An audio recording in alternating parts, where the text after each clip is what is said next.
rhythm and I'm out the beat. When they all look, everything on fleek. Word on the street, on my sound on repeat. Do it all day, every day of the week. Getting turned up, we feeling lively. On the dance floor, where you gonna find me? Here comes the drop, it's time to party. Here comes the drop, it's time to party.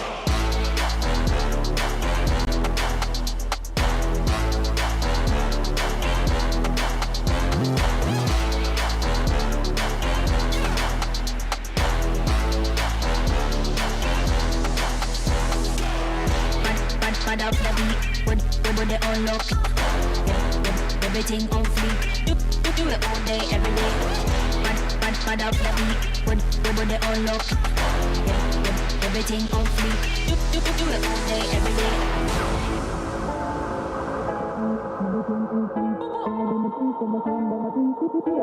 Every day of the week, getting time out, we feeling lively.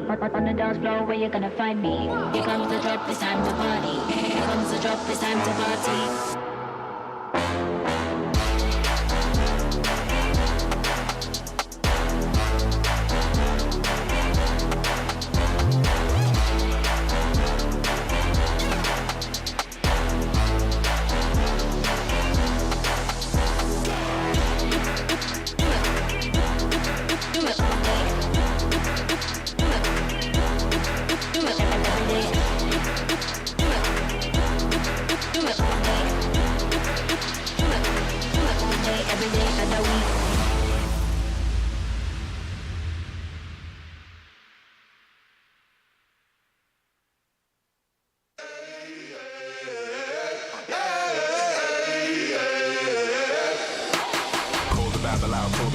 Back to life, I'm under siege. Breaking the chain, unleashed. My true power released. Reached my hand into the sky and made the stars align. Cause when I left it down to fate, it was taking up too much time. It's a miracle, it's a curse. I will not be deterred. If you predicted the worst, bon appetit, eat your words.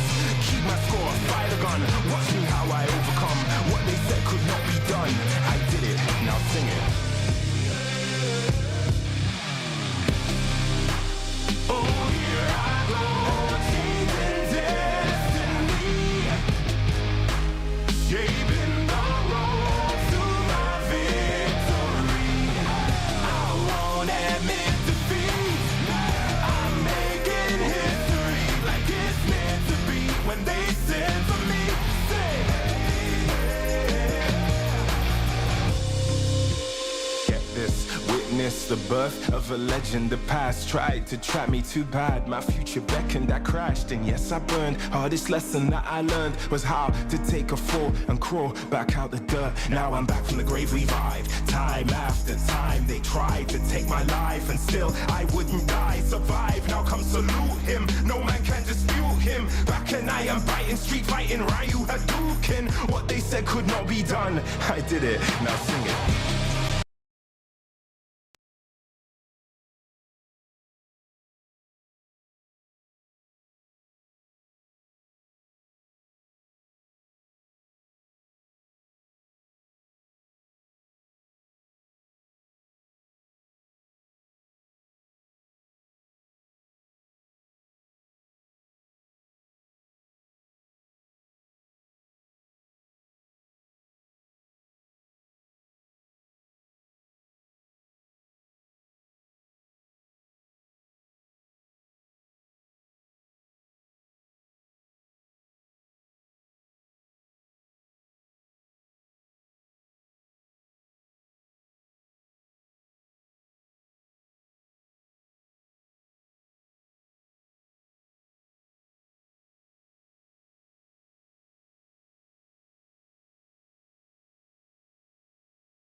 Moment, let's go. You go hard, I go harder. You leap, I leap farther. You cannot match my speed. Cause I'm out of your league. I'm out of your league. I'm out of your league. Everybody wanna get like me, you better reach for the stars, cause I'm out of your league. Game time, let's go. I hit that mark weeks ago. I'm about to laugh you up. Yeah. Tell me, have you had enough? You would think I had a PhD in psychology. Okay. The way I get in your head, there is no escape. Like I said, I'm out of your league. I play fair, but show no mercy. Only give my time if it's worthy. Cause I keep my mind on a mission. And you don't fit the vision. I ain't cocky, okay, a little bit. I call it confident, but they can handle it. Don't blame me, it's just my time. So move, cause you're blocking my shine. I'm out of your league. You better go with plan B. You taking the crown? That's a fantasy. You can't step to me. I'm out of your league. Better beef up that defense. I give you an A for effort. Now hit the bench. You go hard, I go harder. You beat, I beat farther. You cannot match my speed. Cause I'm out of your league. I'm out of your league. I'm out of your league. Everybody wanna get like me, you better reach for the stars, cause I'm out of your league. You go hard, I go harder. You beat, I beat farther. You cannot match my speed. Cause I'm out of your league. I'm out of your league. I'm out of your league. Everybody wanna get like me, better reach for the stars, cause I'm out of your league.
You already know what time it is, right?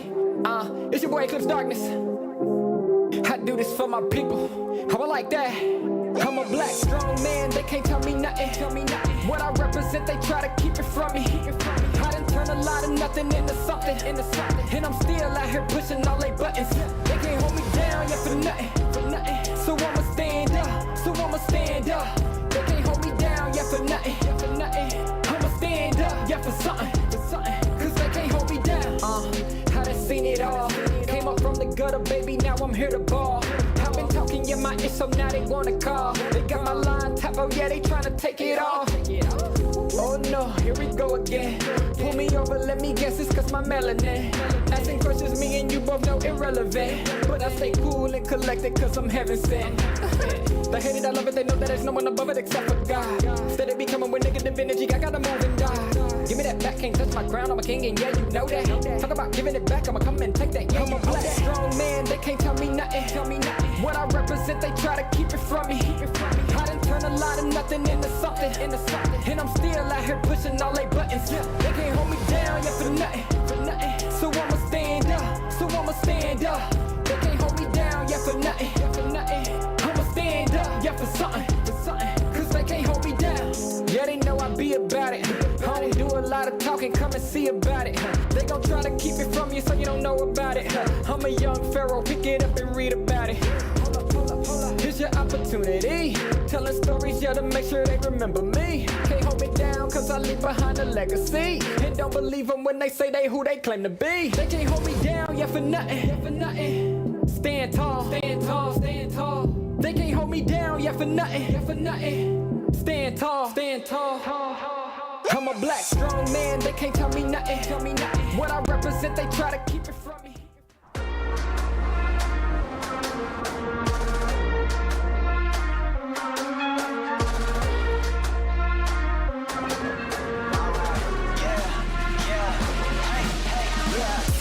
Won't stop going till a player on top know it. Rooftop, penthouse suite. If you really want it, gotta own it. Fight through it, we was at the lowest. Blood, sweat, tears, the components. Riding all year, now's the moment. We are not friends, we are opponents. Yeah, I'm coming for mine. Yeah, I'm making a play, the game on the line. Yeah, I've been on the grind. Yeah, I jump in the spot, I made it my time. Yeah, look in the sky. Yeah, the stars align, no shade to shine. Can't stop it already. Emotional work and devotion, we put in this time. Look. You won't stop.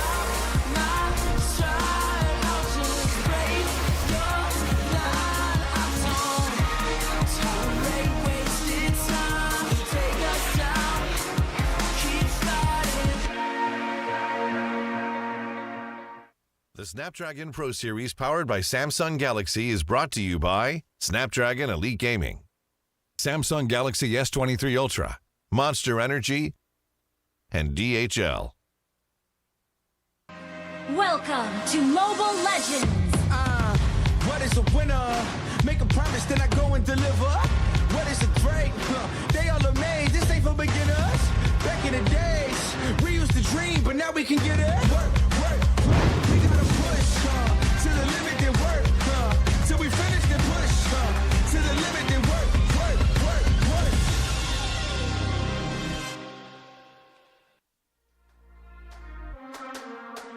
Hello and welcome to the Snapdragon Pro Series ESL Challenge Finals. My name is Holler, with me is Ice Baby. Psh, boom, boom, boom. No, and we have Echo RSG PH up first. It's going to be Stream B, of course, and this is, of course, the B stream, the best stream. But Icy Baby, your thoughts on this first matchup?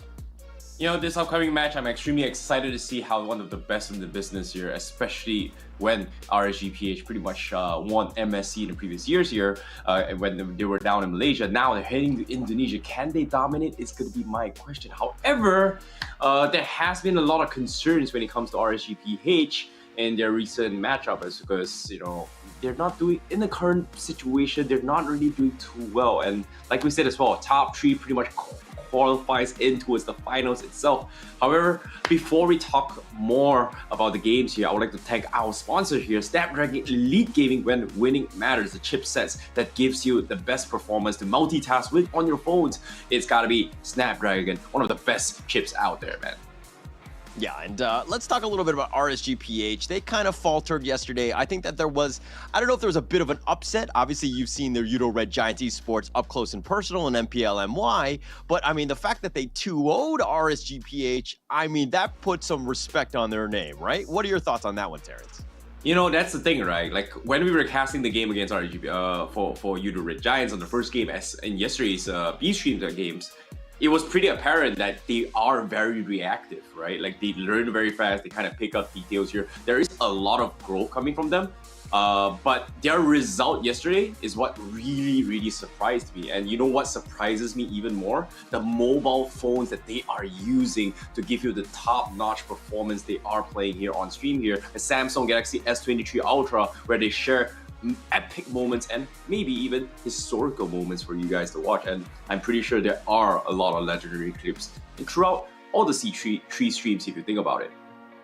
Yeah, but of course, I mean, it's going to be the best stream, you know, it's going to be on here, right? All the clips, all the things. But I mean, jokes aside, we have a enormous amount of games. Of course, we have two groups that are going to be playing on, and then it's all just a round robin, and then it kind of builds up to this whole playoff experience up in Jakarta. That's going to be live, and I know the energy is going to be electric there. I'm super excited about that. But let's talk a little bit about the groups here. Let's kind of have that breakdown in terms of Group A versus Group B. Let's see what those teams entail going into this one. And of course, we have, you know, Group A. Let me walk those down. Echo, Burnex Flash, RSG SG, and then their brothers RSG PH, Evo's Icon, Udo Red Giants, and then of course Group B. Terrence, how about you walk us through some of these? You know, we have todak, we have Onyx Esports, Evo's Legends, Aura Fire, AP Brand, and also Bigatron Alpha. And of course, yesterday's games thus far, Bigatron Alpha did pull a very, very big W in yesterday's games. They are topping the leaderboard in Group B thus far. Of course, before we get into the scorings later on, these are pretty much the 12 teams competing for slots to make it into the playoffs here. And of course, out of this 12, we have champions of their respective regions directly invited over. So that's something that I'm curious to see as well. Okay, well, are they able to compete, or are they at a level where they're prepared to be competing for their upcoming matches to come? Right. Every single match matters. Every single thing that we've seen, every single game. And I mean, we starting off in, I mean, we're in day 2 already, and we already saw an upset with Onyx faltering, and they actually lost to Brand Esports, the Filipino team. But let's talk again about this prize pool, this massive 150,000 USD. Of course, first place gets you 65K, second place 32, which is not very shabby at all. Then third and fourth, 17,000 and 10,000 respectively, all the way down to 12th place, meaning that, hey, if you made it to the challenge finals, you're going home with something, you know, some sort of money at the end of the day. So, you know, it's nothing to be feeling bad about at the end of the day. Hey, you know, money is still money, but at the same time, 1,800 splitting 5 ways ain't that much if you think about it. So there is going to be a lot on the line here, especially for the teams themselves. They do want to prove themselves that they can have what it takes to earn their spot towards the challenge final. So that's something I'm looking forward to as well. But like we said as well, after so many months, this is the prize pool that some of these teams, especially Aura Fire in particular, all the way from the Open Finals and even Evo's Icon as well, they don't really want to be bowing out at this stage after making it this far, if you think about it. Yeah, that would be very heartbreaking in that sense. But first, let's go down to the video to kind of break things down.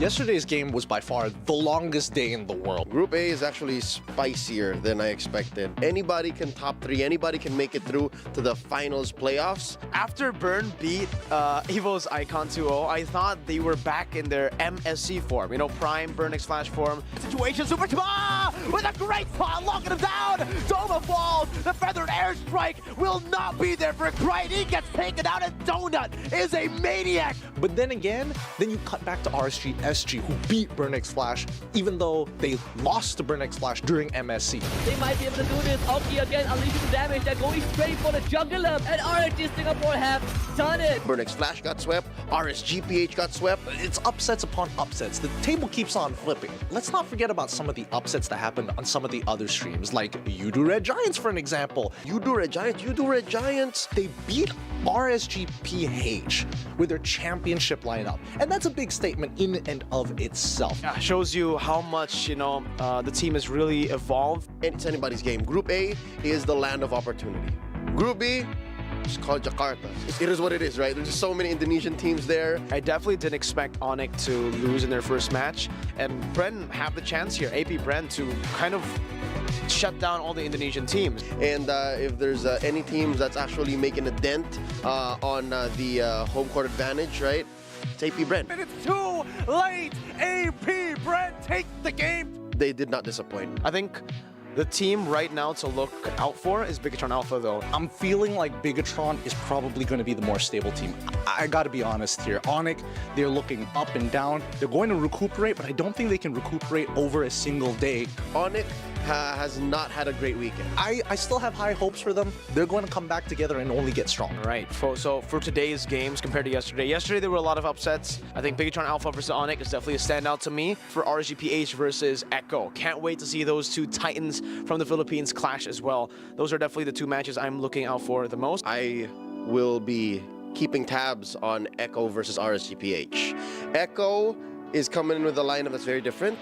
RSGPH, the same. Demonkite coming in here, allowing for us to actually enjoy MSC 2022 championship lineup once more. So Red Giants, I'm excited for them. They've definitely made upsets yesterday, but can they continue it here today? They've got a tough matchup because Giants are going up against Burnix Flash. Yes, they went 1-1, but both teams are currently at the same standing, so it's a coin flip, and I'm hoping that a Malaysian team is going to make it in that top 3 at the end of the day. I also suggest y'all watch Burnix Flash versus Red Giants. These are teams that people are 50-50 on, right? Burnix Flash with the way that they played in day 1. Now Soul, does he buy the winner crunch? And he does it, he dashes out, but Flora takes him out. It's over. It's over, ladies and gentlemen. Burnix Flash are back. I'm expecting quite a spectacle from them. So yeah, definitely watch out for these two matches. Specifically, those are my picks. You guys should be looking out for that as well, because man, who doesn't want to see elite MLBB? So let's check out today's schedule of what we're going to see. It's going to be Group A, Round 3, Echo versus RSGPH. That's going to start it off. The second game is going to be todak versus Aura Fire. That's going to be the second one. That's going to be about 6:15 plus 7 GMT. And of course, the final game, RSGPH and Burnix Flash, that's going to be probably about 8:35 GMT plus 7. I'm actually looking forward to that. We have a number of different games, and of course, every single stream is going to have about 3 games apiece. And if we're looking at what's going on, pick your poison, so to speak. Who do you want to see? There's going to be a little bit more of an emphasis on today in terms of Group A's teams playing out. But you're going to see a number of them. Evil's Icon, if you happen to be a fan, do check in on the Stream A. You're going to see more of those games there. But of course, you have RSG SG playing on Stream A as well. And then, of course, Stream C, we're going to have a little bit of a mix-up. I mean, pick your poison in terms of who you like, what's going to happen. Echo fans, you're going to have to probably migrate your way over there after this game as you see them for that final match of the day.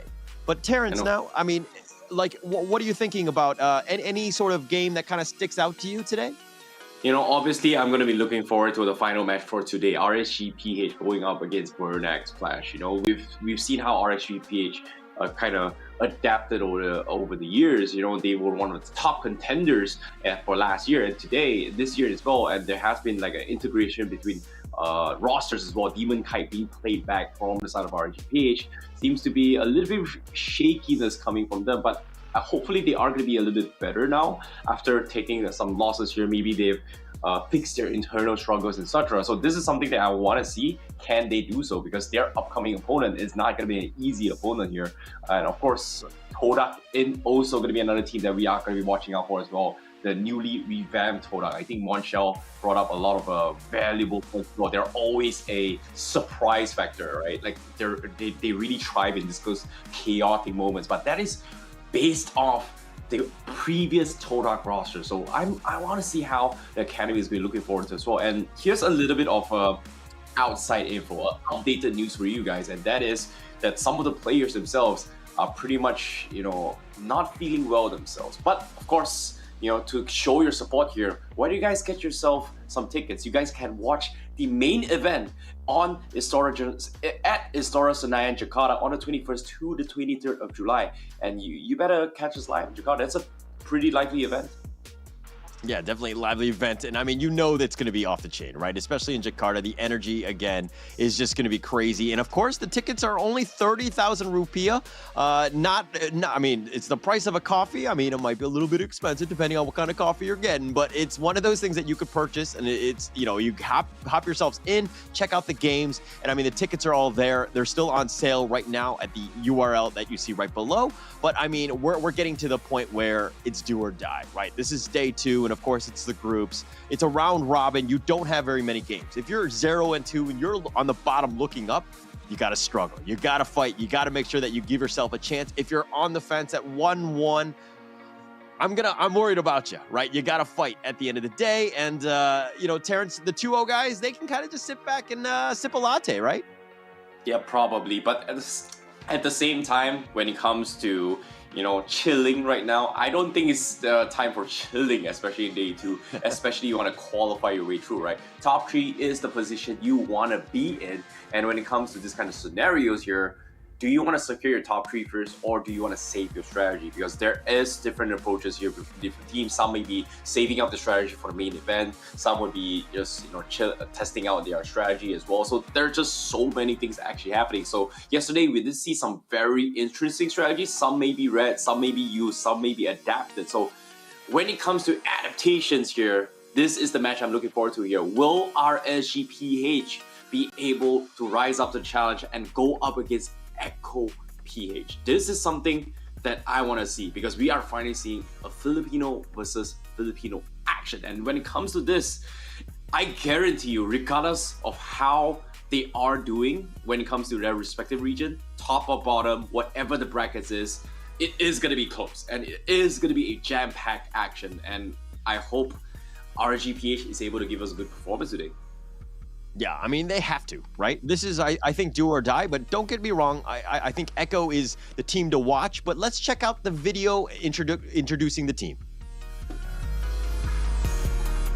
They're going back to the land where they won that World Championship, back to Jakarta. I hope it awakens something in them, and I hope this shakes them back up. Pushing this time, pushing on the floor. Echo! They are the game with a bang! We lost to Onyx at MSC, and we made a preparation like how to end the game clean, and hopefully we're gonna do a lot better than before right now. Playing Jakarta feels like more exciting because there's so many crowd and they're so loud, and it gives me a morale boost. I think I'm not different to any explainer because I just do my job and my team carries. Sanford 1v1 against CW right now is going to be able to dash out, but it's not going to be enough as the flicker comes through. Sanford! I think Indo teams are much stronger now because they're so hard to fight with. We lost against Onyx in MSC, but this time we are very prepared, so we will win.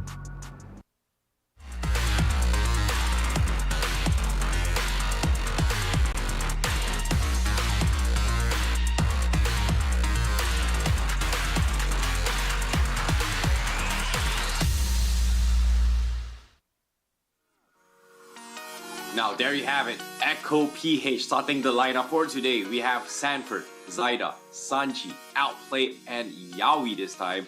And of course, the San duo combo is a force to be reckoned with. We've seen instances on how the mid lane NXP has been able to juggle their way through to set up the perfect play. And of course, we won't be seeing Carl DZ, we won't be seeing Benny QT coming from Echo PH for this entire SPS. However, we did have a very, very interesting interview with them. They said that they needed rest in preparation despite the, I would say, tremendous amount of tournaments that they have been playing. So of course, taking care of their mental health is going to be very, very important. But of course, when it comes to Echo PH, you cannot disregard, despite whoever has been playing under the brand of Echo PH, they have been delivering their performances thus far. Yeah, and I mean, don't get me wrong, Carlty and Benny, everybody's going to miss them. They're definitely high-profile players, very good to the team, and it sucks to lose 2 out of 5, but hey, they need the rest. It makes a lot of sense, especially now. You have a little bit of time, unfortunately. I mean, this is the pro life, right? You need to get yourself into as many games as possible. You got to get your team a chance to win, but this happens to be the best call, hopefully, for the team long-term. That said, Echo still played very well yesterday. I mean, I don't know if they lost a step or, you know, any sort of hiccups that they might have had, but they did recover and they did pull it out. I mean, they're still 2-0. They're very strong. They're tops in the Group A right now. So this is still a team that you need to respect. And it's going into this one, RSGPH. I mean, let's talk about them, but after this intro video. RSGPH, they actually got the old gang back together. This is the MSC 2022 winning RSG. The kingdom in ruins! A victor emerges from the debris! RSG! I think RSGPH are back in their prime form, and I can't wait to see what else they can do. A little bit nervous because I will be facing RSG, SG, and Echo PH again SPS Challenge Final. RSG! Anong gagawin nyo? Exort walang buhay doon. Napapasok si Yawi. Light ay makakapag-shoot po out pero tower lang para din sa side ng Echo. And Orcas makinga! We almost won against Echo in MPL Season 11. The early game and the turtle fights are very shaky, but right now we're prepared and we'll beat Echo. The interesting thing about them is we got to see them in the previous patch meta, but now going into the new one, we haven't seen any glimpses yet, so there may be some aces up their sleeves. I think my team is at least top 3 because we've been playing for so long and we still have the chemistry.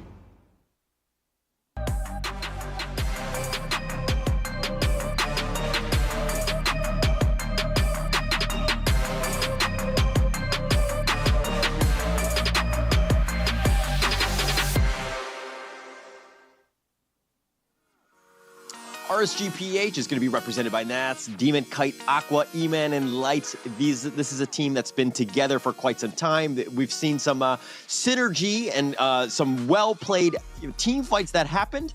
But unfortunately, we didn't see that in the last series against Udo Red Giants Esports. That was the game that they did a little bit falter in that sense. But I'm sure that, after a good night's sleep, they're here for a day 2. They're going to be well rested and they're going to come back even stronger. But Terrence, your thoughts on RSGPH? This is interesting when it comes to RSGPH, right? Like, I was questioning before the stream as well even started, what happened to RSGPH? Like, this seems to be a champion winning lineup. What happened to them? And Monshell gave us a very, very good quick tip about what happened for RSGPH is that during season 11, they played the entire season without Demonkite, and Irat was pretty much the jungler. So it feels like they are lacking maybe a little bit of practice here. It seems like Demonkite coming in here is going to take some time to kind of warm up to the current meta or even intensity of the gameplays when it comes to the tournament itself. So I guess that might be the angle that RSGPH is kind of struggling a little bit. Hopefully they are able to adapt right now when Demonkite is finally back with the original roster. Yes, and I mean it's kind of up in the air. I think Irad Demonkite, we can debate about that all day, but I think at the it happens to be the call that Demonkite is there, right?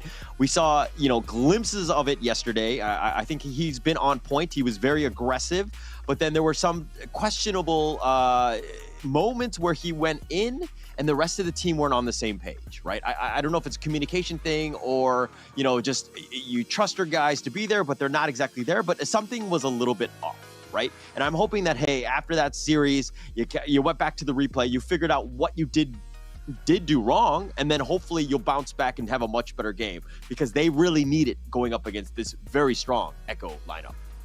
Yeah, I agree. And when it comes to adaptations here, don't get me wrong. Like both teams, they are strong, but at the same time, if you think about the adaptations here, this game between Echo PH and RSGPH is going to be a game of who is able to gel quicker. In this case, because of the roster changes coming from both sides, it might be a little bit of inconsistency. It might be difference in terms of play style, game plan, etc. So who is able to adapt quicker with your teammates and execute conversations together is going to be the key to victory. But of course, that's pretty much my insights and thoughts about this. What about you guys at home? cast your votes. And what do you guys think about this upcoming match here on the Twitch chat? And let us know, who do you guys think is going to take this series? Because I am very, very worried when it comes to prediction, because every single time I make a prediction, sometimes I question my brain, I question my heart. I want to support both teams, but you know, life is just not fair, man. Life is just not fair.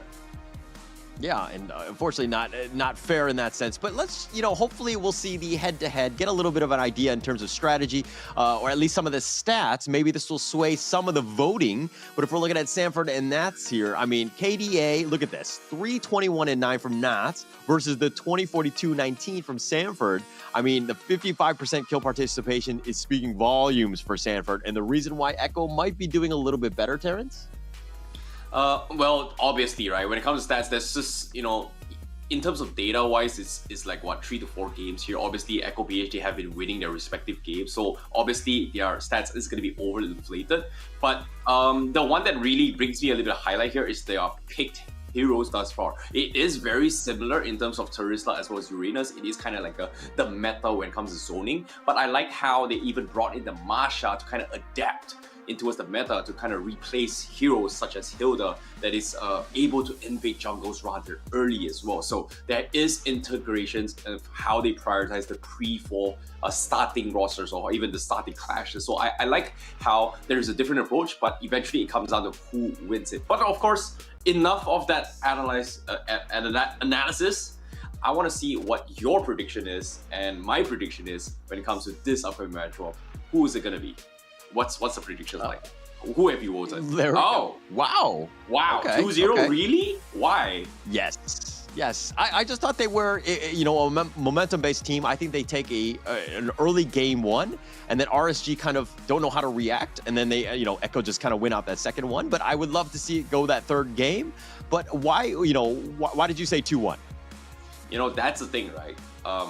Through historical moments and historical stats thus far, besides Malaysia, of course, right? Like the strong will completely just dumpster the weak in Malaysia. But when it comes to other regions like Philippines and Indonesia, strong and weak, they have played each other for the longest of time compared to any other regions. They know the ins and outs. So even though other regions, they may not be able to figure out what the Philippine sauce is or the Indonesian sauce, they themselves have that secret ingredient, and that's something that I think RSGPH is able to just kind of capitalize on. And in this case, even if they lose, it's okay. I don't think they would go down that easily. That's why I've made it 2-1. Obviously, I feel like Echo Beach is definitely a stronger team, but all things considered, new tournament, new times are changing, people get older, people get wiser, people learn from their mistakes, and it's all about growth, man. When it comes to competition, the biggest honor of me is just witnessing all this growth of these amazing players that's just competing for the highest glory of Mobile Legends. Definitely. And one thing that does worry me is the fact that Echo might have gotten this a little bit of a maybe false confidence. I mean, being on the top, it's one of those things where, I always look at the bad guy in 300, right? Where he's just like, nobody makes me bleed he has never bled before, right? He didn't realize he was mortal, that kind of thing. And, Echo might have that kind of air of arrogance almost, in the sense of, how are they going to react against a team where they might actually, take some damage, so to speak? And I think RSGPH is a team that's capable of that, of inflicting, mortal damage at that point. But we're going to go into game one. This is going to be the draft to kind of start things off. And one thing that sticks out to me is the Uranus ban going both ways. I think that's quite interesting to start. Yeah, I think that's a pretty good one as well, considering that Nats has kind of demonstrated himself during Uranus as well, and even during MSC 2022, when RSGPH actually took the championship title. Nats was playing Uranus as well during those games. It wasn't picked every single time, and at that time Uranus wasn't even meta. He still made it work. So I guess it's just a little bit of respect bans coming from Echo PH. But to start things off, Fredrin, very standard opening coming from Echo PH. Kind of surprised by this. But considering that Angela has been very, very popular in yesterday's games, especially for Group B's pick rate here, I'm surprised. They just don't really care about the Angela first pick at all. Do you think it's first pick material, though? The Angela, that is? That's the thing, right? I'm not a big fan, but there must be a reason why it's picked, right? And when it comes to those reasons, it's partially because of the fact that the emblem changes kind of allowed certain heroes kind of were lacking before. Like some heroes, they were lacking in mana, some they were lacking in adaptive penetration. In this case, you get the best of both worlds. In this case, Angela can pull yourself together.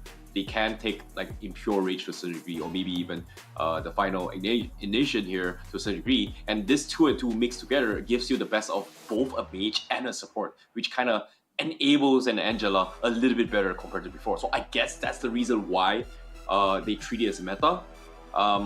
But is it first pick material?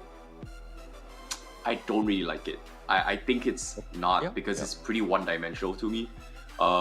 You have to play the macro game for sure. You're not going to be playing 5v5 all the way through. Technically, you know, if you have your ult, obviously you're going to be joining the fight, but you need someone to soak damage. And I like a strong beefy tank in the front lines, opening up the map for me, rather than, you know, having an XP lane who's probably on the other side of the map, and not oftentimes you have them in front of you bush checking for you.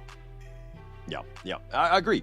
And to be honest, I don't think it's it was a bit of a trick question. I didn't think it was first pick material, but I just wanted to get your thoughts on that, because I feel like you start with the Fredrin, you have a lot of flexibility in terms of where it's going to be, right? Is it going to be the XP? Is it going to be the jungle? Like, you don't really know. So you're not really showing your hand. And then if you're looking at what kind of RSG have forced themselves into, it's the Eve and the carry here. They've picked up the Franco to kind of deal with this and to kind of make some pretty decent plays, hopefully with that hook. Oh, wow, this is something that I did not expect at all. This feels a little bit too confident to pick the Franco, but knowing Light, he has been known for this kind of skill shot heroes. In particular, I think Kufra, as well as the Franco hook, has very similar skill sets, so I guess they're trying to play around Light's strength. But at the same time, you know what's a hero that I think was completely ignored, is that the Fanny just completely stayed true if you think about it here. Like previous patches, Fanny first ban all the way through, and now Fanny just being ignored. So I guess maybe RSGPH, they have some sort of info. Maybe the Bloody Hunt is an alternative in case Zyda decides to whip out the Fanny from the side back of PH and put this Freddy on the XP lane. Yeah, the potential's always there. Zaida's just an absolute beast, right, on the Fanny. But, I think it's still very open. I mean, yes, Echo have 2 picks here, and it's going to go down to that one. But, the Franco is a big deterrent of that, right? Just being able to shut her down, because you need a little bit of control, right? Now, I'm more worried about Echo, right? In the sense that, do they have enough control? Everything that you're seeing right now is very linear, right? There's nobody who's going to be the initiation. How are they going to get onto the carry? Are they going to stop her or the Eve in the background, right? So you have potentials of, you got to be able to counter somewhat, the potential hook that, you're going to see from Franco. Seems like both sides here, they are going to play around their XP lane so far. And I like that Echo PH is just playing the safety net here. The floor suit, the brew strategy is always something that can be detrimental. In this case, the final slash into a real manipulation can force Echo PH in a very awkward positions, right? So I guess going for that is pretty safe. But I'm really surprised that RSGPH did not opt to actually ban the Lolita, which is a great way to deal with those carry passive stacks, right? So if they decide to go for it from the side of Echo PH, they might need to figure something out, because the hook can be blocked from the shield. The light wheels coming from carry can be blocked as well to a certain degree. So it is going to put them in a very difficult spot if you think about it. Yeah, that would be a good pickup here, but looks like just the Terizla and the Grok have been banned instead. They're kind of thinking, hey, just if you think you can do it, you think you can make those plays and be on point with them at every single moment, which might be difficult going up against that Franco. Yeah, by all means, go for it. So I think this next pick, okay, there you go, the Marty's right here. So that's an interesting pick here. I think it's going to be the traditional, old school jungle, right? Martis versus Frederick to a certain degree. They can still kind of opt to flex it in case things don't go their way, right? Like a surprise pocket pick, and this is probably going to be it. And I feel like, this is the perfect time to just pick the Lolita from Echo PH, especially on Yaoi, if they decide to actually just block all the shots. But looks like that's not going to be the case. They are going to go for the Kufra instead. which is something that can actually deal with the carry, right? Once you're on top of the bouncing ball, you can't exactly pop the second skill all the way through. So technically, you know, if I would say the carry is out of position, pretty difficult to be in, but Echo PH, they go for something pretty standard from the previous patch. Lapu Lapu is going to be the final pick here.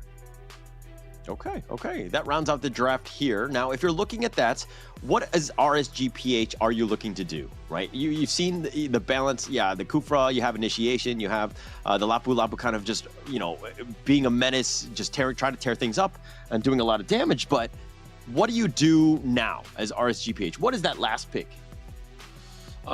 They need a very annoying XP laner, but regardless of whatever XP it is, it's gonna be okay, good. Like, yeah, okay, Joy, yeah, why didn't think about it? But Joy, broken as it is, has been nerfed multiple times, and with the emblem change, didn't exactly help her too much, but I still like it, you know, gives a lot of mobility, can completely chunk down the back lines. I think RSGPH as well as Echo PH, this is a pretty 50-50 lineup, and it comes down towards execution eventually. Okay. All right, now draft-wise, who do you think has the edge going into this game? Yeah, it's a 50-50. It's tough. It comes down to execution. Really? But I like Echo PH a little bit more because Franco is very skill-based. It's just that much difficult to play. But of course, you know, when it comes to execution, right, anything can happen. So I guess I like Echo PH a little bit more just because it is easier to play compared to a composition like RGPH, where if you hook this, everything goes south. Yeah. No, I do agree with that. But you know, you gotta believe, right? You gotta believe in the fact that, you know, Light's gonna hit those hooks. It's gonna happen, and he's gonna kind of connect it. And then the Joy is gonna be a nuisance. I think that you do need to watch out for her. The fact that she can kind of just run up on you, and you don't have a lot of mobility, I would say, from Echo. So this could potentially be there. But yeah, you have the Lapu Lapu, Kufra, and Fredrin to kind of hopefully tank up and just, you know, maybe control her to a certain extent. But it really comes down to those two, at least for me. Well, without further ado, we are going to be jumping straight into game, and this is going to be the first match for today on B Stream here. It is going to be Echo PH on the blue side and RSG PH on the red side. And of course, we are going to see the traditional front-to-front, the junglers, Zaida and versus demonkite, Fredrin versus Martis. Well, it's not the end of the world. It's still a pretty fun one, but of course, I want to see how it goes because eventually, when it comes to starting compositions, I guess Echo PH, they are going to send the Roman down mid and the Mage down towards XP here to start things off with a little bit more XP. I guess Echo PH, they really want to dominate their first Turtle Clash to try and get Sanji up on his level 4 as quickly as he can. And look at this, it's already level 2 alongside Aqua, of course, but you know, it comes down to a little bit of execution here. Nice Tyrant's Revenge. Light's going to be, you know, take a little decent amount of damage on this one, and they're going to just kind of disengage at this point. But okay, let's talk. I mean, we know about the draft. You said it was 50-50, but who has to win the laning phase? Who has a bit of a, you know, a clock on them?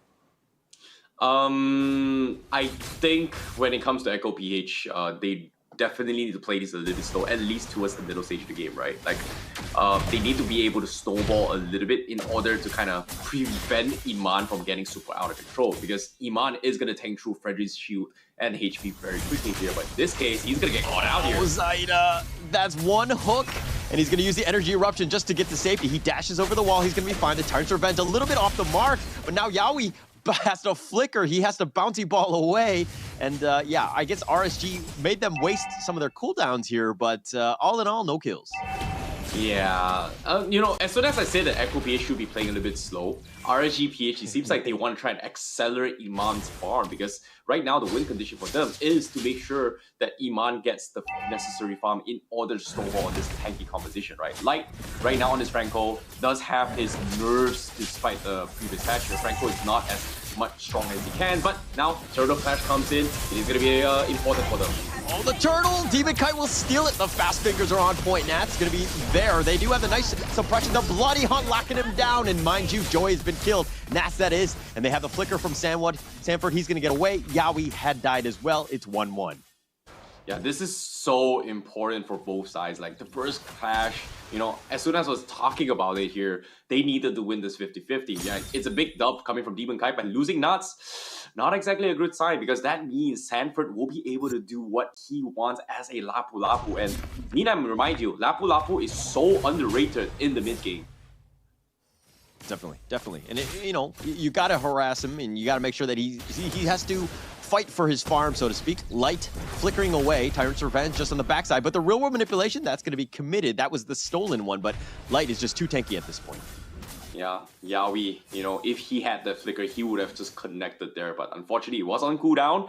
So fortunately for RSGPH, they will escape with a little bit of confidence. So buying time is going to be the key winning factor, but Echo PH, they're playing a little bit aggressive now as they want to try and stop demands from down bottom. It seems like they are already preemptively setting up for the turtle, like 45 seconds ahead of time, but looks like there is going to be a revenge. They're going to focus it up, and Light is going to get blown up.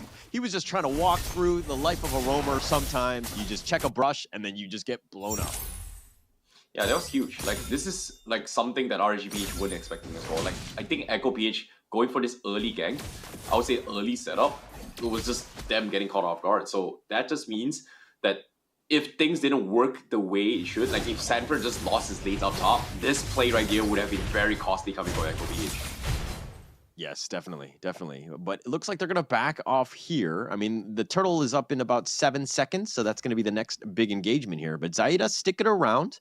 A little bit of a dance with demonkite, just checking each other out more than anything else. But now the turtle is here.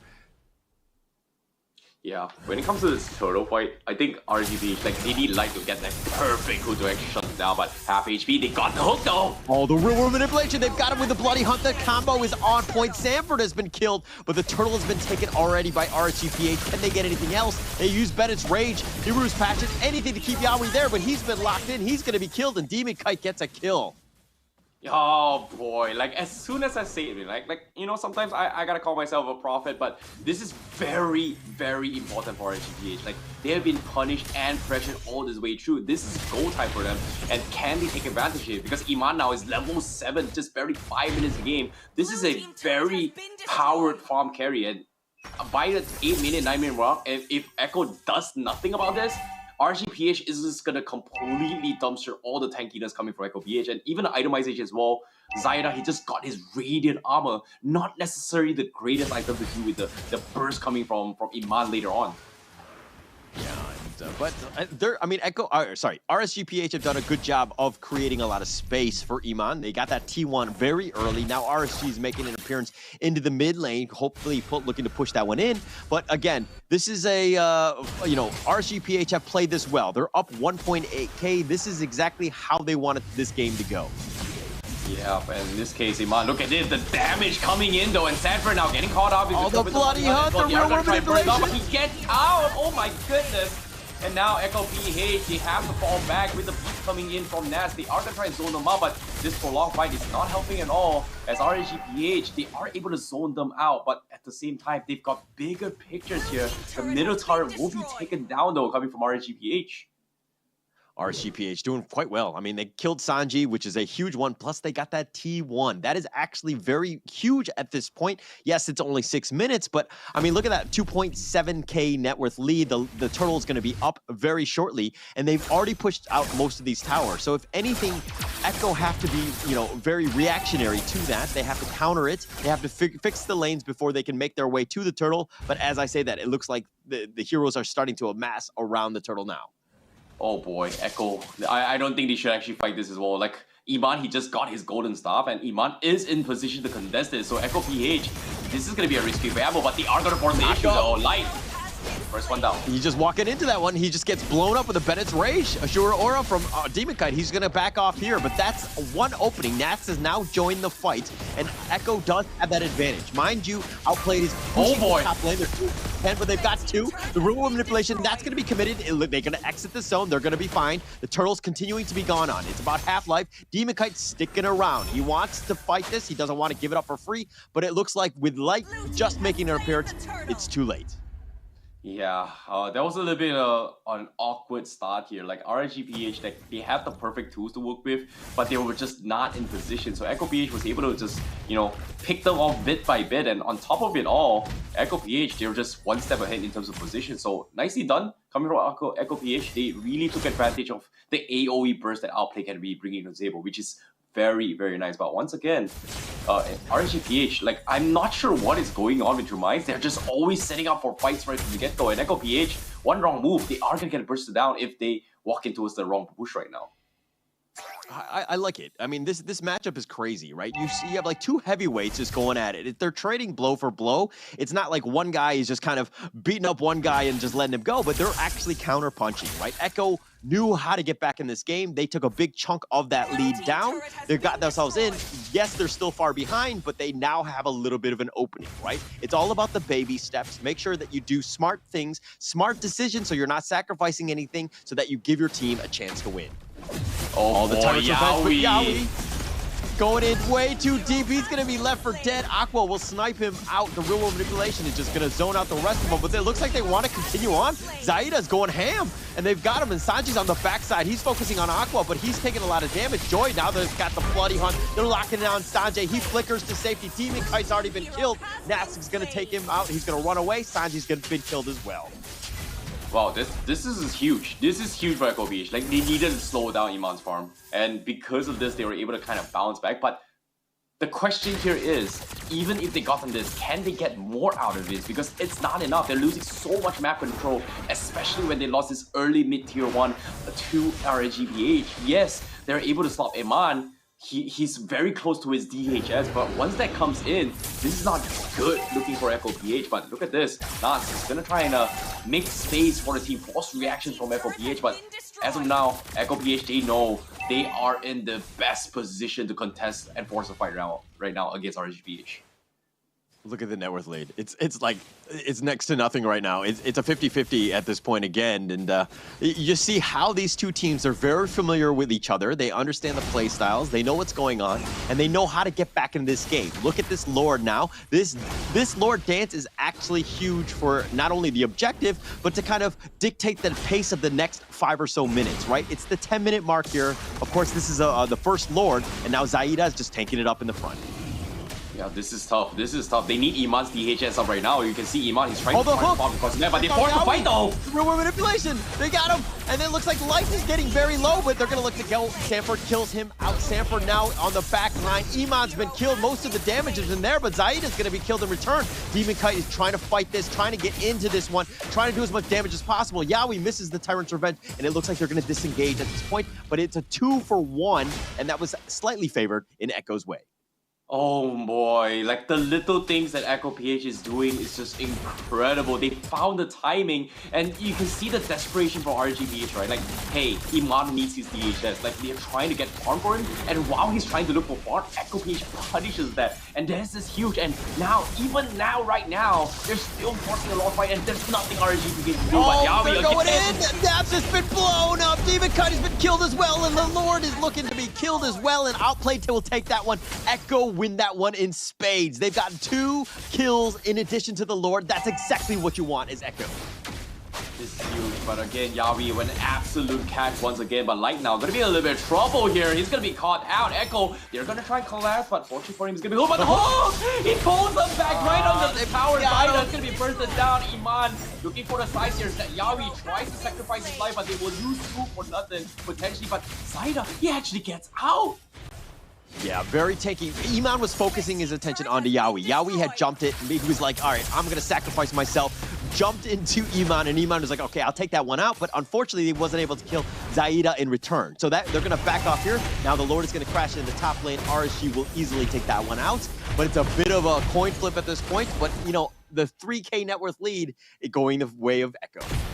I don't know if that was intentional, but from the way that I saw it, Yowie looked like he was feeding, right? Technically, he just dived in the tower for no reason. He tried to predict the play onto his Iman, etc. But that play right there, even though he died, bought like 3 seconds and stopping Iman from actually rotating to collapse Zaida, and bought like 2 seconds for Zaida to get out. So I would say that was a very, very good sacrificial play, even though it looks like he's feeding. But if Zaida doesn't die, they still have the momentum in Echo PH's favor. Yeah, and actually, I don't think if Yawi doesn't do that, I think Zaida dies, right? Iman would definitely have focused him and would bursted him down. But Yawi was like, all right, I got this. It's okay for me to die. I'm just a level 11 Kufa right now. It's not the worst thing in the world. I think it was a good team play. Yeah, definitely. Like, I don't know if it's intentional, but that was a very, very smart play. Like, they cannot afford to let Iman get super out of control. Like, getting a kill on a roamer, it's better than getting a kill on a jungler, right? Like, you get way much more gold on the targets here. Like, if you have a little bit more gold net worth here, in this case, Sanford definitely, sorry, not Sanford, Zaida is pretty much on the top of the net worth from the side of Echo PH. So if you get a kill on that, that's going to be skyrocketing whatever Echo PH is trying to deny of, and which is giving Iman farm right from get-go. And right now, outplay is still like 1.3k ahead of him. So that's still a good sign for Echo PH. But this is what I'm talking about. Mid to late game is where Echo PH strive. But once you reach towards full slaughter, 6 slaughter, level 15 wise, RGPH, we have Iman that's going to be able to go ham on anyone on the side of Echo PH. Yeah, and that's going to be a scary point. It's like you need to ensure, the right initiation is on, like, going to be there. Yawi needs to focus on, he needs to understand who needs to die, who needs to be controlled, right? It really comes down to Yawi making plays. Are they able to win those team fight? Where was Yawi? How did he do? We're going to have to find out. Oh boy, Iman, he just got his DHS, and technically he almost got it based on his components like 5 minutes ago, but because of him dying multiple times, he's pretty much delayed here. But Yawi, once again, he's gonna make an attempt here. They're going to go for it, but it looks like they're going to be a little bit off. They're going to flicker for this, but, Iman and them have kind of phantom stepped away, but they did get light. They got one thing, and they're now turning this around, and now Nats is going to join the fight. The Rhythm of Joy just doing some AoE damage. He's bursting him. Sanji gets killed. Eventually, Nats is going to focus on that one, and it looks like they've got demonkite as well. Do they get something in return? They do. Nats will perish. Oh, but the nice knife shot kills Yawi. He's going to be killed, and it looks like it's a 3-for-2 in favor of Echo. This is huge. This is huge. 3v2 RSGPH. Technically, they can still contest this, but Iman, he's got to pull it big because Echo PH, still have... Dude, Zaida only has Retribution in 7 seconds, so technically he will have it, but RSGPH just not going to take the gamble against this here, knowing that Outplay does have the kill potential to actually threaten him. So I would say it was a very awkward fight, but it seemed like RSGPH just needed a little bit more time on the Iman. So I guess it's still a win for Echo PH. They still have the momentum, but if RSGPH is able to hold on for like this Lord push, they are still in for the running to make an epic comeback. Yes, definitely, they have a potential, but I feel like the team fights are not going RSGPH's way because the fights are being taken to them. Echo are dictating when to fight, right? They're finding light, they're forcing it down. If he gets killed early, yeah, it sucks, and yeah, I mean, just the roamer, but it's one of those things where he provides a lot of control. If he was able to hook you, get the bloody hunt, let the team kind of burst everybody down, you're gonna have a much better team fight than what we're seeing. So it seems like they need to kind of amass better, to take different angles and let light start the fight. I like how RGPH is swapping their sequencing here, especially out for light, right? Like Nuts is pretty much the guy that, comes through as the second point of attack. He always comes in later because of the fact that he is going to be shoving up the side lanes. But Light here has been playing really well because of the fact that he understands who to use his bloody hunt in. In this case, Sanford has been one of the underrated heroes that you'll be watching out for, because every time he dives in, he's going to be dishing out so much damage, and you cannot allow this Lapu to do whatever he wants. So in this case, right now, looks like Echo, they just want to deny the purple buff for now, play it safe against RGPH. Yeah, they're going to look to just invade the enemy. Oh, but the nice Tyrant's Revenge. They caught demonkite. He's taking a lot of damage. He's going to get back to safety. The real-world manipulation, the bloody hunt has been used. Sanford is going to be killed. Eman is starting to do some damage, and this is what we're talking about. How Eman is getting to that critical mass of items, and he's starting to burst people down. 4-2-5. Eman, you got to focus him out.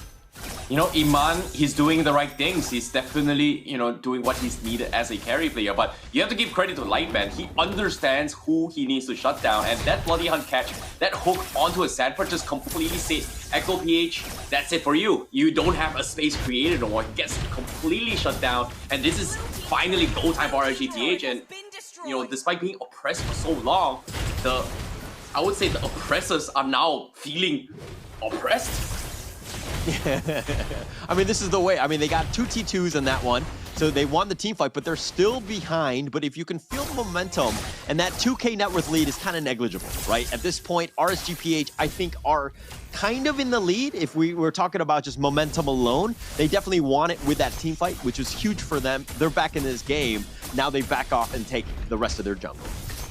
Yeah, but based on the itemizations here, if you're talking about the three tanky heroes coming from Echo PH, right? Lapu, Fredrin, as well as the Kufra, only Zyda and Yawi has the anti-Kira. So Sanford having the Blade Armor is not going to do anything against the damage being brought up from Iman. Like, the true damage just still goes through everything. So I guess now that RSGPH, they understand that this is happening, taking down Sanford is way much easier compared to the rest. So I guess they are going to make a play, but here comes the conceal play though. Yawi. Yawi tried to get it. He tried. He definitely tried.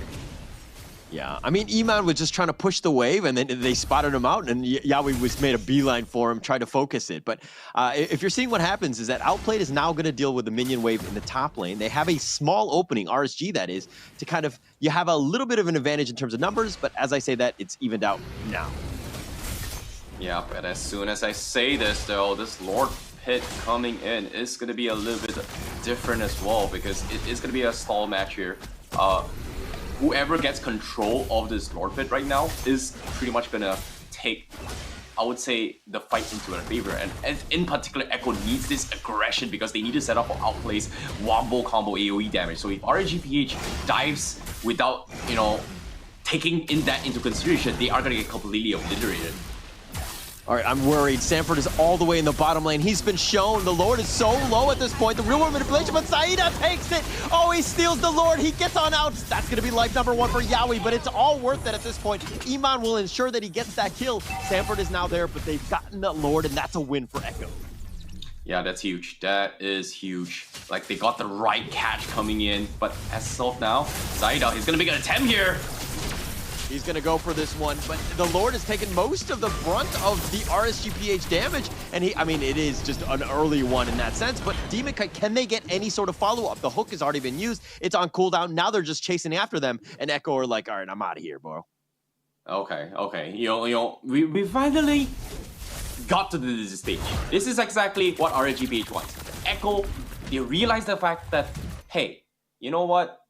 I can't believe the game got dragged out in this phase here. Technically, we were just dominating the early game. Right now, they cannot afford to make any mistakes. You do see immortalities being purchased from Zyda. That means Echo PH is going to be put in a spot where they need to start building up those immortality swaps. They need to start building up those winter trunket economy as well. And once this happens, RSGPH, if they do not match it, they're going to be in a little bit awkward spot, because as of now, Echo PH, they have the 3K economy lead. So technically, for this next 3 minutes, if RSGPH builds up those economy, they will be able to still just completely win this fight. But of course, execution is going to be key. In this case, Yawi going to be the key to victory from Echo PH. He needs the perfect catch in order to win it for the team. The issue, though, is that, yes, he's up front, he's scouting it out, but if he goes in, the rest of the team is so far behind, they're not going to happen. They disengage. That's the right call, especially since they were spotted out. Now, RSG are like, hey, we're going to take back our jungle, just try to, exert a little bit of map control, get ourselves back to at least the 50-50, push him back to the river. We have 70 more seconds on the Lord. We can slow the game down. At this point, the lead, it's slightly advantage, to Echo, but all we need to do is just wait it out. We need to get this game to the late game, probably the 27-minute mark or so, and then we'll be able to make our final push. Yeah, it's all about building economies, but we do see 2 immortalities up on Echo PH. RSGPH only has light available, and you don't really want to start the fight with light as the get-go, right? Like, RSGPH has been winning those fights because of the fact that they are reacting to Echo PH's mishaps. In this case, the win condition here is to shut down Sanford right from the get-go and then just winning the fight. So I guess RSGPH they're playing safe. You know, if Echo is not doing anything unnecessary, just farm up and, you know, play safe. And 20 seconds left before this next Lord means that it is going to be very, very important here. Aqua, having the Winter Trunking, is going to buy a little bit more time, but they have to switch up their rotations here on who should be starting the fight first. Yeah. Oh, they're trying to find Nats. Oh, they're going to let him go. Okay, they're going to deal with the minions. Nats will take that one out. But let me talk a little bit about Outplayed. I mean, a little under the radar. Yes, he's gotten some kills left and right, but he's 6-0-4. As your marksman on the team, like, that's a perfect game, right? Like, positioning has been on point. Yeah, I guess. But now with the Lord Pit coming in, demonkite trying to pull aggro away, but Light, he gets the they've got the hook. They found him and they boy, blow up Sanji. They're going to take it out, and they're going to take a Yaoi as well, and that's the opening. The Lord is now wide open. Echo with only 3 members. I don't think you can defend this or try to contest it at this point. They make a beeline for their base. They're going to defend as much as they can. Oh boy, that is huge. That is huge for life, man. Like, whatever happens, man, any hooks that you miss, if you hit the crucial one, you pretty much win the game. In this case, catching Sanji was huge for RSGPH, and now they are going to try and make an attempt to break the inhibitors. They still have immortality on Echo PH, but with 20 seconds left on the sideline for Echo PH, RSG is just going to try and milk Echo PH as much as they can. They're going to try to slow it down. I mean, the minions have just spawned, buying a little bit of time, but they still have only 3 members. 10 seconds. That's the timer. Sanford gets out of the real-world manipulation. They focus on the base, and they're going to go for it. And they take it, and RSGPH get this one. They get game 1. Huge, huge plays coming from RSGPH, but Light with the crucial hook, mixing up the sequence here, punishing the Sand combo. RSGPH understands the secret sauce to beating another Filipino team. In this case, RSG definitely have a good start. They finally figured out what was missing in yesterday's game, but for today's, they look like they're stronger now, and I'm really, really happy to see that they understand their timings very, very well, and based on their compositions, and, you know, they were able just to get into that stage. Yeah, and I think it's just kind of like the familiarity they have with that team, right? They understand how Echo plays, and they're gonna just play, they're gonna play for that late game. They understand what they need to do. And it comes back to, I think, good coaching, right? I think that they were very structured, understanding that, hey, if we're behind, what is the small baby step to get ourselves back into this game? How do we win this game in the long term, right? And they kept playing for the long term, even though that, some of the team fights, they didn't go as well or whatever. I mean, Echo are going to have their moments, but that was a very good game. The fact that they were able to stick it out in the late game and survive like that, and to get that one opening where Light gets that game-winning hook, where everything is like, it's the tipping point and the game is over. I'm not gonna lie, that was a very, very difficult game to play coming from RGPH. Like, they definitely deserved that victory. They understood that win condition is pretty much Iman, right? Like, you gotta make sure that this carries power farm all the way through. They always try to find a way to accelerate it farm, and even though Echo Peach was just dominating early stages of the game here, but of course, like you said as well, one big hook is all they need to actually win the game. And I'm not gonna lie, that was a difficult game to win. A win is still a win. So props towards RGPH. I don't think I want to talk too much about the drafts coming from game recap. I feel like both sides had their very, very clear intentions of how they want to play the compositions. It felt like a 50-50 draft. It comes down to execution. And in this case, RSG just played the better game, and Echo BH just could not, I would say, close up the game just because they kind of forgotten that can actually threaten their game plan. And even though they have been bullying him from the entirety of his misposition, etc., but eventually, like you said, one right hook is what they need, and especially into his later stage of game, one death can cost you the game because of those respawn timers. So nicely done coming from RGPH. Yeah, for sure. And that's exactly what you wanted to have seen. And it was a competitive game. It was a long, more macro-based game. And there wasn't a whole lot of action just trying to, two teams just trying to kill each other. It was more of very intelligent plays. Like there's a reason for all the team fights and why they were going for things, and understanding how to move around the map. Very, high-level play. I think as a viewer, if you're watching, you're like, oh, why aren't they fighting? Why are they constantly farming? It's like, oh, we need to hit our peaks, right? We need to understand when we get our items. We need to know where they are going to be rotating to, you know, what sort of bush they might be hiding in. Make sure that Light has that opportunity to make that hook, because that's a game-winning one, man. Yeah, that indeed is well. Like, I'm curious to see whether or not he's the MVP.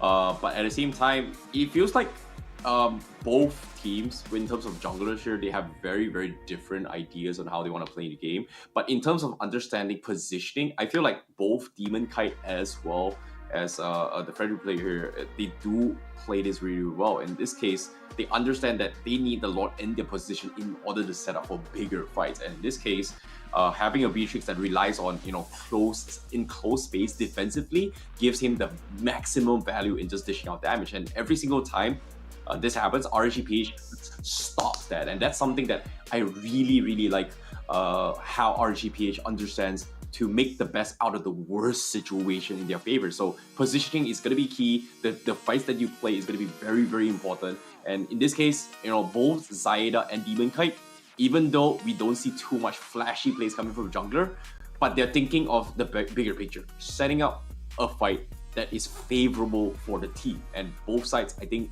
you know, demonkite, he fared out pretty well for the side of RSGPH. Yeah, definitely. But look, I mean, if we're looking at some of these stats, though, I think the biggest one that kind of sticks out to me is the fact that Outplay didn't die, right? You're 6-0-4. This is where, you know, you finish the game and you lose and you're like, oh, did I lose because of my teammates or what? Because it seems like I had a really good game. If you're looking at the other side, you're looking at Aqua, who's 4-0-11, who had, you know, who came out on top. I think that his real-world manipulations were on point. Yes, they were set up by Light and the Bloody Hunts and all of that, and kind of letting Iman do some work as well, but they had a lot of burst. And this is a team that's really well thought out, team composition of this draft. Very smart. Everything gelled very well together, and I want to see this draft again, because I don't think that, you know, there were really any weaknesses to it. Yeah, I think it's pretty much it was a close game. It came down to just one moment, and you know, the game-winning moment definitely going to be Light here with that hook on towards Sanji, just completely stopping the fact that Sanji can't do his own thing, right? Like, the San combo is strong for a reason. Sanji, you know, starts the fight, you know, trying to drag it out, and then Sanford kind of finishes it. That didn't happen from the side of Echo PH. So I guess from side RGPH, they were just, you know, in a very, very favorable position. But you pay attention to damage dealt here.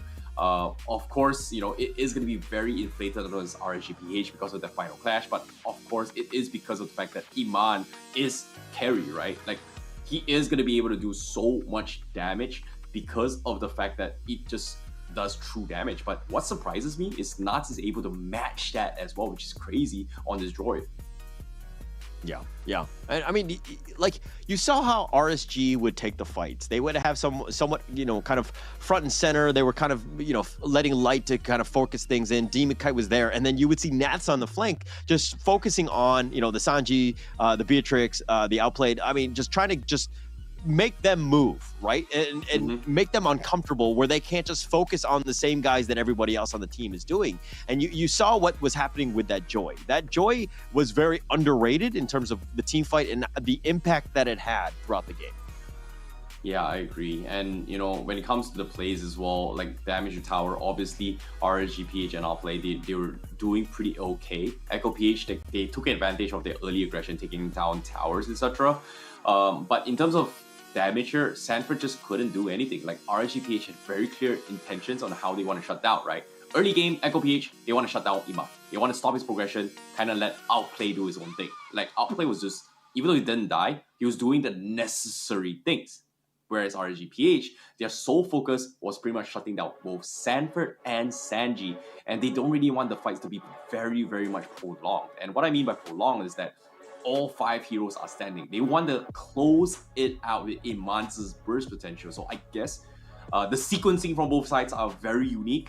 And I like that RSGPH was able to bounce back from this game. And I'm curious to see who actually is the MVP. Is it going to be Light or is it going to be Iman? But of course, without further ado, the MVP is who it is. It is going to be Iman, though.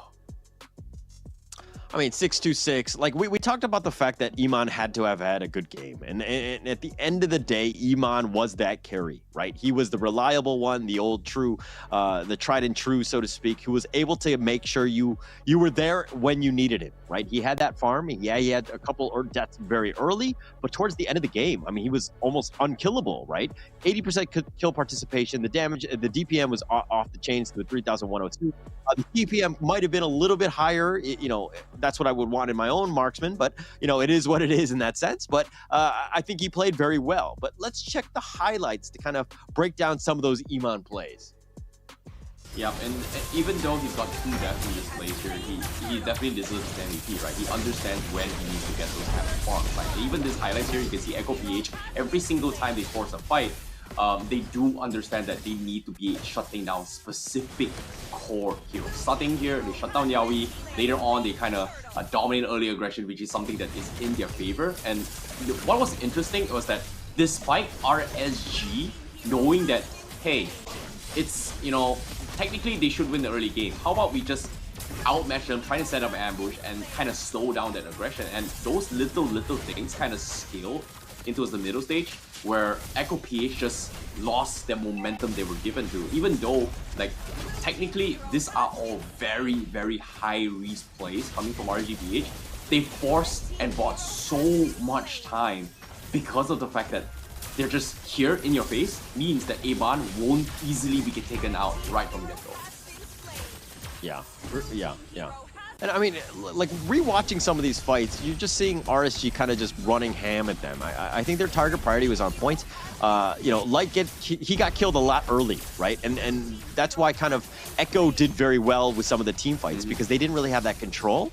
And, you know, they had the numbers throughout. And this is where, like, it got to a point later where Light was kind of, you know, stepping back a little bit. Like, again, he gets caught out here. He's going to be the first to be killed, right? I remember this fight. So he gets killed here, then they back off, and they try to turn this around, and now Nath joins the fight. But I'm thinking if Nath was a little bit closer earlier, and Light somehow stayed alive, like, it could have been a very different team fight. Yes, RSG kind of a little bit of a mix right here, two on three at the end of the day, but it could have been much better, so to speak, for RSG. Yeah, you know, I'm not gonna lie, like RSGPH, you know, they tried their best to actually buy time. Iman was able to set up and prolong a lot of the fights as well. You have to give credit that the layering of skills here, especially for outplay, you can see that he uses his Venice Rage not as a tool to actually kill people. He also uses it to actually make space and buy time for his team. And even though some of his spells didn't really connect, it was very much intended so that his teammates can actually back out. But nevertheless, RGPH still able to get that clutch win, and they still took game 1. So like I said as well, Holler, it is going to be 2-1 for a reason. It is going to be close. It is going to be adaptations here. But of course, your prediction pretty much out the window now. Echo not going to be getting in 2-0. It is not over yet. But of course, this is a much better RSGPH that we are seeing here compared to what we saw yesterday. Thanks, man. Thanks for making me feel so much better, right? You saying my predictions out the window or whatever. Yeah, I went 2-0. You know, I still think Echo can pull this one out. Unfortunately, they drew a little blood, right? I think RSGPH coming back like that game 1 was very strong for them. I was very impressed with that play. I think Echo needs to kind of go back to the drawing board, right? They have a little bit of a break now as they get into game 2. But if you were the coach of Echo now, what are you going to tell them, Legacy Baby? I think just stick to the gameplay. Like, they have to shrug it off for sure. Like, I don't think there was major issues on the plays that they were making. I think it was just a little bit of unluckiness, a little bit of miscommunication here. I don't think. Sorry, let me recorrect that. Like, I don't think there was major issue on the drafts. It was more like communication-wise, they were just a little bit off here. They did not expect RSGPH to understand what they're thinking as well, which is something that not a lot of teams is able to understand, right? Like, very, very clear intentions what they want to do, and it's hard to do that because, like, from our perspective, it is easy to do so because, oh, we have all these numbers right on the screen. We're always looking at those scoreboards. We're always getting this information that, oh, this guy's having a little bit of economy. He just got his items, yada yada. But as a pro player inside the game, you are not able to always see like, oh, he just got his items, etc. So a very unique skill to have is that always check the scoreboard and pay attention to your enemy's items while fighting. That is a very difficult thing to do. Yeah, but at the same time, when it comes to gameplay-wise, without further ado, that's pretty much my analysis here. I want to see how the draft is going to go for coming in for Game 2, because this is going to be a little bit unique here, because adaptations will be made coming in from Echo PH for sure. Do they want to play the same game, or do they want to respect the power of the carry? Because when we talk about previous patch, opening up with Fredrin, it is going to be a safe pick, but it does open up for consideration to be countered. Eve, great way to counter mobilities on Fredrin. Carry as well is something that actually kind of counters all Fredrin to a degree. So I feel like when it comes to this scenario, there's just definitely something that Echo PH needs to adapt as well. Like, even though it's a hard counter, I felt like he was being oppressed a little more on this Fredrin. Yeah, even though it looks weak on paper, technically, even though it's like a kind of a little counter here, Fredrin definitely still is a safe choice, just because of there's just so much value he actually brings to the table. But of course, when it comes to the drafts, I want to see adaptations here. Do they still stick with their usual gameplays, or do they not? Because as of now, RSGPH, they are going to be on the blue side. They ban off the Ling, they ban off the Kadita, they ban off the Eve. This time they're just targeting on towards Sanji's heroes right now. Yeah, I mean, that's not a bad way to go, right? I think you make sure that Sanji has a bit of a rough time. Let him kind of go deep, right, into his own hero pool, so to speak. I think that's okay, right? I think it's okay to target somebody. A lot of them are kind of generic in terms of what he could potentially play. There's a lot of opportunities, but you know, it's coming back to Game 2, right? If we're really playing and we want to focus it out, like, do you want Sanji to really pop off, or you know, maybe you focus on Saida? Like, what exactly is your thought process here? That's the thing, right? Like, I think what RSG did was their intentions from Game 1 was pretty much shutting down both Sanford and Sanji. The San combo is definitely something they're looking forward to. But the reason why Echo PH lost was because there is this game-changing skill that kind of lost in the game, and that was pretty much a Franco coming from Light. So Light, even though he wasn't getting the greatest moves, he was getting caught up time and time again. But if you take the Bloody Hunt into consideration, if you get it on the right targets, there's just absolutely nothing RSG could have done. Echo could have done in Game 1. In this case, Sanford getting shut down with Lapu Lapu just rendered him useless. It's difficult. So I guess, you know, taking out that part of the equation solves it. But at the same time, Light does have the tendency, he can play the Kufra in his favor. So it's something that he can use it to deny against Yaoi as well. I mean, I feel like you need some sort of save, some sort of way to deal with that eventual hook that will hit you, right? You need some sort of way to kind of get yourself in there. But, you know, it's one of those situations where, you know, Echo doesn't want to deal with as they banned it early. So we won't see any more of it because I don't think they have any answers. But if we're looking at this draft now, the Uranus, Valentina, the Claude, you know, from RSGPH, is that good enough right now? Are you comfortable with those first 3 picks, especially in the first phase? Okay, so I guess, you know, Echo PH's time, they've understand that based on their drafts, Zaida just couldn't do his own thing, right?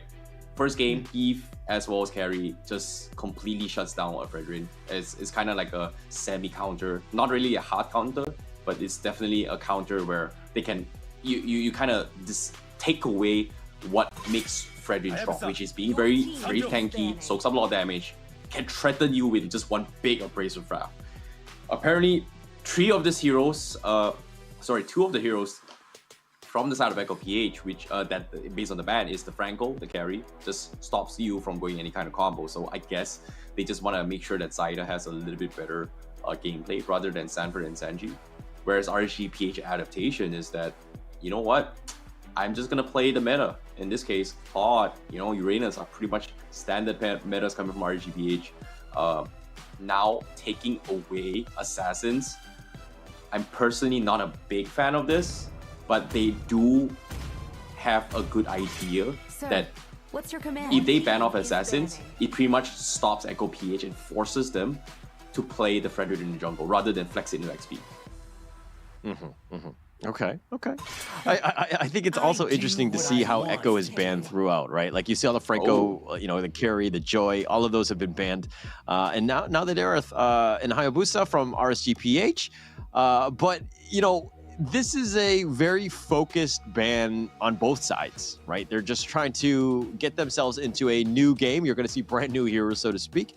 But again, going into this final list of picks that you could potentially do, Echo going to be here. What do you want going into that lineup? Okay, that's the thing, right?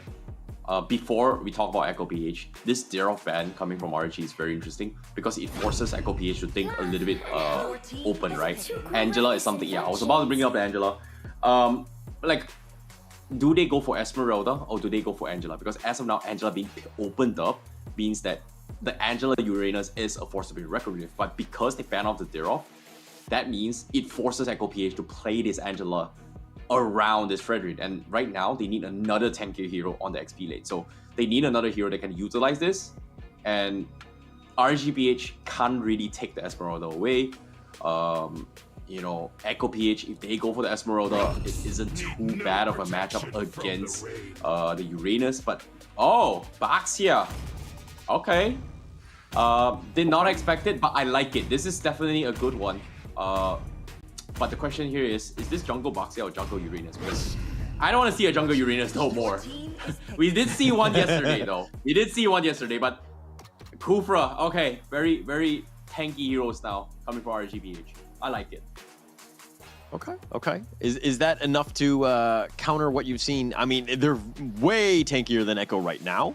But is that enough? I mean, it seems like the initiation, the revenge going in, hopefully getting onto Brody at some point, and Farza just making them kind of respect the space, so to speak. You're going to see them kind of running at you. But now you got the Angela to kind of help defend that. But the Uranus being tanky kind of as a second wave, is that going to be enough for, the Claude to do the damage that he needs to do? That's the thing. Claude will always be able to do damage for sure. But wow, okay, Echo bringing in the Alpha. We have pretty much talked about how Alpha is kind of very strong in the previous patch, but not many teams has played it yet. But is this XP Alpha or Jungle Alpha? Because I want to see, but it seems like it might be Jungle Alpha here for coming from Zyda. So we are gonna see very early engages, and I like this because I was expecting maybe Esmeralda, Angela Esmeralda combo is pretty good, but if an Angela is on top of an Alpha in early game, he does do a lot of damage. He's pretty much unkillable. But unfortunately to say, Echo PH does have the tools to deal with those early healings, and that is pretty much the Baxia as his passive ability. The anti-healing is gonna stop and negate some of the sustainabilities. I don't know how well it's gonna go, but because of this Alpha thing, pick, I kind of like Echo PH's draft a little bit more. Wow. Okay. It's pretty much because of the Alpha at the end, or the Alpha Angela combination in the end that kind of just swayed you. Yeah, definitely. Most definitely. Alpha is super underrated. We talk about the disposition meta, right? Back in the days, not back in the days, still happening. Kaja, Faramis, Luz kind of pulls you away. Alpha can do the exact same, but at the same time, he does damage. So I like the idea coming from Echo PH, but of course, execution is going to be key. So is RSG accustomed to this? I don't know. But of course, without further ado, let's see how this series is going to go. Game 2 between RSG PH versus Echo PH. At the same time, I want to see how this goes. Yeah, I think we all want to see how this one goes. I mean, I haven't seen an Alpha in God knows how long, and seeing it here and just the impact that could potentially have. I mean, it's one of those things where if it does well, awesome, but I'm more afraid that you're going to see more of it in the pubs, which kind of scares me at this point. Yeah, but at the same time, I think One Shell brought up a very good point here. The Valentina can steal the Heartsguard away from Yaoi. Personally, I don't think it's feasible if Yaoi just always stays hidden. But of course, when it comes to the gameplays here, Echo PH, they are getting a little bit pressured here. RSG already just, dominating all the lanes here, applying, Outplay is just struggling right now. Yeah, struggling, not having the greatest game. I mean, to start things off, it's, you know, I don't think, to be honest, I don't know if Zaida thought he was going to be playing Alpha going into this one. If this is like a known strategy or going in, but Light goes in for this one. They have a nice two-man knockout. Light has to flicker. He bouncy balls away, but Yawi getting a little bit low. demonkite is on the prowl. He does get that kill, and he will secure that one. First blood going the way of RSGPH. This is not a good start for Echo at all. Like, you know, RSGPH, they know that they're stronger in the early games in terms of denying those anti-use, but I like that they're utilizing this right from the get-go, knowing that Echo PH needs both the Angela and Alpha to be at least like level 6, level 7 before they get super out of control. And by doing this and this much pressure, RSGPH is just limiting their momentum. But top side though, outplayed. Oh no, he's dead. He's dead. Yeah. Ouch. Yeah, no chance. The Blazing Duet on top. Just nice rotation there. I don't know if they expected Aqua to make all the way down to the top lane, but demonkite is taking the turtle, and the nice two-man Tyrant's Revenge, that's going to be on point. Yawi now running for his life. Sanford getting a little bit low as well, but the Appraiser's wrath, he turns it around, and Nats gets smashed as well. demonkite now on the run. He's been knocked up. He's running for his life. I don't know if, okay, he does get away, but that was a huge win for Echo. That was clutch. That was clutch coming from Sanford. Like, if Sanford did not get the kill right there and RSGPH was just continue to snowball, that would have been a done deal in the early game for Echo PH. They have to play behind from all the way through. But interesting enough here, let's go to the emblems here as well, because we do see Tenacity being picked up on the Angela as well as Sanford. So they are looking for a little bit more sustains. I guess it's to kind of deal with the anti-heals coming from RSGPH, but considering how everyone from the side of RSGPH has it as well, so that means that they are going to be very, very tanky, and Outplay don't necessarily have the tools to deal with this. And I like that RSGPH, they banned off the Dirok in this draft in particular, because Echo PH actually brought this Dirok Brody composition against Udo Red Giants in yesterday's games. Yeah, I mean, they thought it through, right? They know each other, and they're going in. But a nice little knockup. Nats running for his life. The Ionic Edge doing a little bit of chip damage, but Nats out healing most of it. He's going to deal with his minion wave. This Uranus just being super annoying, but he's 0-1-0. I don't think he expected to die, especially that early in the game. Yeah, I think so too. But of course, you know, early War Axe coming from Zaida, Clock of Destiny coming from Sanji, rather early as well, like 3 minutes in the game, despite being oppressed. Echo PH finally gets the timing that they need, and this is the timing they need, and hopefully they're able to execute it here. However, Aqua, Stolen Feather Extra, not exactly sure why he actually used it. I guess he's trying to zone out for the turtle and scout out the top bush, but Echo PH is just nowhere near there if you think about it. So that's going to be a wasted out coming from Aqua though. But this first turtle clash is going to be an important one for RSGPH if they want to continue their snowball strat. And Echo PH, I guess they just don't want to contest this, and it's smart. It's just not worth it right now. Yeah, not gonna spend any sort of resources, any time. They're just gonna continue on. Echo, that is. They're just gonna continue to farm. Nats, on the other hand, did find Sanford, so he's got the energy eruption, and they're gonna play around with the aggro, and Nats will out-heal it eventually. He gets back in. He's gonna invade the enemy jungle. Man, this Uranus, just super annoying, right? Yeah, this definitely did as well, but I'm surprised Echo PH, they're gonna try and force the issue here, but Sanford, oh, the taunt comes in. That's the worst timing to be in. Like, if you're on the player's heroes, it's fine, but the moment you're in the turret and get taunted, yeah, it's goodbye. There's nothing you can do. Yes.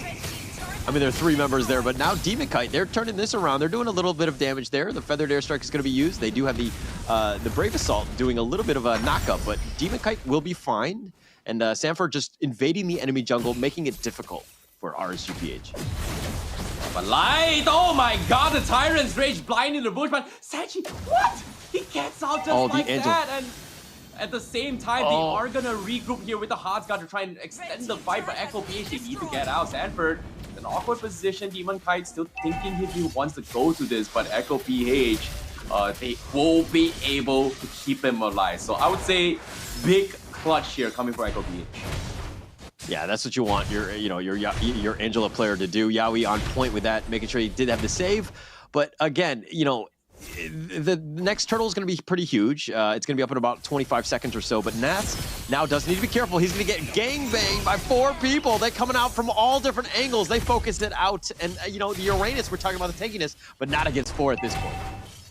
Yeah, enough. At the same time, RSGPH though, they are not getting those space needed, but again, they're playing a very similar strategy from game number 1. They want to make sure Iman gets his farm, and as of now, he does have the necessary tools, but he probably needs about 3 to 4 minutes of uncontested farm before he starts whipping out the big wombo combo AoE damage that he's needed as well. And this is something that Echo PH will tend to struggle to deal with later on unless they have the necessary items. But of course, once again, Echo PH, they're gonna try to pull aggro away from RSGPH, and Sanford, he's getting chipped up reload, and he might die to this. Oh gosh, the Feather Airstrike almost Sanford barely away. Oh my gosh, he barely got out. That was so close. But now they're going to just take the turtle. It doesn't look like anyone's going to commit for this one. And RSG just get another objective after another objective. Very uncontested. Echo not willing to take any sort of risk. Technically, they can't. Technically, they really can't here. And let's take a look at the items real quick here. Fleeting Time out on Angela, War Axe up on Alpha. Yeah, now is definitely not the time as well, considering that Outplay doesn't have even the first item Taurus Spike. And it's just not worth it fighting against RSGPH, who's just so strong now in terms of, like, you know, the Baxia, the Valentina with the Top of Destiny as well, like very early ones as well. I guess, you know, the goal time here is at least 2 to 3 items, and Echo PH will have the necessary tools, and they cannot afford to lose this. But Sanford is going to try and turn the fight. He's got a huge chunk, but Appraiser's Wrath, he needs to use it. He gets it. Iman will get collapsed, and he is going to take them down. And RSGPH, they call for the bait, and Echo PH now is the time to strike. Demonkite here tanking so much damage. Like, tries to go save for the day, but here he comes Zyda. Isolates him from the rest of the demons out here, and they will pick another Echo PH. They find the right plays, and it's gonna be Sanford that makes it happen, and Zyda to interject for Echo PH. What a play there. I totally unexpected Yaoi coming in with the Heart Guard. Just that save was on point. And you're kind of thinking, Sanford, 1 versus 4, can you do this all the way at the front line, just forcing the issue? And man, he was on point. And that's exactly the team fight that Echo needed. And it completely caught everybody off guard from RSGPH. They were not expecting this, but the Feathered Airstrike, now that's going to be used. Zyda getting a little bit low. He does have the shield. The Heart Guard again saving him, at least for now. And they're looking to go. The Energy Eruption throws back Nas. Sanford gets it. He gets the Brave Assault. He knocks him up, he takes him down, and he turns it around. Nas is down for the count. Oh my god, Sanford, just an absolute monster, just kiting their way through, and Echo PH finally found the sauce to deal with this Baxia. Push and pull, poke and choose your fights wisely, pick a fight that Demonkite is not around, and dissect them. This is where they will excel the most on those healings, and every single time Demonkite doesn't have his true unity, he's not able to get on top of you, they're just able to just out heal whatever damage we're coming from RSGPH. So Echo PH, they finally found a way, but at the same time, is it over yet? Because RSGPH still needs to rethink on how they need to take this next approach fight, because this Lord Pit is going to dictate whether or not RSGPH is able to close out this game. It's one of those things where RSG really need to know the cooldowns, right? If you're expecting it, maybe you force it, throw an easy Heart Guard onto it, but as I say, that time's revenge. They do end up finding Sanford. Do they have the save? They do not this time. Demonkite will take that one, and now Demonkite is a little bit low. They're going to look to go. The Lord is getting the knockup onto Demonkite. He barely gets away. They're going to continue on, and Zyda gets killed, and Sanji now on the run. He gets over the wall, but Outplay's been killed, and Lighty's going to secure that one. Nas is diving deep. He doesn't care. Yaoi getting a little bit low, and they're going to focus the attention of the eye again, just doing some work, and Nas will secure that one, and now they've got the T2. The Lord has gone on by Demonkite, and this is looking to be an RSGPH game. Yeah, huge play from RSG. Like, they knew, like, Demonkite needs to proc his passive abilities on everyone from Echo PH, and because of that play, Echo PH just could not buy the necessary time, and on top of it all, Nasus is getting so much value of stacks here in his first skill, just chipping away everyone from Echo PH. So first misplays coming from Echo PH despite doing so well thus far, but this gives the opportunity for RSGPH to actually close out this game, and I won't be surprised, but I think our predictions might be wrong here, because RSGPH looks like they're back in form despite yesterday's blunders.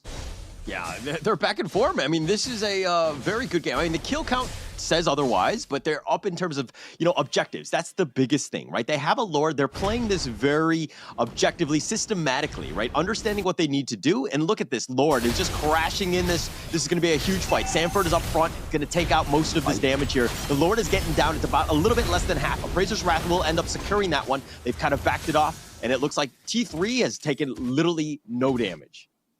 Yeah, this is huge. This is very, very huge here coming from RSG. Like this moment right here, they need to take at least a tier 3 here at Light. He's gonna try and zone it out. He's threatening with his Tyrant's Revenge, but I don't think it's gonna happen. Looks like they will be able to defend for now, but RSG, they want to try and extend this. Light is looking for a target on Saji or Outplay, but no, they're going in. Away. Oh, image away. Eman's dead, barely stays alive. He's going to be fine. The nice little knockup. They found Sanford. The feathered airstrike, that's going to be used. He's doing some work. Sanford has been killed. And now Zaida will stick around and a little bit of chip damage on that T3, but it looks like that's going to be it. And only one person had died, and that was Sanford. Yeah, that was huge. That was huge. RSGPH, they needed to make a play there, and because of this, with the numbers advantage, they are going to get a tier 3 up top. So Echo PH, they need to find a way to defend this, but Light is always in a position where he can threaten the back lines. In this case, Sanji needs to be very careful of how he places his better dash right. Likewise can be said from outplayed as well. But for now, RSGPH, they are going to continue with this snowball. And Echo PH, if they are able to defend this, it's all good. But 60 seconds left before the Lord, and it seems like RGBH, they want to play the safe game. They're going to reset it, right? They don't need to rush it. I mean, Iman was doing some work on that T3, and I think it was fortuitous that they got it because of the fact that they were able to just burst it down. Echo was focusing their attention on the mid T3 at that point, so there was a little bit of space. They took advantage of it. Now RSG are going to take the enemy jungle on the way back. 40 more seconds to that Lord. That one will be key. Yeah, I agree. But of course, you know, when it comes to this composition, Echo PH still has a big problem, and that is pretty much dealing with the anti-heals coming from demonkite, and also dealing with the damage burst coming from Iman. And right now, they need to choose a fight where demonkite is not around, and of course, demonkite sliding the fight here. This is not a good fight here. That's going to be it, and the Heart Guard's going to be used. They're going to look to turn this around. Demonkite getting a little bit low. Sanford is, I don't know if he can out-heal this. He does get killed. Aqua will secure that one. Demonkite has been killed in return, but now Nats is sticking around. It's 4-on-4 at this point, and it looks like they're going to disengage at this point. A jungler for an XP. I think it's the best out of what they can ask for as well, but Zaida, he might get poked out here, Iman. Little bit too close to be called comfort, but yeah. Like I was saying as well, I think Echo PH, like, that was a little bit unfortunate, but Sanford tried to kill off Iman with his flicker appraisal craft. He almost got it, but if he got it, that would have been the turning point for Echo PH. Unfortunately, he didn't. And RGPH, still have control of the Lord, and you can see the power spike coming from Iman. He's able to just completely threaten Echo PH, and as of now, there's just nothing Echo PH can do. They need to at least stall this for at least another 2, 3, 4 minutes until at least Outplay gets the team. And at this point, I think RSG can just close out the game. Yeah, Echo made a slow rotation there. I mean, they had to have known that RSG was going to take the Lord, right? I felt like, you know, if anything, they could have maybe pushed the bottom lane a little bit further, provide a little bit more breathing space. You talk about the fact that they need about 2 or 3 more minutes. That would have done it. Now they're back in the, you know, turtling in their base. This is a very bad situation. Yeah, you have your T3s up, but if you're looking at the lanes and where they're at right now, they're going to eventually push, and you're going to have a rough time. Yeah, and in this case, you know, when it comes to pushing as well, Zaida, he just got his Athena shield. I don't think it's going to do him any good. I guess it's to deal with both Nats as well as Aqua's burst potential, but eventually the biggest threat here is still going to be Iman. Currently, this Blazing Duet is pretty much there as a finisher, whereas Echo PH, they need to pick a fight where demonkite is not around. And as of yet, it is going to be the Lord that collapsed on the throne, and now Nats is going to try to zone them out. Yeah, Nats jumps right in, not scared whatsoever. Gets the knockup onto Sanford as well, who gets a little bit low. The Heart Guard, that's going to be used, keeps him alive. The Lord is about half-life, but life, that's going to be life number 1. Zaid is going to be next on that list. He goes actually in, but he's going to be killed. Aqua will secure that one, and the Lord is still up. Light somehow still alive, and it looks like the Lord is bashing in. He's going to look to go. The Feathered Airstrike, that's going to be used. That's going to disengage everybody. I genuinely feel bad for Echo PH right now. Like, there's only so much Yaoi can do on this Angela. Like, do you use the Heart Guard to save Sanford's life, or do you power farm Zaida, allowing him to just get out of control? Because as of now, with or without, Zaida just can't do anything right now. And as of yet, every time he makes a play, RSGPH just kites him around. And now RSGPH, they are going to focus on tier 3 and they collapse on them as well. Yeah, they focus in on this one. Outplay getting very low, has to go back to the fountain to heal. The Feathered Airstrike, that's going to be used defensively, and that's going to slow things down. That's going to buy them time, but they have 0 T3s up. The base is the only thing standing. Echo are like sitting with a chip in a chair. Oh, it's tough. Like, this is a very difficult game, and RSGPH with an 8k net worth lead. I don't know how Echo PH is going to come back to this year, but as of now, let's look at the items as well. You know, at this stage, Iban is pretty much full slotted, whereas Echo PH, we have Outplay just so far away from his next major item. He doesn't even have his Malefic. Okay, as soon as I say it, he just got his Malefic Roar, but he still needs more than just that. And currently, he's just not doing enough damage to threaten RSGPH. This is tanky composition. He forced himself to get the DHS. Not necessarily the greatest value for a Brody, considering how slow Brody hits in terms of attack speed, right? Yeah, you have this burst damage, but you need to be able to utilize those passive abilities against RSGPH. And currently, RSGPH just like, nah, it's okay. It's okay. It's bearable against Outplay. Yeah, it's bearable in that sense, but you know, I'm thinking like you see the Feathered Airstrike, it kind of stops everything. Sanji's done a good job of just the wave clear and just slowing things down. I think if they were able to manage to steal this Lord, that might be, you know, one of the many steps that they need to take to get themselves back in this game. But are they going to risk it? Are they going to try to go in for this one? I mean, they have, look at this RSG just completely controlling and forcing, you know, Sanford to, you know, to stay away almost. Yeah, this is going to be tough here, but of course, Sanford, he needs to set up for the play once again. He is going to be the playmaker, but at the same time, look at his HP, he's going to get dropped, but the base that's is going to be used. Oh, he keeps him alive, at least for now. The Feathered Airstrike, that's going to be used. Sanford does die, not enough. They have the burst. Light is going to be killed, though. Now outplayed, and that's most of the damage, and Nats is just going to run up on you. They don't care. RSGPH kills Zaida, and it looks like they want more. Nats doesn't care where you are, where your base is. Everything is open. They've taken the minion waves, and they're looking to take game 2, and they do it in style. Oh, Amon just played an absolute game, and now they will continue to finish off the rest. Sanji left alone, and RSGPH is gonna take the game just like that. Clean 2-0 against Echo PH. Expect the unexpected. The previous championship lineup now back in action at peak performance, taking down Echo PH 2-0. What a game from RSGPH.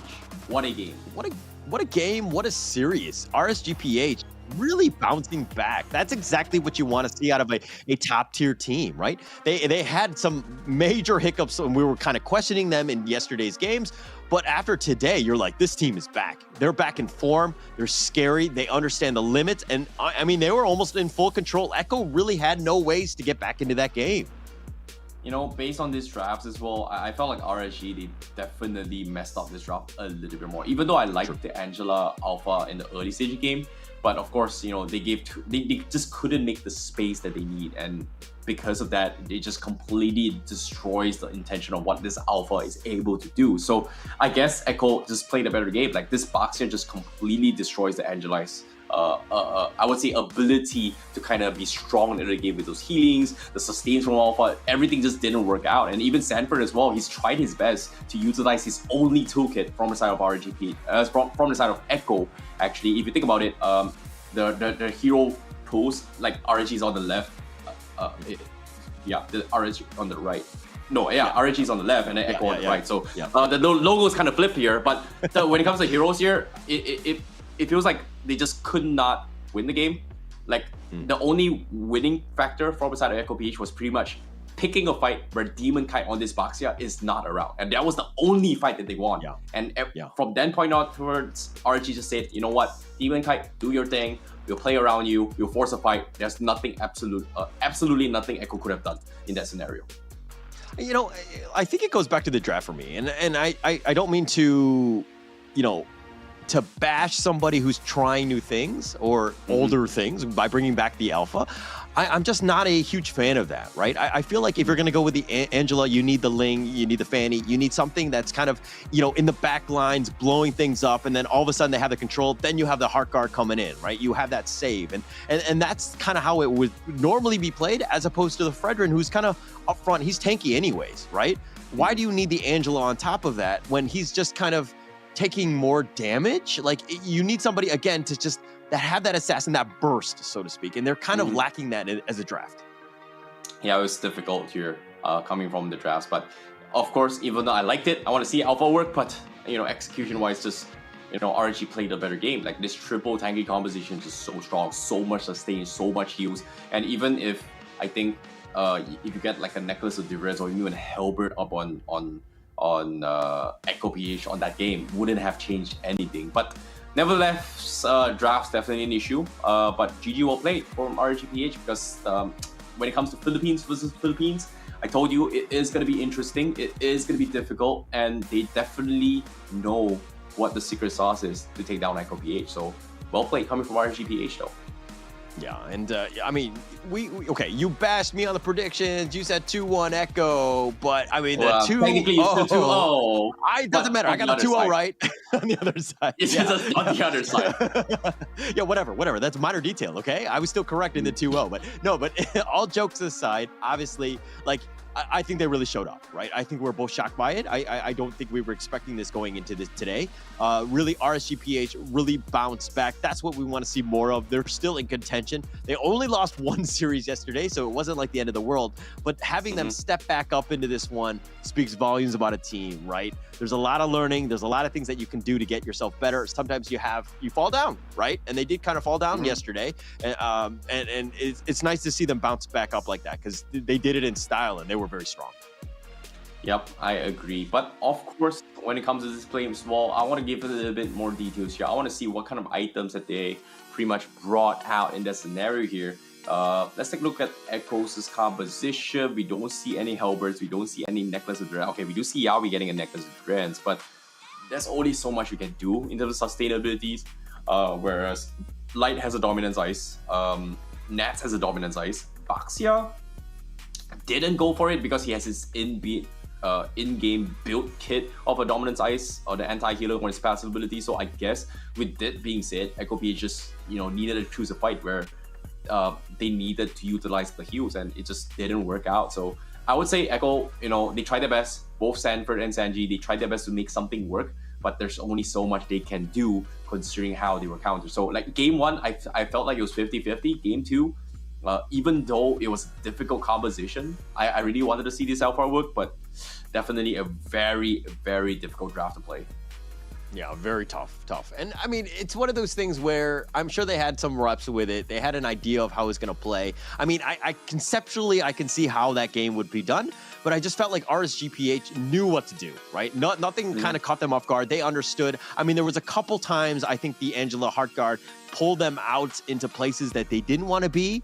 But once they had enough burst, Sanford, it doesn't matter if you had the Heart Guard or not, he was eventually going to die, right? So, I mean, the damage dealt you're talking about, most of it was through Echo. They did a lot of that. I don't think that was a bit of a surprise. They had that sustaining damage, but I think the burst damage, the RSPH definitely did have the advantage there. Yeah, and based on this as well, like, I think the damage dealt here is partially because of the fact that Echo, they need to do the extra damage, right? When pay attention to the damage taken right now, and that's pretty much not taking the most amount of damage because it is a Uranus. But because of this Uranus, they need to actually break through so much of it. Like, taking down demonkite is one thing, but do you have enough tools to also burn down both Nats as well as Light, which is something that they were lacking throughout all these fights as well. And based on the total heals here, you can see that there's a huge margin of total heals error because of the fact that, having this Baxia right from the get-go, you can't get those heals from Yawi. Yawi is doing a lot of healing. And because of this, even Zaida as well is not able to sustain throughout any of these fights because he's just getting countered by this anti-heals from the start. And, when it comes to Alpha, it is very similar to like a Karina or a Gushen or maybe even Amon to a certain degree, where you need to snowball right from the get-go. So I guess, all things considered, RSGPH definitely played a very, very good game. And I'm curious to see who the MVP is, because I'm pretty sure it should be Iman, but I might be wrong. The MVP, without further ado, is going to be Aqua on this Valentina 5-0-8. I mean, 93% kill participation will get you there, right? I think that, and not dying, of course, definitely helps you. Iman had a great game as well. Not to undersell what he did, but I think the fact that Aqua was there, the steals that he had, the IMUs were just on point, right? Just being able to steal the feathered airstrikes when he needed to. I mean, that's exactly what you want out of your Valentina player, and very smart. Yeah, I agree. But of course, when it comes to the right steals as well, Aqua PH, Aqua from RSGPH definitely played the necessary tools, right? He's terrifying the right targets, he's zoning out the right targets, and I guess when it comes to the plays as well coming from RSGPH, they just identified that, hey, we need to start a fight where it's favorable for them. And, I'm just there for the ride, I'm just there, doing my own things. Whoever I throw my skill is just going to get maximum value in terms of contribute to a fight. And I think Monshell did brought up a point as well. He can actually steal the Angela's heart card. We didn't see that at all, considering how far back Yawi has been playing. But of course, I'm curious to see how things are going for the plays here, if you think about it. Yeah, the potential's there, right? And that's what we wanted to see. But it looks like we have an interview coming up. This is going to be from the RSGPH side. It's going to be demonkite. Let's say congratulations, demonkite, on that victory. That was a great series. Thank you. All right, so going into this game, there was a lot of bad blood. I mean, Echo, right? Yeah. I'm sure that there's a lot of expectations going into this one. What was your thought process going into this series? My thought process was gonna be just a clean early game to dominate the Echo team. Yeah, because yesterday when we got defeated by Yudo, I felt like my early game wasn't that good at all, so I bounced back this time. Okay, I've got a question here for demonkite. I know this might be a little bit personal. What are your thoughts? Because previously RSGPH you guys had Irad playing here. What was going on? Like, why are you back to replace Irad? What happened there? Irad, can I say? I couldn't take a flight going to Jakarta, so as a substitute, I go here, and then I did play for RSG. Okay. All right. In terms of teams, though, which is the one team that's in Snapdragon that scares you guys the most? For me, it's Onyx Indonesia. Okay. Any fighting words that you like to tell Onyx? Good luck, and we'll see you in playoffs if we can. Nice. Any other questions, Terrence? Okay, demonkite, last one here. You guys felt a little bad in terms of the early game yesterday. What about your games today here? Because in 2 games in a row, you guys just completely destroyed Echo PH. Because Echo, they look so strong. They took a win against Yudu Red Giants, and now and it feels like you guys are having like a 3-way showdown where you guys beat Echo PH beats Yudu, and then Yudu beat you guys. What was going on with 3 of you guys?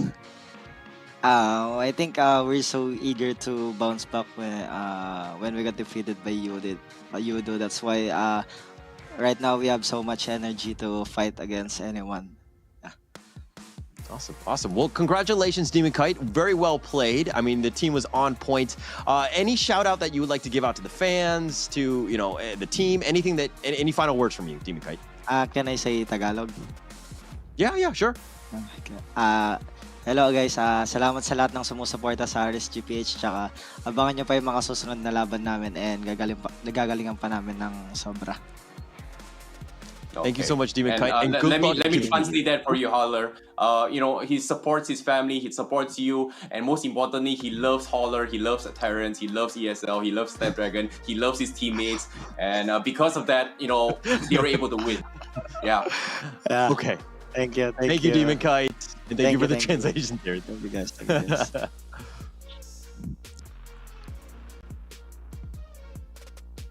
And yeah, that was a pretty interesting interview. You think about it, Howler. And of course, we us Malaysians, we know multi languages, man. We can do everything, man. Howler, I love it. Okay, shots fired. All right, but let's see.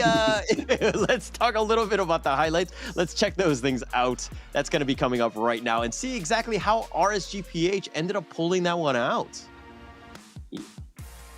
Yeah, and of course, in the highlights itself, I think RSGPH proved a very, very well. Like demonkite, he mentioned that he really they took a loss against against Udure Giants yesterday, and they needed to take a win today.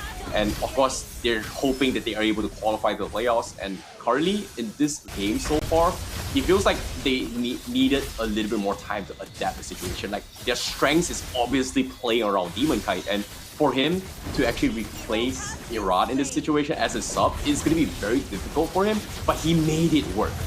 Adaptations needed to be made, and they played towards his strengths, and demonkite fulfilled his role really well in this play against Echo PH. He's just time and time again forcing Echo PH to fight in an unfavorable position where it kind of allowed Aqua to just getting free reign to do his Valentine to just completely zone them off, while Echo was just struggling to deal with all these healings coming from RSG.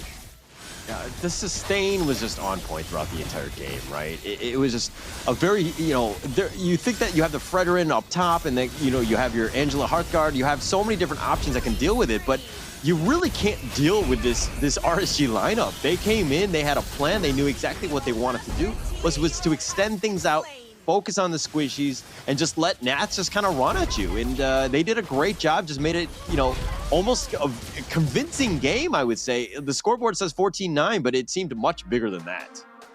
Yeah, and of course, RSG looking forward to see them if they make it to the playoffs. But with this 2-0 against Echo PH means they are still in contention to make it towards the playoffs. The grind starts here. It's not over yet for them, and hopefully we will see them in towards that. And like you said, well, they want to face off against Onyx ID just because of the fact that they won the previous MSC. And in this case, defeating Echo PH right here, right now, is one step closer to trying to defeat the champions of MSC 2023. So I guess this is in a good step of direction. I like it. Will they make it to the playoffs is gonna be another thing. But of course, it is gonna be putting them in a hot seat because, like I said, the triangle coming from these three teams here, Echo PH, Echo PH, RSGPH, and also Udure Giants is in a three-way matchup where they're just, rock, paper, scissors scenario right now where they might be fighting for that potential third slot to actually make it going, or maybe a second slot to a certain degree if they do not win their remaining matches. Yeah. At this point, just control your destiny, right? Just win out. You can do it. But, another thing, let's give a shout out to our sponsor here. This is going to be FIBOT Cup win of 5,000 euros. Take part now at FIBOT here. This is one of those things by DHL. It's going to be run there. Please do check them out. Give them a shout out. And plus, they're going to pay you money to do so. So pretty easy to do. All you need to do is participate in that. But talking a little bit about RSG, PH, this is one of those things where control your destiny, right? This is a huge confidence booster. Pat yourself on the back. But look to the next series because you need to continue to win, or else you're going to be stuck dealing with the tiebreakers, and nobody wants to be in that situation. Yeah, and of course, when it comes to winning matches here, I think I want to try this F8 dashboard game. First place is going to be there. But to do that, I definitely need to have a lot of stamina and a lot of endurance. And you can, of course, unleash the beast with monster energy to keep you going. And to top it off, if you want 5,000 euros, you got to stay alert and be very, very focused. And with Monster Energy, you can do so. You can check them out here. Get yourself a Monster Energy at monsterenergy.com/gaming. And, who knows? You might be able to be a potential pro player. And if you are not looking for some Mobile Legends bang, you can always try the FB dashboard just now. 5,000 euros is a lot. And, of course, keep it going here. Holler. Now, let's talk a little bit more on this upcoming matches. What do you think is going to happen today? I mean, we're going to see more of this, right? If we're looking at game 2, what is it? It's Aura Fire, going to be todak. That one's going to be coming up next. Monshel will be stepping in for that series. I will be back for game 3. That's going to be Burnix Flash against RSG PH. They're bringing it back. I want to see more of that team, and I get to see them in that third game. That's going to be amazing. So I'm looking forward to both of those games. Yeah, when it comes to the recap as well, I think when it comes to the upcoming matches, I feel like you said as well, you know, todak and Aura Fire, you know, we've seen Aura Fire, you know, I definitely have a personal soft spot since the previous season of his SPS, and even here as well. They made it from the bottom and now they're here. Can they reach to the top? That's going to be a very difficult one. However, when it comes to todak, there's a lot of questions as well, and you know, I hope they're able to do what they need to do, because there is a lot of things that is happening internally for todak, and recently, you know, some of the players has been kind of sick as well. I think some of the players were sent into the hospital or the clinic at 4 in the morning today. So I think, you know, I'm not exactly sure what's going to be happening here until we see the starting rosters later on, but hopefully they're going to be doing well. But of course, it is a match that has to be done. And of course, the closing off for today, like you said, Burn X match going up against RSGPH? RSGPH, sorry. It is going to be a good one. So I want to see how that goes as well. Yeah, both of them are great. And we have a huge lineup. Of course, Stream B, best stream. Please do stay tuned. That said, that's going to be it for it. We're going to take a little bit of a break. And before we go into that second series, Terrence and Monshel will be back with that second series. I will be there for the third, and we will check you guys a little bit later.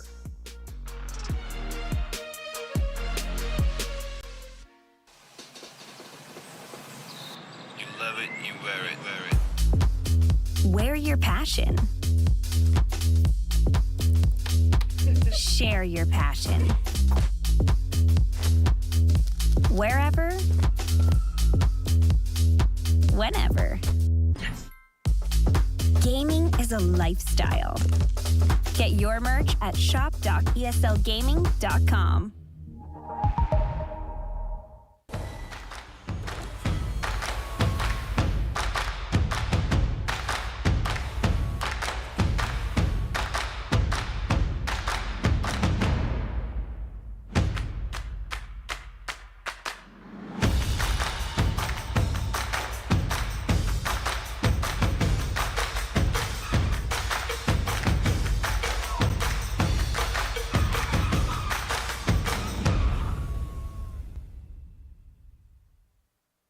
The Snapdragon Pro Series powered by Samsung Galaxy is brought to you by Snapdragon Elite Gaming, Samsung Galaxy S23 Ultra, Monster Energy, and DHL.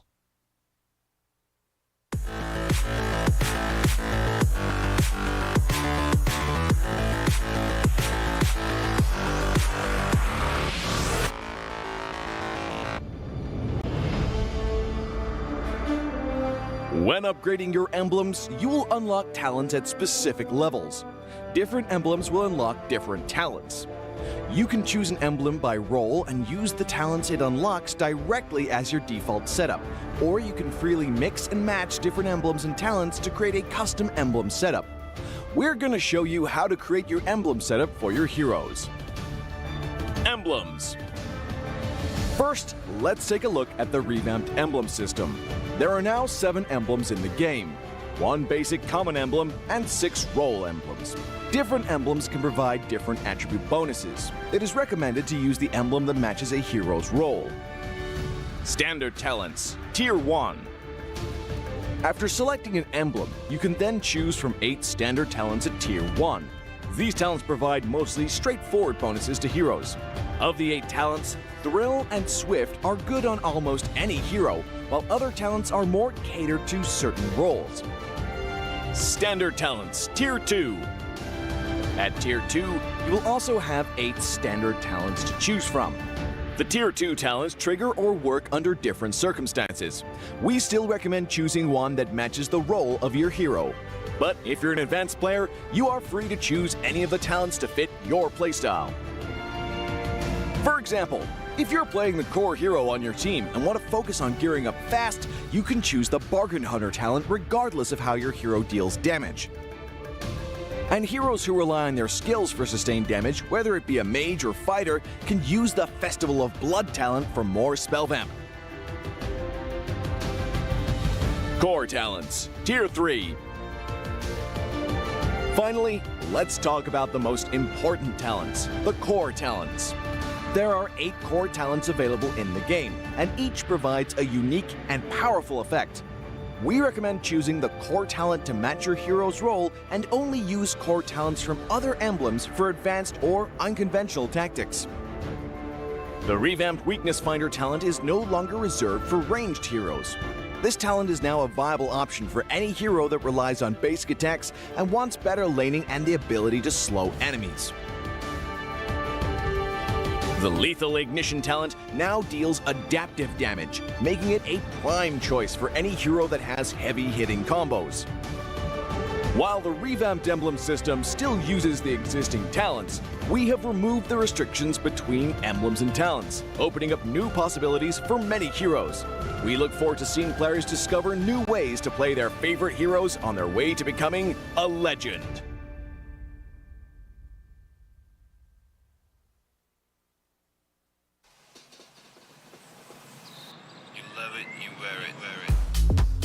Wear your passion. Share your passion. Wherever, whenever. Gaming is a lifestyle. Get your merch at shop.eslgaming.com.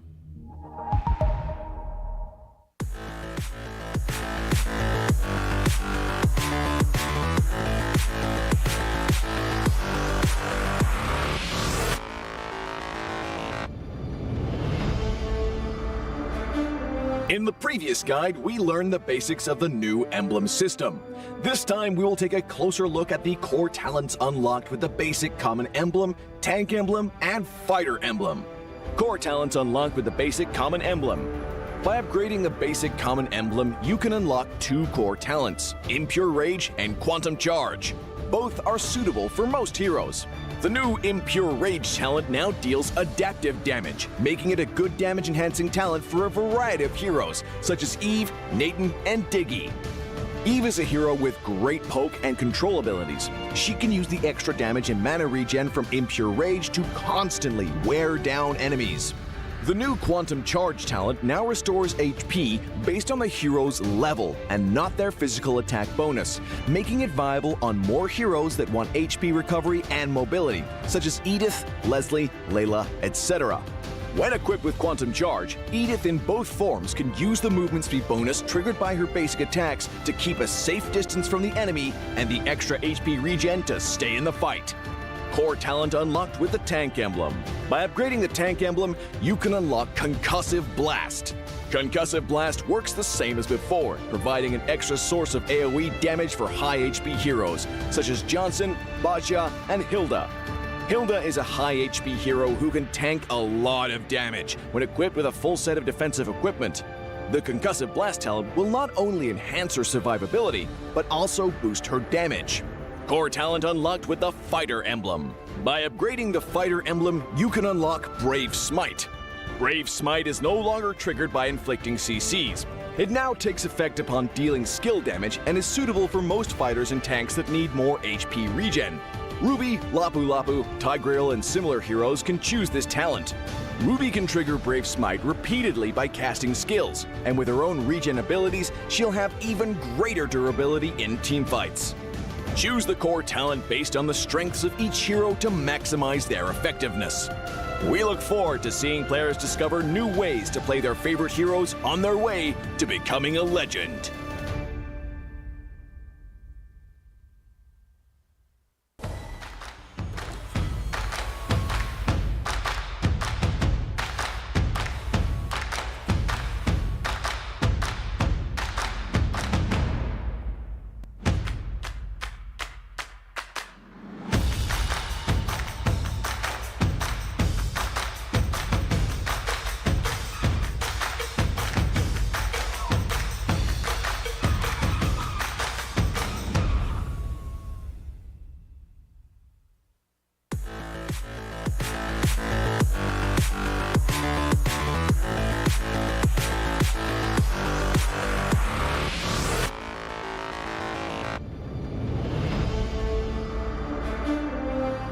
In the previous guide, we learned the basics of the new emblem system. This time, we will take a closer look at the core talents from the Mage, Assassin, Marksman, and Support emblems.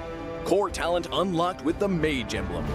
By upgrading the Mage emblem, you can unlock Lethal Ignition. The new Lethal Ignition now deals adaptive damage, making it a great option for any hero with heavy-hitting combos.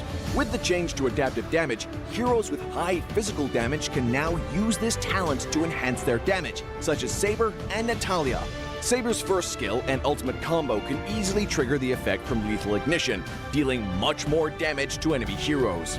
Core talent unlocked with the Assassin emblem.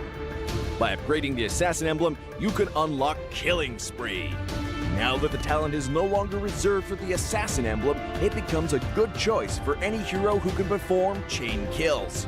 Heroes with magic damage like Karina and Julian can now take this talent as well. Karina's ultimate resets after she kills an enemy hero. When equipped with Killing Spree, she will recover HP from each kill, allowing her to stay healthy and go after more kills. Core talent unlocked with the Marksman emblem. By upgrading the Marksman emblem, you can unlock Weakness Finder. The new Weakness Finder talent is no longer reserved for ranged heroes. It works well for heroes with high attack speed, as it can improve their laning and slowing abilities. A hero like Minthar can take Weakness Finder because his second skill increases the attack speed of his basic attacks. When combined with equipment that can provide more attack speed, he can reliably trigger the slow effect to prevent enemies from escaping. Core talent unlocked with the Support emblem.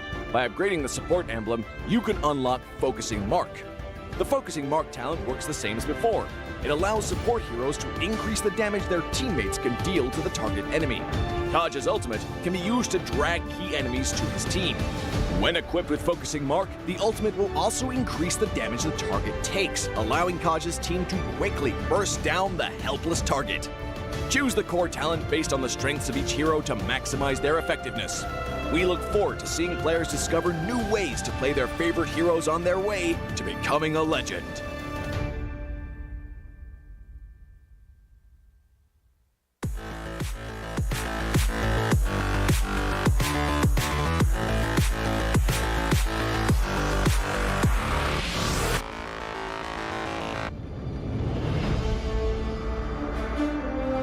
When upgrading your emblems, you will unlock talents at specific levels. Different emblems will unlock different talents. You can choose an emblem by role and use the talents it unlocks directly as your default setup, or you can freely mix and match different emblems and talents to create a custom emblem setup. We're going to show you how to create your emblem setup for your heroes. Emblems. First, let's take a look at the revamped emblem system. There are now 7 emblems in the game, 1 basic common emblem and 6 role emblems. Different emblems can provide different attribute bonuses. It is recommended to use the emblem that matches a hero's role. Standard talents, Tier 1. After selecting an emblem, you can then choose from 8 standard talents at Tier 1. These talents provide mostly straightforward bonuses to heroes. Of the 8 talents, Thrill and Swift are good on almost any hero, while other talents are more catered to certain roles. Standard talents, Tier 2. At Tier 2, you will also have 8 standard talents to choose from. The Tier 2 talents trigger or work under different circumstances. We still recommend choosing one that matches the role of your hero. But if you're an advanced player, you are free to choose any of the talents to fit your playstyle. For example, if you're playing the core hero on your team and want to focus on gearing up fast, you can choose the Bargain Hunter talent regardless of how your hero deals damage. And heroes who rely on their skills for sustained damage, whether it be a mage or fighter, can use the Festival of Blood talent for more spell vamp. Core talents, Tier 3. Finally, let's talk about the most important talents, the core talents. There are 8 core talents available in the game, and each provides a unique and powerful effect. We recommend choosing the core talent to match your hero's role and only use core talents from other emblems for advanced or unconventional tactics. The revamped Weakness Finder talent is no longer reserved for ranged heroes. This talent is now a viable option for any hero that relies on basic attacks and wants better laning and the ability to slow enemies. The Lethal Ignition talent now deals adaptive damage, making it a prime choice for any hero that has heavy-hitting combos. While the revamped emblem system still uses the existing talents, we have removed the restrictions between emblems and talents, opening up new possibilities for many heroes. We look forward to seeing players discover new ways to play their favorite heroes on their way to becoming a legend.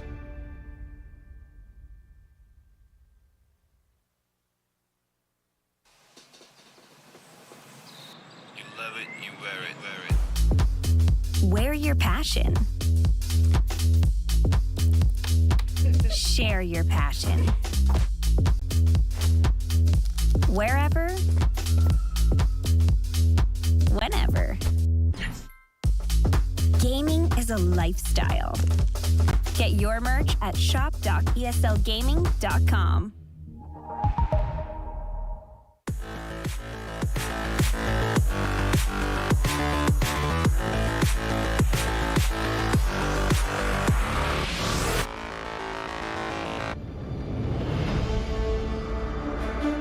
In the previous guide, we learned the basics of the new emblem system. This time, we will take a closer look at the core talents unlocked with the basic common emblem, tank emblem, and fighter emblem. Core talents unlocked with the basic common emblem. By upgrading the basic common emblem, you can unlock 2 core talents, Impure Rage and Quantum Charge. Both are suitable for most heroes. The new Impure Rage talent now deals adaptive damage, making it a good damage-enhancing talent for a variety of heroes, such as Eve, Nathan, and Diggy. Eve is a hero with great poke and control abilities. She can use the extra damage and mana regen from Impure Rage to constantly wear down enemies. The new Quantum Charge talent now restores HP based on the hero's level and not their physical attack bonus, making it viable on more heroes that want HP recovery and mobility, such as Edith, Leslie, Layla, etc. When equipped with Quantum Charge, Edith in both forms can use the movement speed bonus triggered by her basic attacks to keep a safe distance from the enemy and the extra HP regen to stay in the fight. Core talent unlocked with the tank emblem. By upgrading the tank emblem, you can unlock Concussive Blast. Concussive Blast works the same as before, providing an extra source of AoE damage for high HP heroes, such as Johnson, Baja, and Hilda. Hilda is a high HP hero who can tank a lot of damage when equipped with a full set of defensive equipment. The Concussive Blast talent will not only enhance her survivability, but also boost her damage. Core talent unlocked with the Fighter Emblem. By upgrading the Fighter Emblem, you can unlock Brave Smite. Brave Smite is no longer triggered by inflicting CCs. It now takes effect upon dealing skill damage and is suitable for most fighters and tanks that need more HP regen. Ruby, Lapu Lapu, Tigreal, and similar heroes can choose this talent. Ruby can trigger Brave Smite repeatedly by casting skills, and with her own regen abilities, she'll have even greater durability in teamfights. Choose the core talent based on the strengths of each hero to maximize their effectiveness. We look forward to seeing players discover new ways to play their favorite heroes on their way to becoming a legend.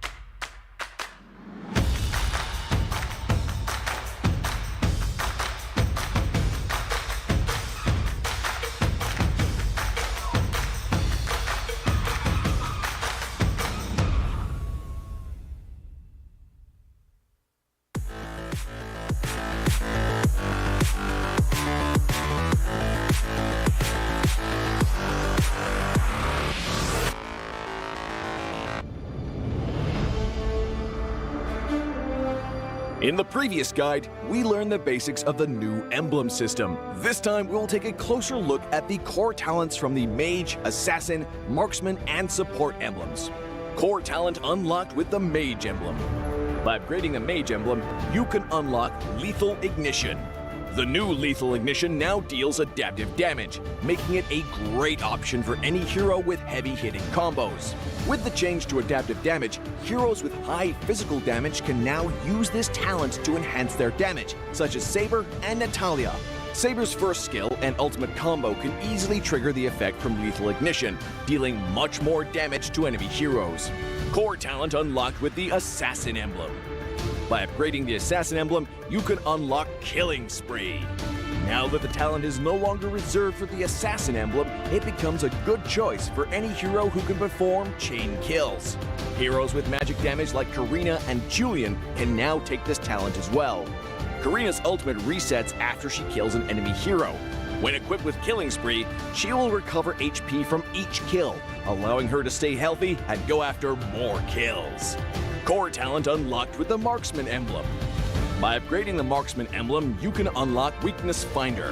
The new Weakness Finder talent is no longer reserved for ranged heroes. It works well for heroes with high attack speed, as it can improve their laning and slowing abilities. A hero like Minzathar can take Weakness Finder because his second skill increases the attack speed of his basic attacks. When combined with equipment that can provide more attack speed, he can reliably trigger the slow effect to prevent enemies from escaping. Core talent unlocked with the Support Emblem.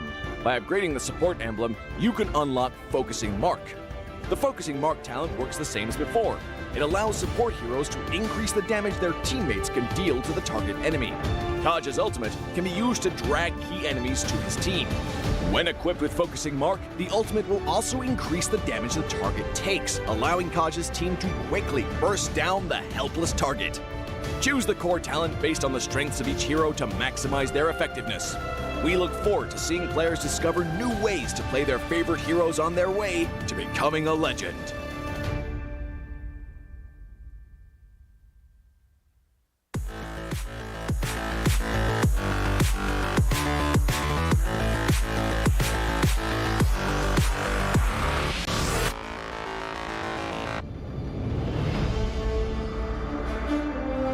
When upgrading your emblems, you will unlock talents at specific levels. Different emblems will unlock different talents.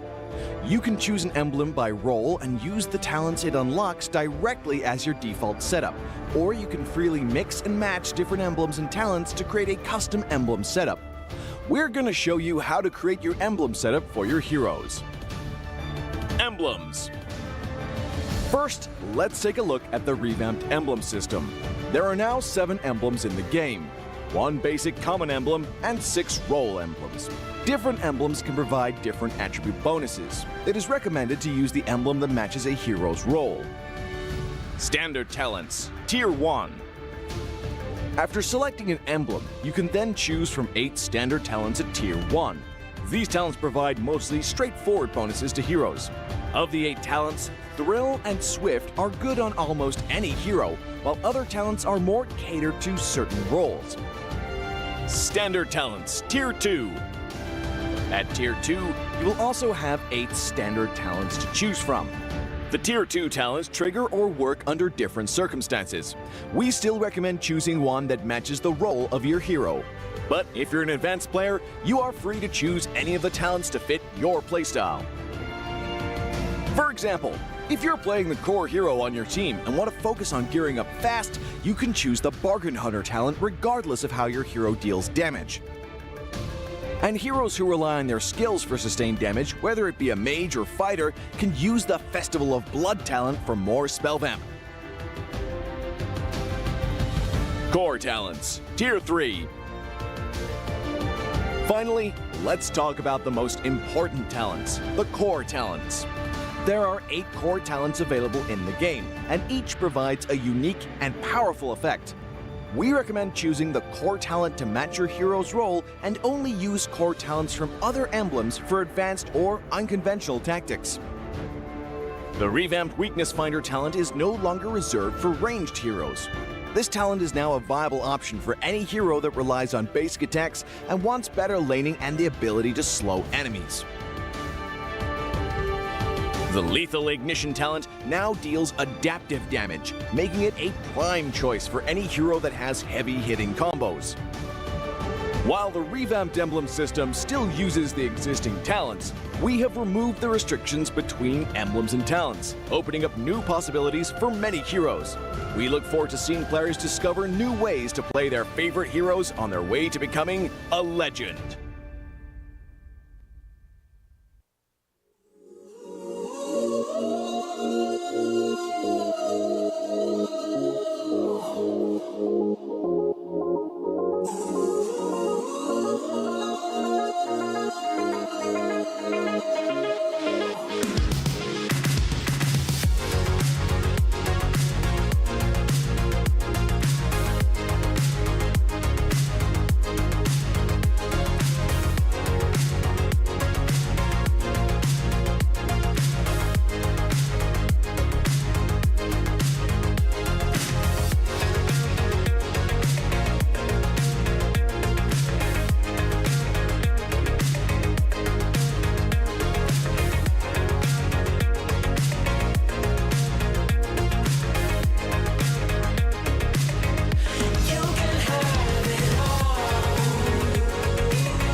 beat. When they all look, everything on fleek. Word on the street, on my sound on repeat. Do it all day, every day of the week. Getting turned up, we feeling lively. On the dance floor, where you gonna find me? Here comes the drop, it's time to party. Here comes the drop, it's time to party.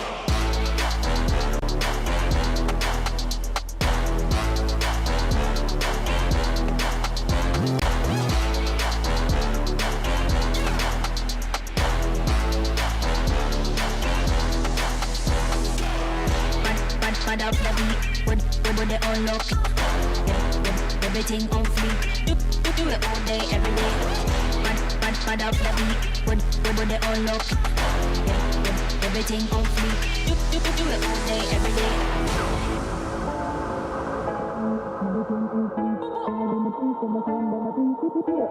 Every day of the week, getting climb out, we feeling lively. On the dance floor, where you gonna find me? Here comes the drop, it's time to party. Here comes the drop, it's time to party.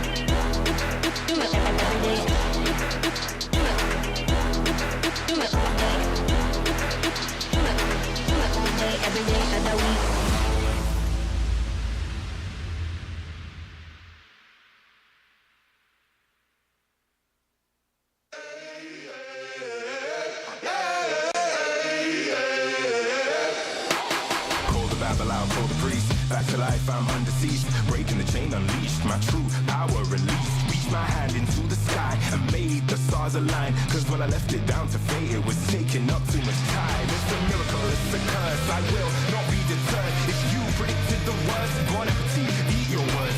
Keep my score, fire the gun. Watch me how I overcome what they said could not be done. I did it, now sing it.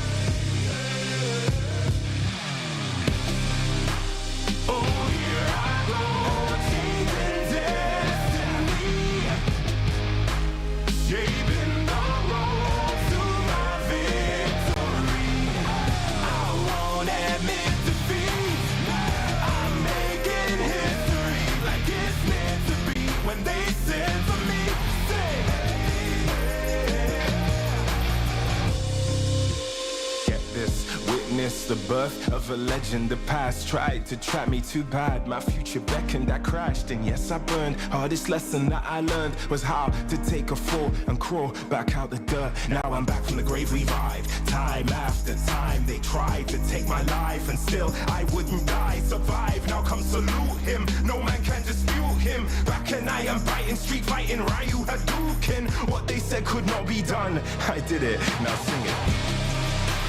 Oh, here I go, changing destiny, saving the road to my victory. I won't admit defeat. I'm making history like it's meant to be. When they said for me, say no man can dispute him. Might as well salute him. What is written isn't done.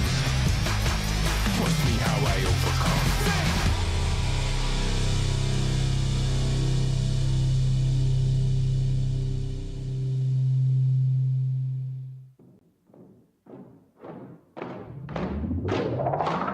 Lace up my shoes, time to get it. Put in the work, I'm with it. Paying my dues with sweat and tears. There is no weakness here. I ain't new to this, I'm a veteran. Wear my battle scars like a letterman's. We gotta push to the limit and work till we finish and push to the limit and work.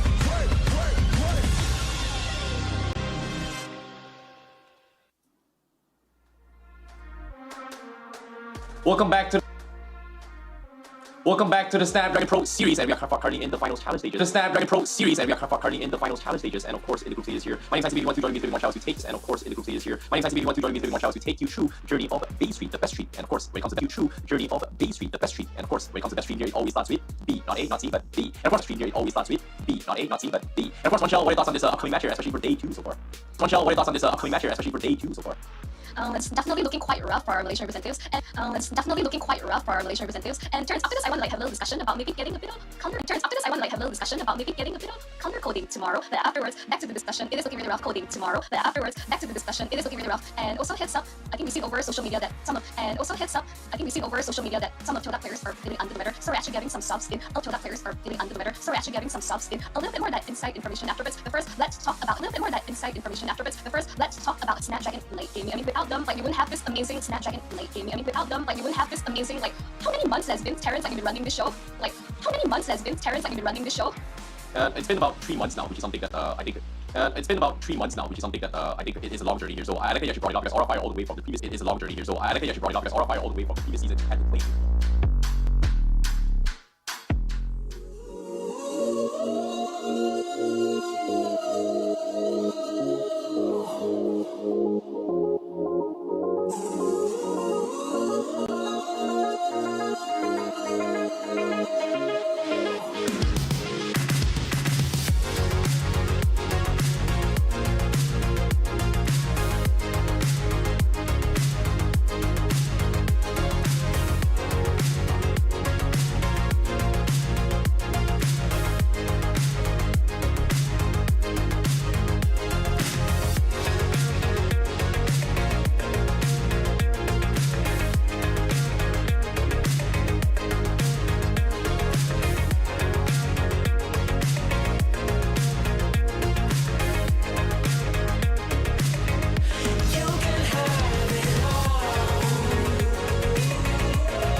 Welcome back to the Snapdragon Pro Series. You guys are currently watching B Stream, the best stream. My name is ICBaby12 and she is Monchel as we take you through this game. Sorry, just now we had a little bit of issue here. We had to sort things out. However, everything is all and done right now, and we are going to proceed with this upcoming match. And of course, this upcoming one here is going to be todak versus Aura Fire. But before that here, Monchel, I think we have to thank someone here. Yes, definitely.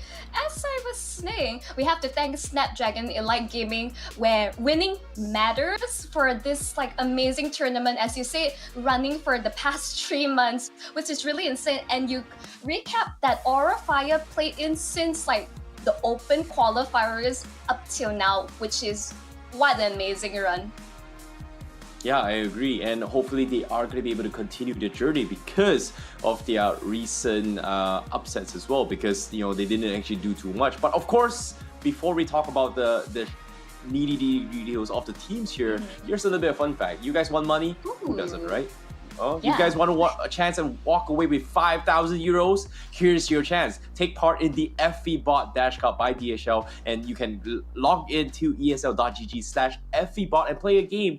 And the first place will be walking away with 5,000 euros, by the way. Not rupiah, Euros. not ringgit, not Singapore dollar, not USD, euros. So that's a lot on line here, and that's going to be a Sweet. fun match for you guys. But of course, now, Monchel, I know you've got some juicy insight scoop. Please do remind me, what was it about todak again?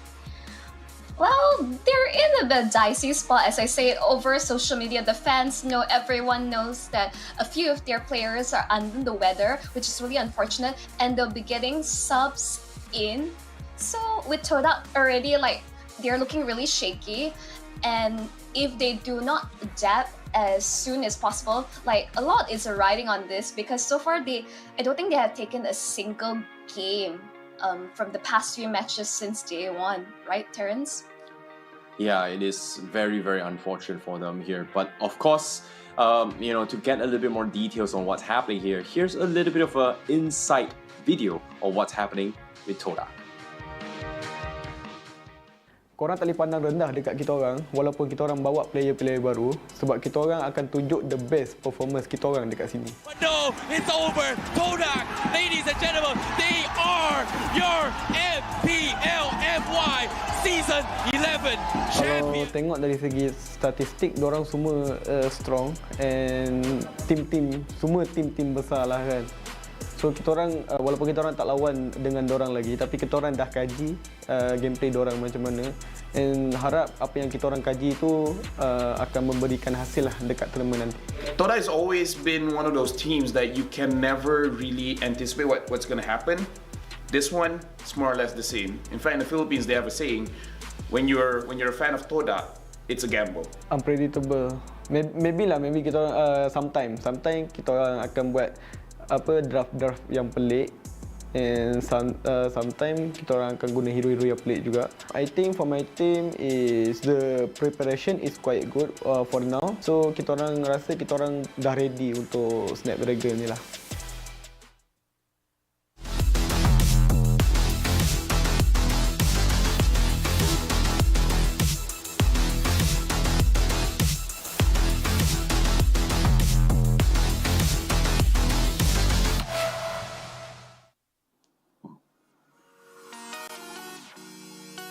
Now, I don't know how you feel about this, Terrence. It's that video was really trip down memory lane, but also really sombering.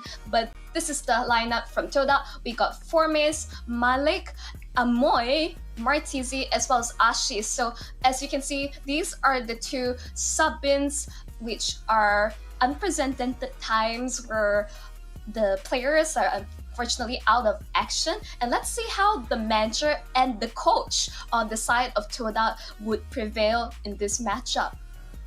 You know, when it comes to todak, unpredictably is going to be the key. And unfortunately, event here, you know, some of the players fell under the weather, so that's why they had to get both the coach as well as their manager to actually sub into play. So they are going to give us the best. Of course, you know, when it comes to todak, it is always a gamble. I agree, Lafel. It is always a gamble. They're unpredictable. It may be drafts, may be play styles as well. But here's a little bit of fun fact about Moy.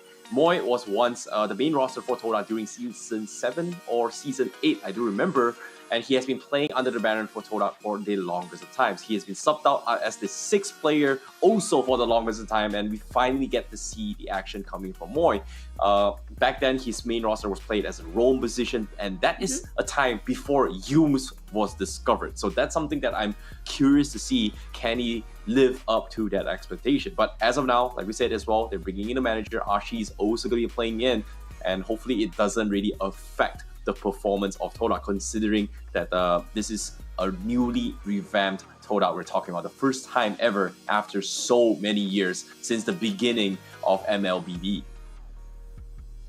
Yeah, as you say, like, of course, Terrence, but let's jump into towards a quick recap of Aura Fire's journey as of yet. Take it away. Aura Fire. I saw them first here in the challenge season, and oh my god, they shocked me. Massive damage, and the one they got was grand of all things. Gak ada sih yang pengen dihindarin, ya semua sama aja lah. Jadi kayak pengen lawan semua lah. Ya pendapat gue tentang tim-tim yang invited sih, ya mereka kuat sih, dan gue sangat senang untuk melawan mereka. Berhasil dilakukan pula, ada pergerakan begitu bebas, perihit pula didapatkan oleh Patrick kali ini di pada Francois pun menjadi korban dan juga petakernya masih bisa selamat. Gue cuma main biasa aja sih di season 9 dan season 10, dan kayak gue lakuinnya tuh konsisten lah, kayak bangun pagi gue main-main terus. Dan kalau misalnya untuk apa yang kalian harapkan, mungkin semoga gue masih bisa tetap konsisten terus-terusan. Is this their peak? No. This phase will definitely be the time to showcase their peak Aura Fire. Kita memang jarang sih ketemu tim luar, jadi kayak ini kesempatan lawan tim luar kan. Semoga kita bisa buktiin kepada tim luar, dan untuk strategi turnamen kali ini kita lebih ke tim kita aja sih. Kita bakal buktiin kepada mereka sih, kayak bahwa kita memang pantas lah untuk berada di turnamen ini.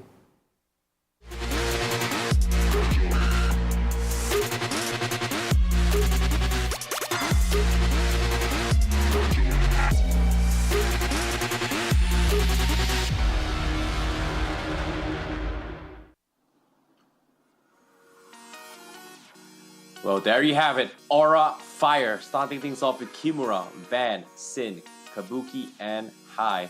At the same time here, Aura Fire, it is going to be proving grounds for them. And they did mention as well, it's rare for them to face off against teams from other regions, and they are hoping to learn from it. In this case, Aura Fire, it has been a long journey, coming all the way from the Open Finals, and during the challenge season as well. Eterna brought up a very, very interesting fact about Aura Fire, is that they really surprised a lot of us. And considering that Aura Fire recently qualified for multiple major events, can they live up to expectations? Because as of now, Aura Fire, they are in a very, very difficult spot, and in the sense there, they did not take a game yesterday. So today is going to be a good opportunity, and hopefully they will be able to recover themselves and hopefully make it into the challenge final. So that's something that I look forward to see, and maybe Aura Fire is going to give us a very, very good game.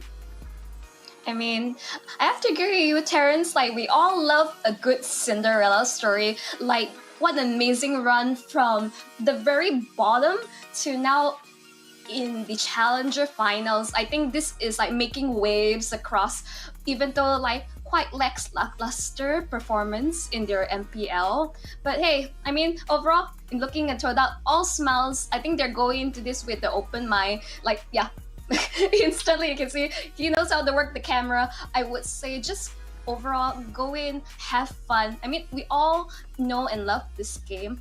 And I would say Aura Fire is in a bit of a tight spot.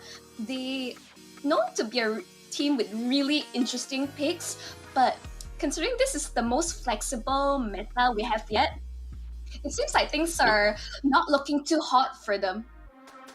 Yeah, maybe. But at the same time, Nina mentioned as well, 4Maze, a legendary XP laner from todak, has represented todak multiple times in major events as well.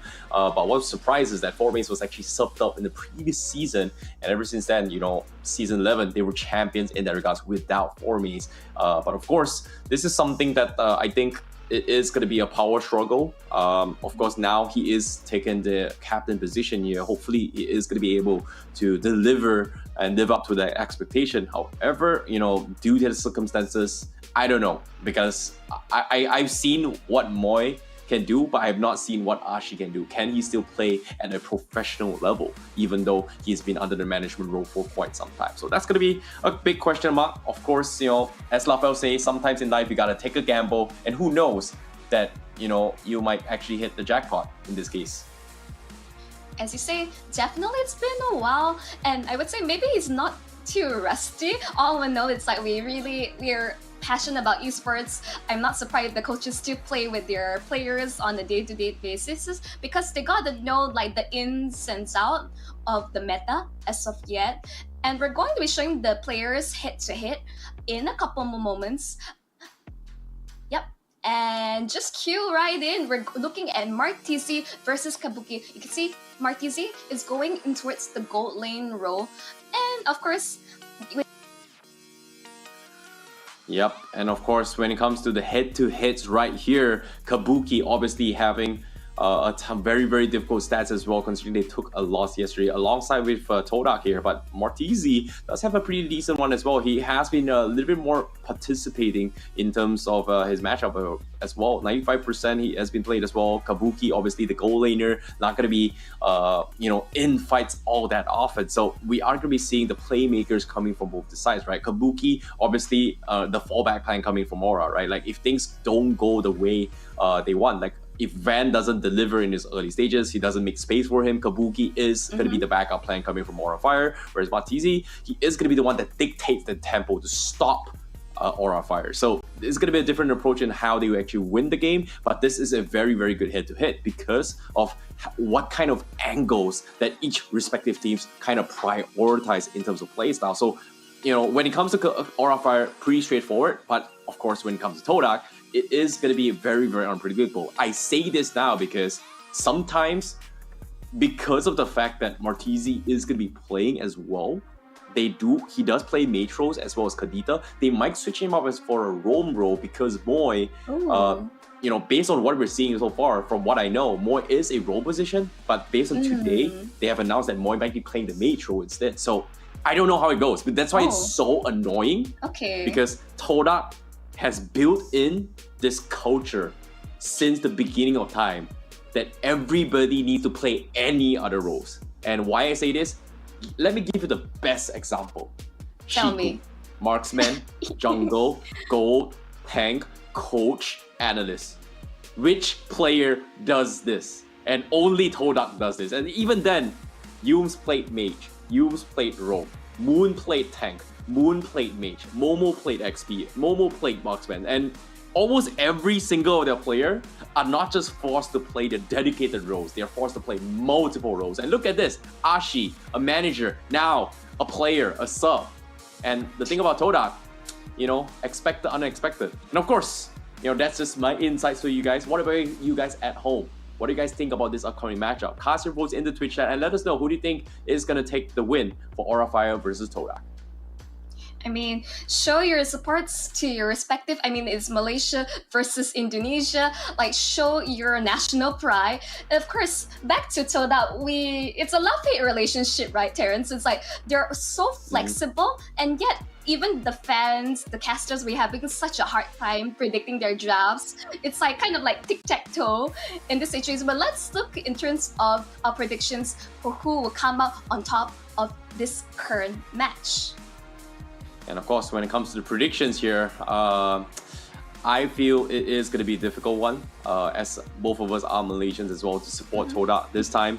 And I agree with what you're saying as well. Love-hate relationship. Sometimes you love them, sometimes you just absolutely hate them. How do they pull things like that and still get away with it time and time and time again? They're super unpredictable, and that's why you love them. Sometimes, being predictable is extremely boring. However, when it comes to this, I want to see what our predictions is, because I'm pretty sure our predictions are going to be pretty favored on towards Aura Fire, just because of how todak doesn't have the original roster now besides Formies. So when it comes to predictions, it seems like you are going to go for Aura Fire and I am going to go for todak. And I believe in dreams. Dreams do come true. You have convinced me. It's like you've been talking about Aura Fire since yesterday, about their Cinderella story, their amazing run. And I like to think that with todak and Aura Fire, just to play fire against fire, like come up with some weird unorthodox strat. I mean, yesterday we have seen the Uranus jungle, which you are not a big fan of. So I think anything can happen. Something like really off meta, something we haven't seen ages. Heck, Layla, Mia, just show it off. Like go towards that late game ultra carry. I'm all for it. Bring it on. You know, my brain tells me Aura Fire, but my heart's true to todak. How can you not love todak? But at the same time, you know, like I said, if todak wins 2-0 against Aura Fire, a lot of people are going to be very, very surprised. And in this case, you know, if they do, let me tell you one thing. Terrence foresaw the future. Dreams do come true.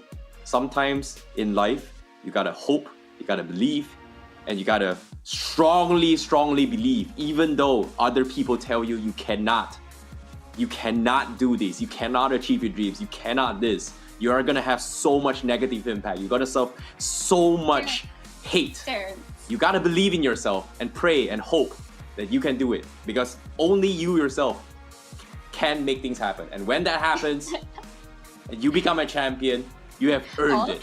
So this is what I hope for todak. Believe in them. Believe.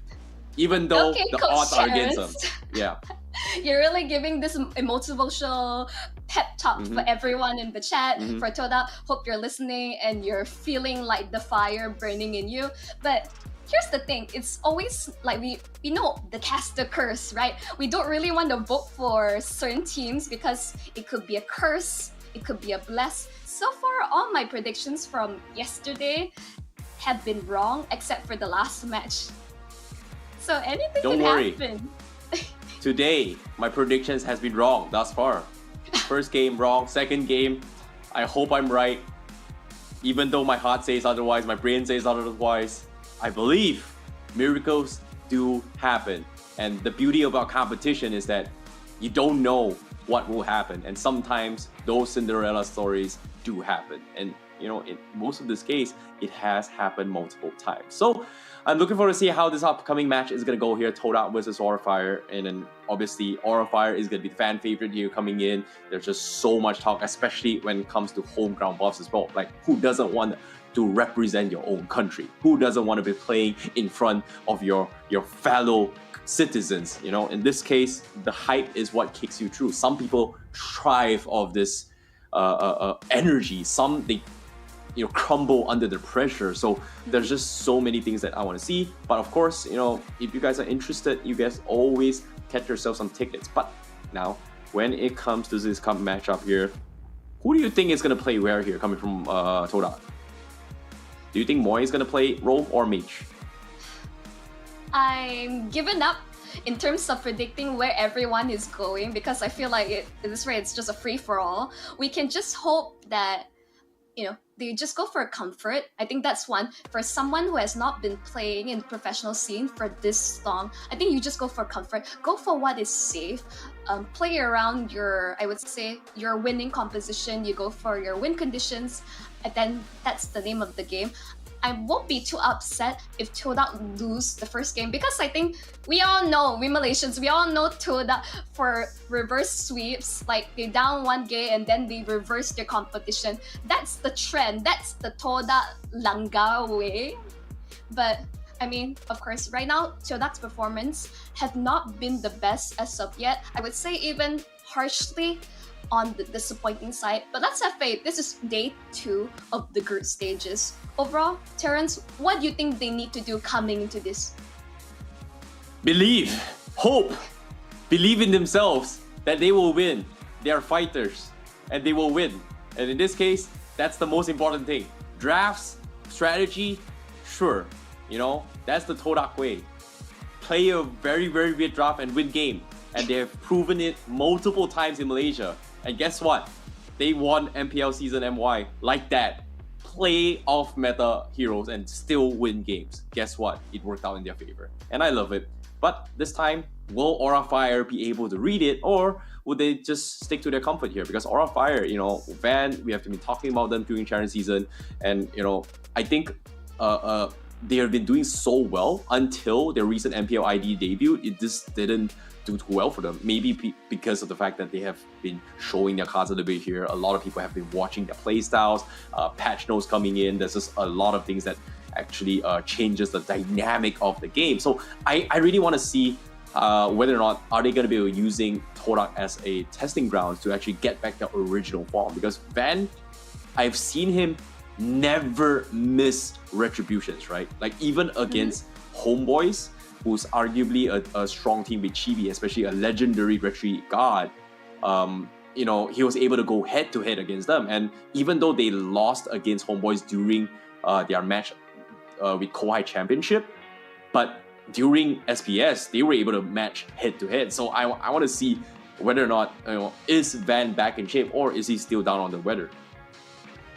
I mean, I think in this current stage of the game, it's like there's a lot of focus towards the junglers. Like I see a lot of focus towards Vans.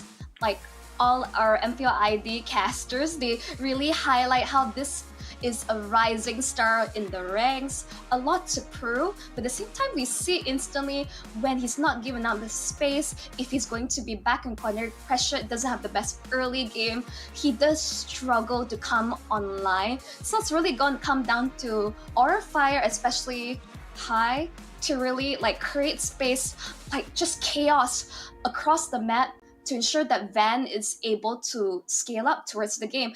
But again, todak, their playstyle, they thrive in chaos as well. I mean, Terrence, you have so much experience casting todak games.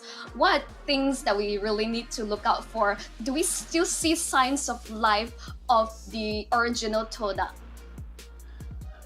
If they believe, I believe. If they don't believe, I still believe.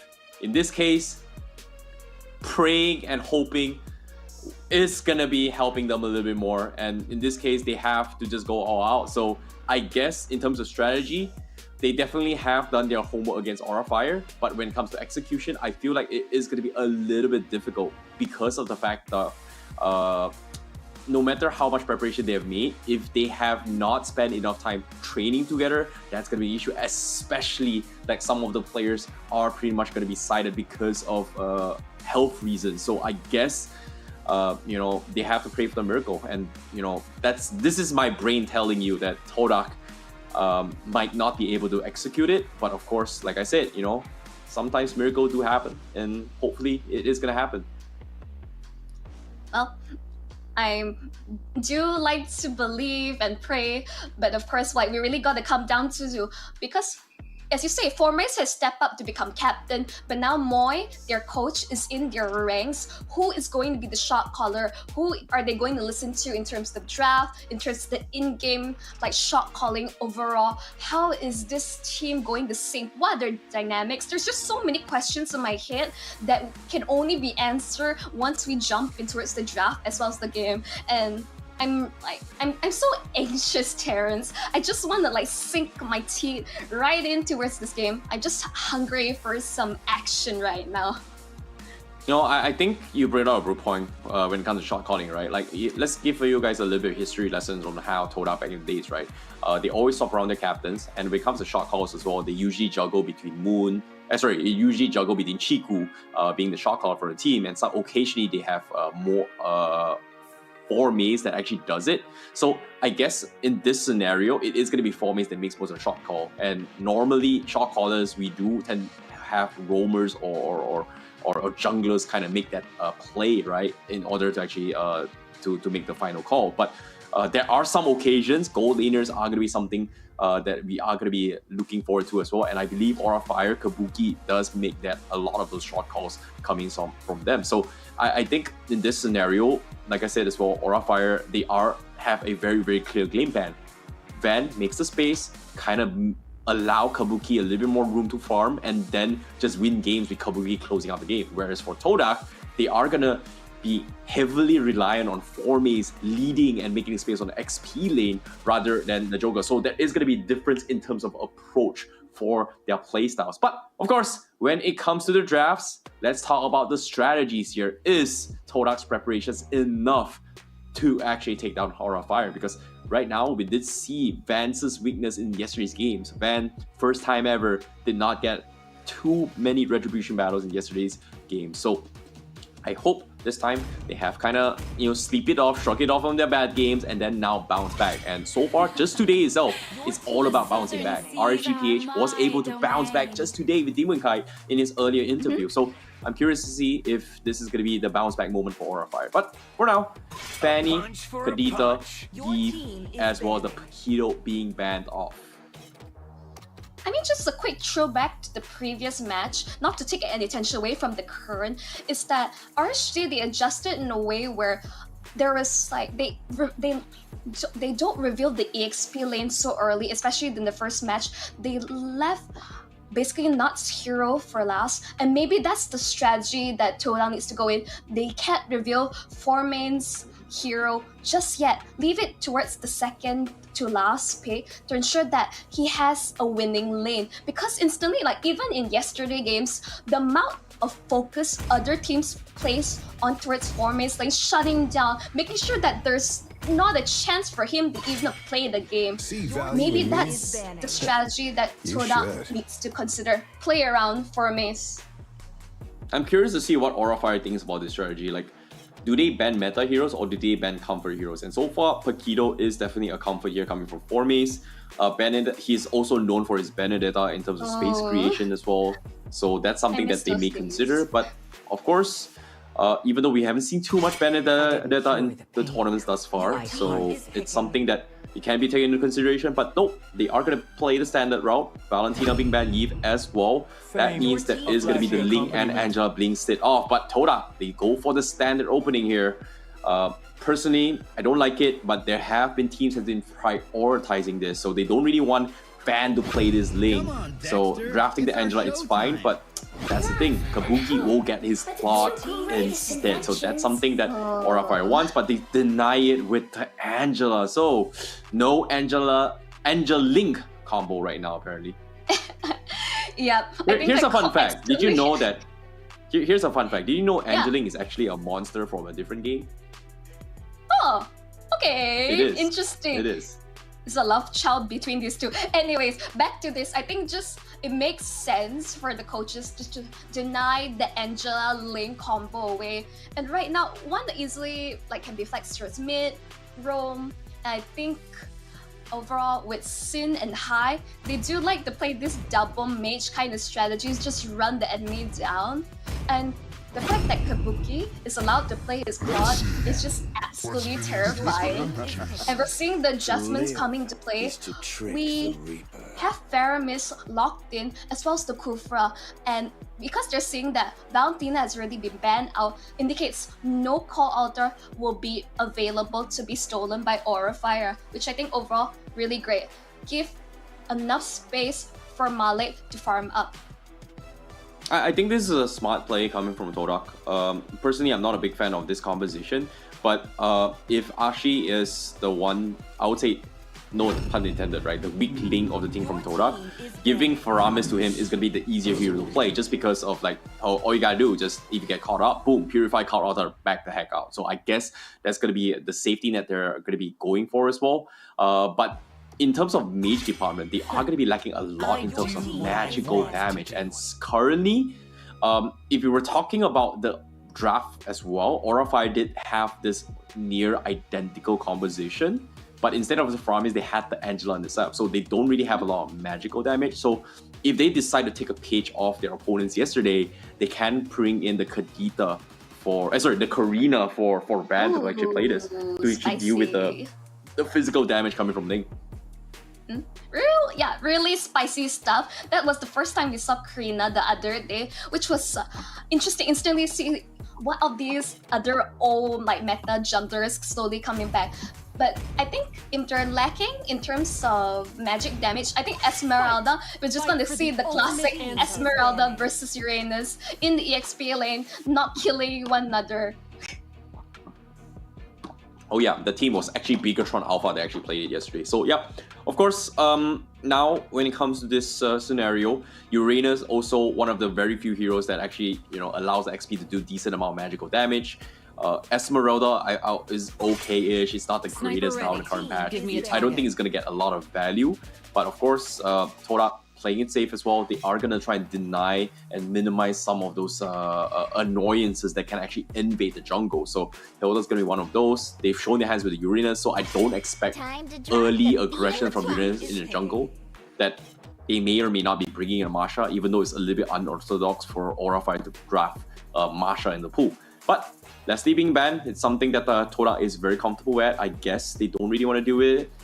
I feel like this Leslie pickup is a pretty clear tell that Aura Fire wants to play a Hayabusa for themselves. But I might be wrong. Hayabusa or Lancelot, either or, but they are going to double down with the Forza. So this is a pretty good safety net. They're keeping bans options open to actually counter off todak for now. Whereas todak, final pick here. What is 4Maze's hero? As well as Matizi. Maybe Malik, I think. I think overall, Aura Fire's draft, it's really scary. They want to have like many ways to force out the Call Altar. So having the Feather Airstrike, having the Blazing Duet, just like I think overall really solid in the damage department already. And I think for todak, just banning away a Joy, I think we've seen like how an absolute beast in the combination with Angela. This is really terrifying. Ooh, really? Arlet as well as the carry. Really interesting. Yeah, I like it. There is a lot of wombo combo setups here as well. It kind of enables the carry to do so. But I guess in terms of magical damage, Faramis is going to be the only damage as well. Very, very similar drafts to what Aura was playing yesterday.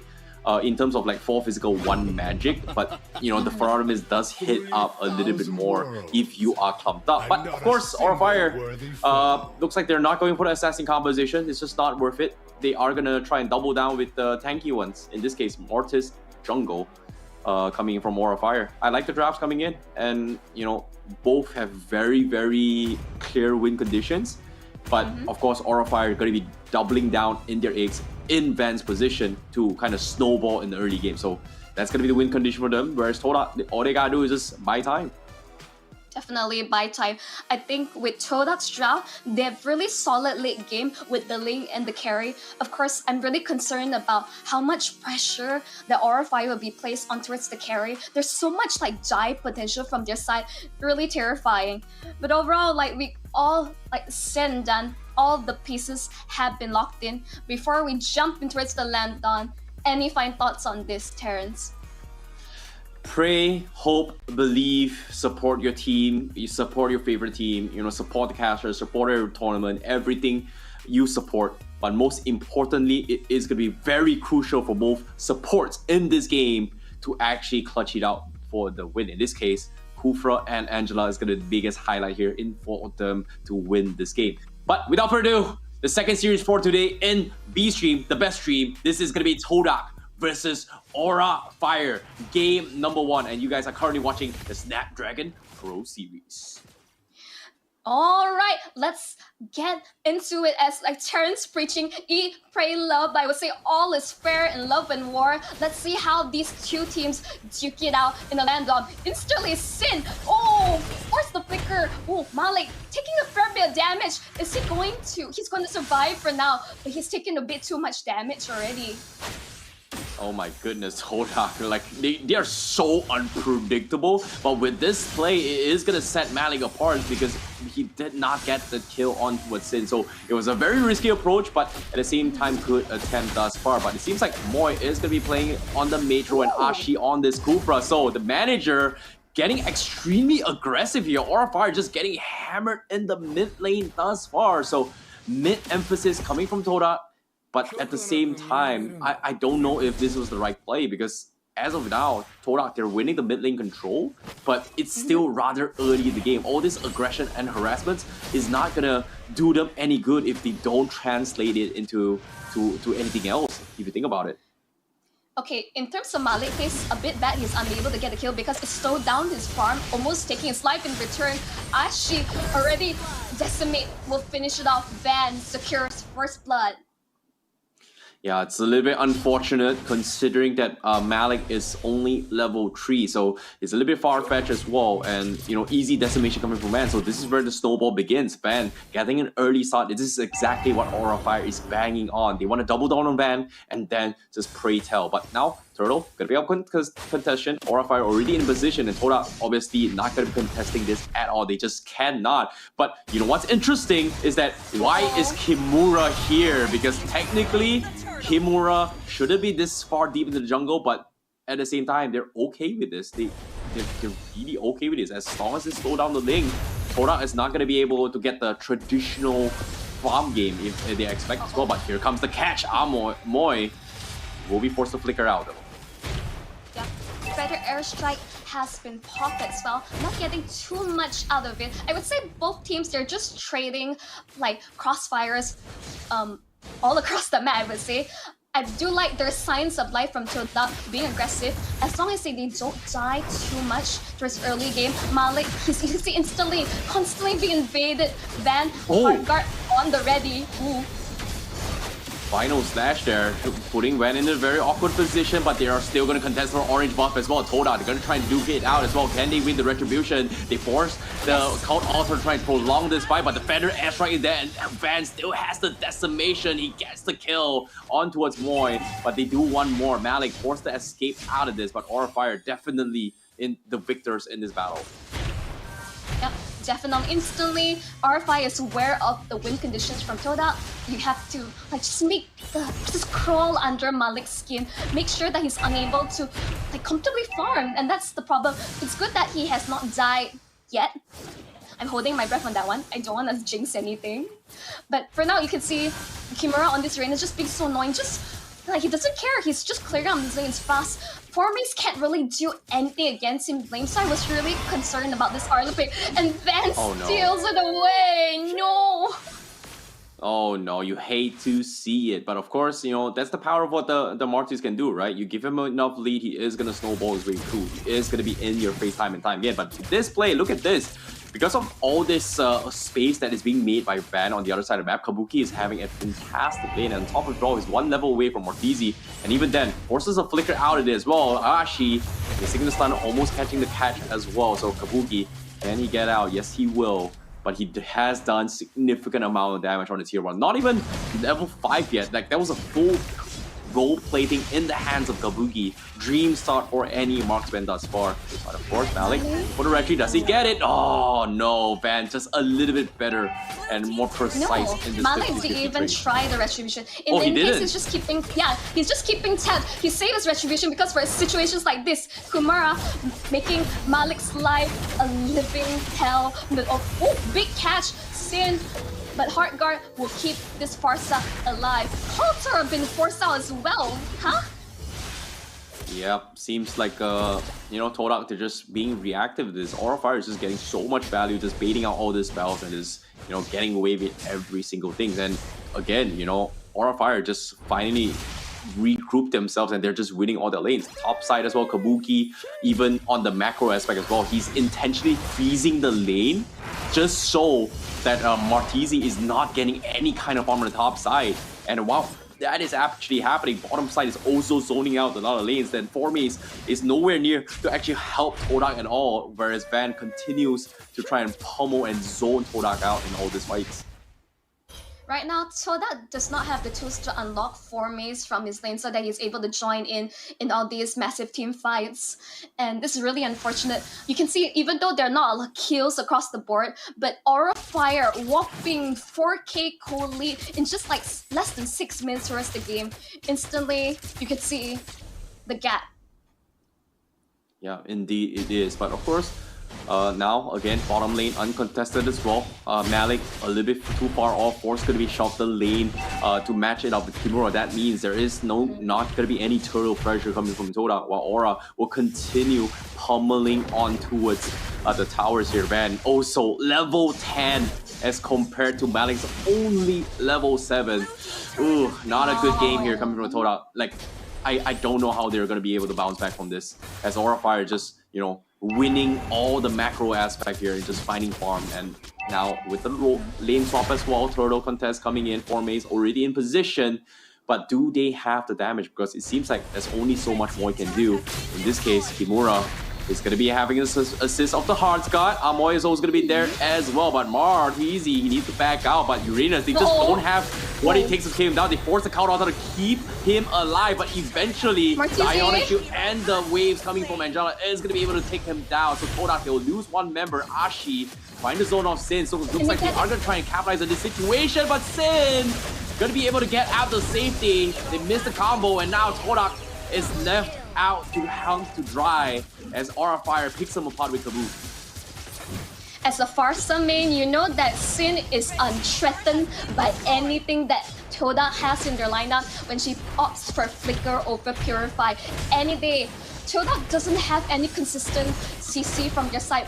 Big issue. See, Amoy, I'm not seeing the overall impact that's coming through. Yes, like his counter timing's like a little suspicious.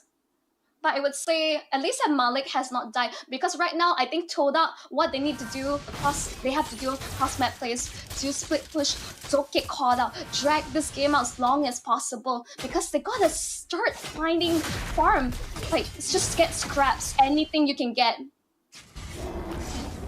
Yeah, I agree. And when it comes to the scenario as well, todak, they're currently, just completely starved out of any kind of resources here, and Aura Fire will continue with their snowball as Van level 12 as compared to Malik level 10, 2 level advantage, and somehow todak, they need to find a way for him to match this damage output, and so far they just can't find anything as well. And considering that Moy opted to go for the Enchanted Talisman, we are going to be expecting even lesser magical damage. And you can see everyone from Aura Fire did not opt to go for any kind of magical defense at all, just because of how lacking in terms of damage that todak is going to be giving in these fights.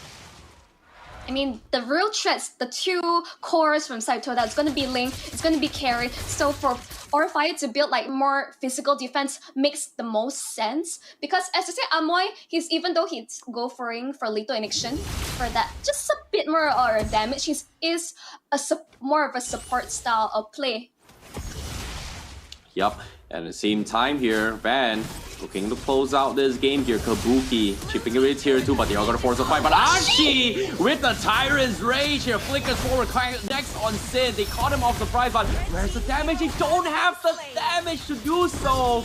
Great engagement, but just lacking in economy. And now Kabuki will pick them apart. Formace now getting taunted with the recall, and a double kill for High as Aura Fire out sustains the burst, and now Malik in desperation tries to trade objectives across the map. Will steal an orange buff away, but Aura once again prime position to take the Lord as todak nowhere near to contest this. But Malik threw himself.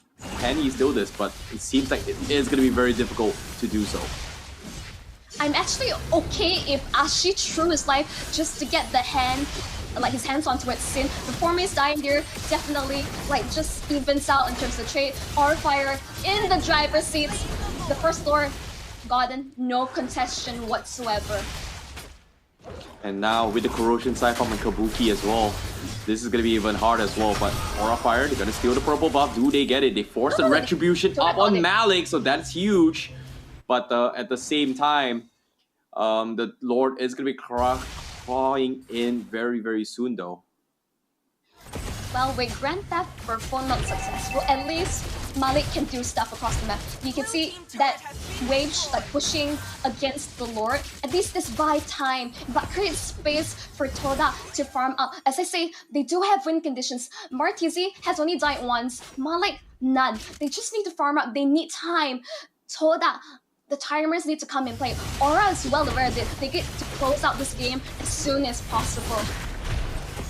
Yeah, and of course, now with the Lord pushing on the bottom side, Aura Fire going to be playing the textbook play. They are going to try and wait for the punish. Ashi going to be flanking from the side, but they need to find a way to dish it out because Moy now doesn't have his damage yet. He's only got his Enchanted Talisman. I think he's opted to go for Ice Queen 1, so we are not going to be expecting major burst yet until he gets his like Lightning Chunk and Divine Glaive. And this is where we see the power coming from Moy. But of course, will it get to the stage? Feather Strike already zoned up Moy. No countouts are available. For Maze already starting the fight. He's going to be able to prolong his way through, but Kabuki keeps him in a place with the stun lock coming from the strings of the Angela. Malik, And that's going to be on top. first the death coming in. And top side as well, Malik is going to try and draw this game out. He's going to try and trade off an inhibitor. But with this play, Aura of Fire, they have to back off. At this case, I think todak, they're willing to throw bodies to secure some objective. I think it's the name of the game. I think Forme is dying there, not too bad. He was really trying to jump to backline and just create distraction so that Malik is able to split push. These are the signs of light from todak. Let's remember, todak is a team that's known from playing Beervine. This is their style, and Aura needs to be more aware of their split push mechanic because overall Malik, despite all the pressure... Oh no.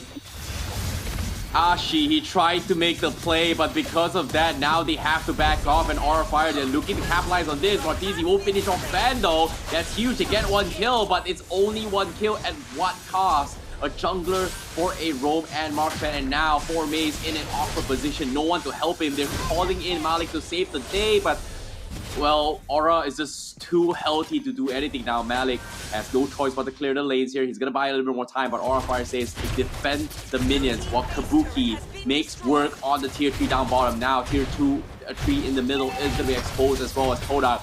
They're throwing bodies for this, but eventually the crystal will fall and Kabuki says, I don't care, I'm gonna tank the turrets. The minions will get cleared out though. The backdoor protection is helping in, but eventually Kabuki pushes the lane, they take the crystal, and they take game 1 against todak.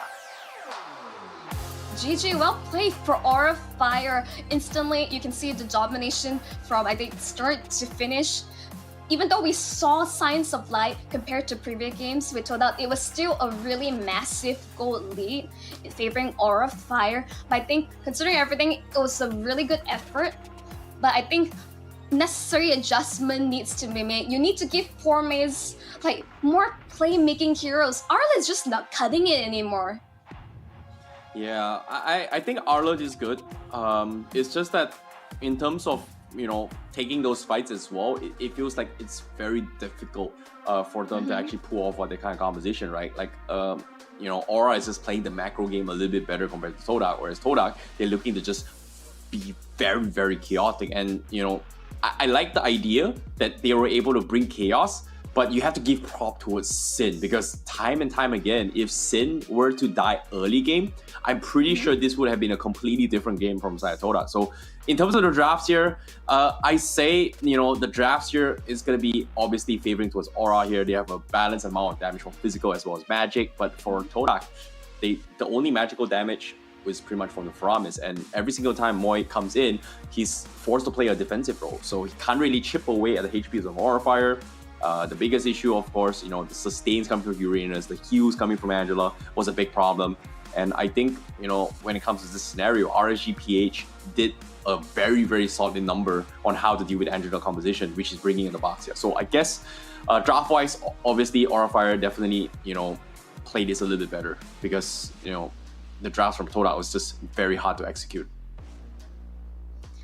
I would say yes, a lot of execution required. The catch potential is definitely there. But I think it's like Arlet versus Uranus. This is why my argument against you, Terrence, is that you can't do anything against Uranus, and like once Uranus is unlocked, he clears his way, he cuts the waves through his back. He's going to mess with Malik so much. He's going to like just cut the waves, just do what all these Uranus things, and there's nothing on the side of todak, not enough damage early on to take him out.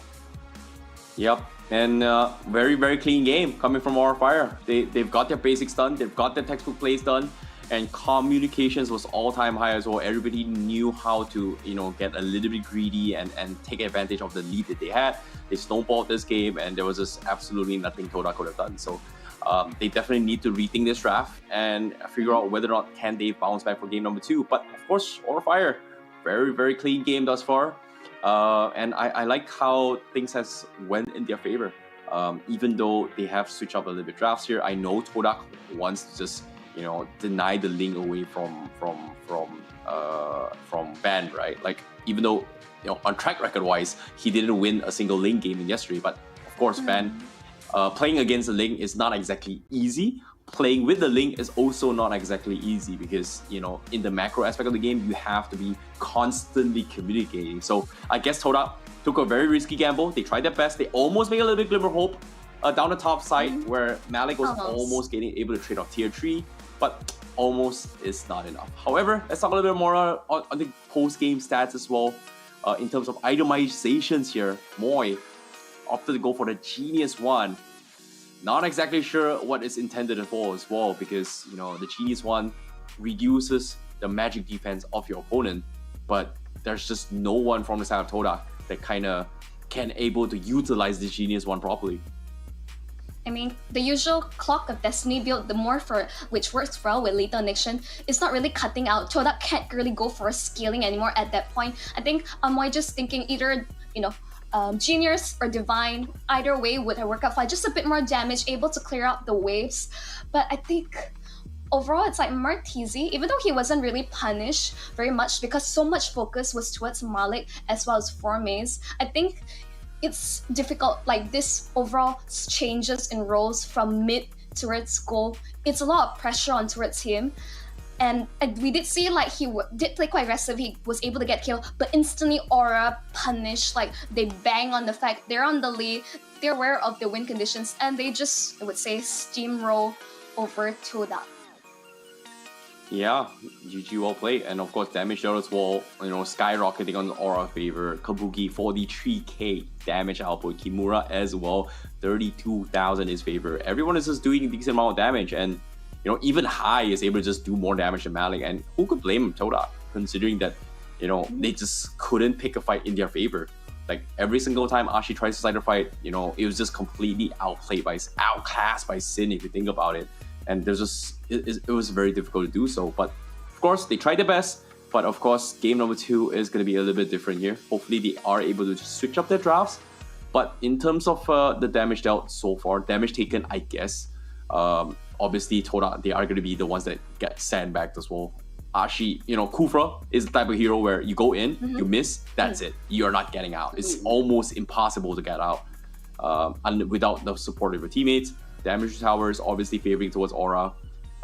Heals as well. Obviously, you have an Angela, you have a Uranus. You are going to get so much value in terms of sustains into his team fight. So it's funny that we are going to see Uranus back in action because of the recent emblem changes, right? Like, I know if Gideon was casting this, he would say like, oh my god, yes, Uranus is by far the most boring hero to watch. But guess what? When Uranus was broken, that's by far the easiest hero to climb rank with. People just don't know how to deal with it. Like, if you're not playing with a 5 stack in your teammate and communicating with voice comms, you're not gonna beat a Uranus, because Uranus can literally just 1v2 all the way through.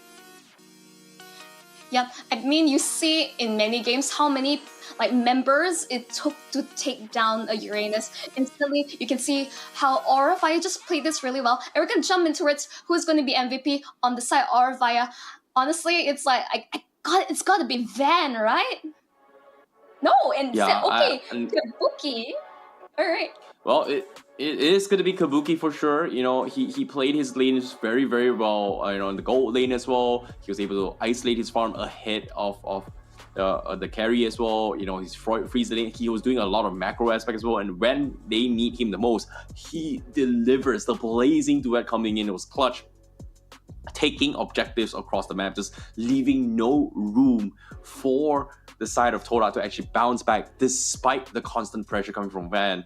He is undeniable the MVP, because 12 minutes a game, max slaughtered. So well done indeed. But of course, let's catch a little bit of highlights on how things went down in the games thus far, where how Aura Fire did it. Yeah, I think the fact that Wind of Nature already built out ensured that todak already lacking damage. There are moments where this was a pretty okay fight, but Sin, beautiful positioning, able to chunk down the remaining members of todak. Like, even though we see instantly, like we're unable to catch this Pharsa, there isn't anyone to really jump towards the backline. And a situation when there's a Ling versus Pharsa, usually if Ling is really fed, the Pharsa should be living in fear, quaking, anything. And you can see there are trades across the board, but todak was really like just lagging behind, and they have no ways of dealing with Aura Fire's comp. Yep, and even here as well, you know, at this stage of the game, Kabuki was just so far ahead, you know. It was a beautiful engagement coming from todak. If the economy was like kind of 50-50 for both sides, I'm pretty sure todak would have won that engagement. But at the same time, you can see quick reflexes as well. And this is very underrated because, you know, if you pay attention to what Ashi tried to do, he tried to cancel all the blazing duet with his Tyrant's Revenge. Kabuki actually popped his Purify to block that, and that's pretty sick if you pay attention to the highlights. So mechanical skills in terms of micro here, he is definitely on par. So well done coming from Aura Fire. That is going to be 1-0 against todak. And they definitely deserve this victory. And I hope that they will be able to continue this winning streak, because they definitely need whatever points they need to try and stay alive in this respective group. Yep, very much agree. And I mean, just so easy, just a click of the button, you negate todak's like engagement, and you're able to just dish out a crazy amount of damage from basically a maxed out Claude. Overall, parents, we talked about adaptations. What does todak overall needs to do? Because I think Aura Fire, they have it all set. I would say this is the most normal draft we've seen them as of yet in this tournament. You know, to be honest, they have to respect Kabuki. You know, they have to ban the Cloud Buki. In this case, Cloud being stayed true as well, and the first pick phase where they prioritized the Ling over that, it was definitely a difficult call to play, considering that they prioritize the Ling, let the Cloud through. It's okay, you know. Angela, they'll just steal it away. They have like, the thing about Angela right now in this current stage of meta is that it has a lot of flexibilities, right? You can play it, you know, you can synergize with the junglers, you can synergize with marksmen, you can synergize with the XP lanes, etc. Because of those emblem changes, it kind of enables him to do a little bit more. So Ling is pretty one-dimensional now at this stage. Like, there's no flexibility about it. You know, there's only one thing you can do. Your teammates start a fight, you go for the finish. You're gonna split push, that's about it. You're not the type of hero that can lead the charge and just completely snowball, such as heroes like Mortis, such as heroes like Frederick, or even a Paquito to a certain degree. So I guess, I think when it comes to drafts as well, flexibility is gonna be key. There's a reason why certain heroes are just so top tier, S tier picks, because of how versatile they can be. Mortis, definitely S tier. Frederick, definitely S tier as well. You can Faramis, definitely S tier, just because you can play mage, you can play support as well.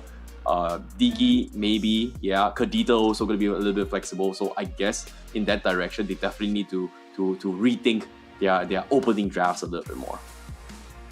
Easily, what are your top 3 like hero picks? Like either must contest or ban in the current meta? Wow, that's a pretty good one. I think Kadita shouldn't be first phase banned because you know you only ban Kadita because you don't have a way to deal with it, right? Like Petrify, etc. You know, just a Purify time journey is going to be able you're going to be able to get out of it. So I guess in this scenario, you can have a little bit more leeway for Kadita, even though not many teams have strategies to deal with it. But we've seen, you know, teams that they do have a way to deal with it. They do thrive on it because, you know, if you Purify out of the initial combo, you know, Kadita is just not able to do too much despite having a rough waves. I mean, hey, with some respect towards High's Kadita, it's like the many moments like tournaments, MPL, it's like even like the most experienced teams don't know how to deal with High's Kadita. Yes, even if he doesn't have the best start, he's still an extra body that throw, like, is constantly just in your head, like a constant pressure of whether your team or yourself is gonna get bursted down. But of course, we're going towards game 2 with the draft. Yep, Angela currently going to be opened up as well. If todak doesn't ban it, I'm pretty sure Aurora Fire is going to first phase pick it. And in this case, it is going to force todak to play something different because leaning on 4 mains here, he does have the tendency to lean on playmaking heroes. However, forcing to play a Uranus there is going to put todak in a very, very awkward position. So I guess in this scenario, they definitely can think about it, but do they want to let the Angela through from Aura Fire? Do they want to play an Angela composition or not? But no, they ban off the Kaja. I like it. It seems like Aura Fire wants to play an assassin this time for ban rather than forcing him to play Mortis. So no, it's like, if anything, maybe. I'm suspecting Joy. Oh yeah, Joy is a pretty good shout as well. Like, it's funny how Joy is always like a first pick material, and then suddenly out of nowhere, recent patch, nerf, blah, emblem's gone. Joy now kind of just like there, but it's still strong with Vengeance, Vengeance Joy's combo. But todak, you can see smiles up on the captain for 4 mains. They are still believing. Hope is not over yet for todak fans. They will gonna give their best, I guess, because now Valentina being banned means Kadita, you know, like I said as well, is gonna be slid off. So Aura Fire, do they want to pick it or do they want to go for the Angela? But it seems like Claude again. Oh no, completely forgotten. You know, don't care about the meta. Kalbuki is the way to win games. Game 1 MVP now. Kalbuki, second time. Gonna show you how it's done. I think we need some like hero stats on what is the win rate on like for this Claw like throughout the like from day 1 to day 2, because man, I mean, like, just giving Kabuki his comfort, Claude just farm up instantly. That is your win condition from the side of Aura, hands down. But this opens up the likes of Angela with so much flexibility. What are they gonna do? Todak, it's your call.